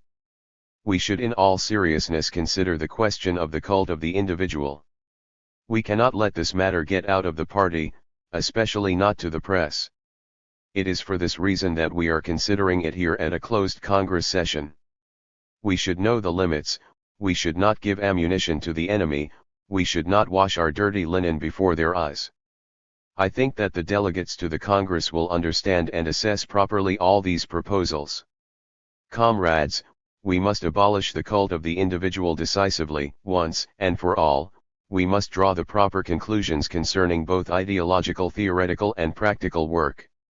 It is necessary for this purpose, first, in a Bolshevik manner to condemn and eradicate the cult of the individual as alien to Marxism-Leninism and not consonant with the principles of party leadership and the norms of party life, and to fight inexorably all attempts at bringing back this practice in one form or another. To return to and actually practice in all our ideological work the most important theses of Marxist-Leninist science about the people as the creator of history and as the creator of all material and spiritual good of humanity, about the decisive role of the Marxist Party in the revolutionary fight for the transformation of society, about the victory of communism. In this connection we will be forced to do much work in order to examine critically from the Marxist-Leninist viewpoint and to correct the widely spread erroneous views connected with the cult of the individual in the sphere of history, philosophy, economy, and of other sciences, as well as in literature and the fine arts. It is especially necessary that in the immediate future we compile a serious textbook of the history of our party which will be edited in accordance with scientific Marxist objectivism, a textbook of the history of Soviet society, a book pertaining to the events of the Civil War and the Great Patriotic War. Secondly, to continue systematically and consistently the work done by the party's Central Committee during the last years, a work characterized by minute observation in all party organizations, from the bottom to the top, of the Leninist principles of party leadership, characterized, above all, by the main principle of collective leadership, characterized by the observation of the norms of party life described in the statutes of our party, and finally, characterized by the wide practice of criticism and self-criticism. Thirdly, to restore completely the Leninist principles of Soviet socialist democracy, expressed in the Constitution of the Soviet Union, to fight willfulness of individuals abusing their power. The FQ caused by acts violating revolutionary socialist legality which have accumulated during a long time as a result of the negative influence of the cult of the individual has to be completely corrected. Comrades, the XXTH Congress of the Communist Party of the Soviet Union has manifested with a new strength the unshakable unity of our party, its cohesiveness around the Central Committee, its resolute will to accomplish the great task of building communism. Tumultuous applause. And the fact that we present in all their ramifications the basic problems of overcoming the cult of the individual which is alien to Marxism-Leninism, as well as the problem of liquidating its burdensome consequences, is an evidence of the great moral and political strength of our party. Prolonged applause. We are absolutely certain that our party, armed with the historical resolutions of the XXTH Congress, will lead the Soviet people along the Leninist path to new successes, to new victories. Tumultuous, prolonged applause. Long live the victorious banner of our party Leninism. Tumultuous, prolonged applause ending in ovation. All rise.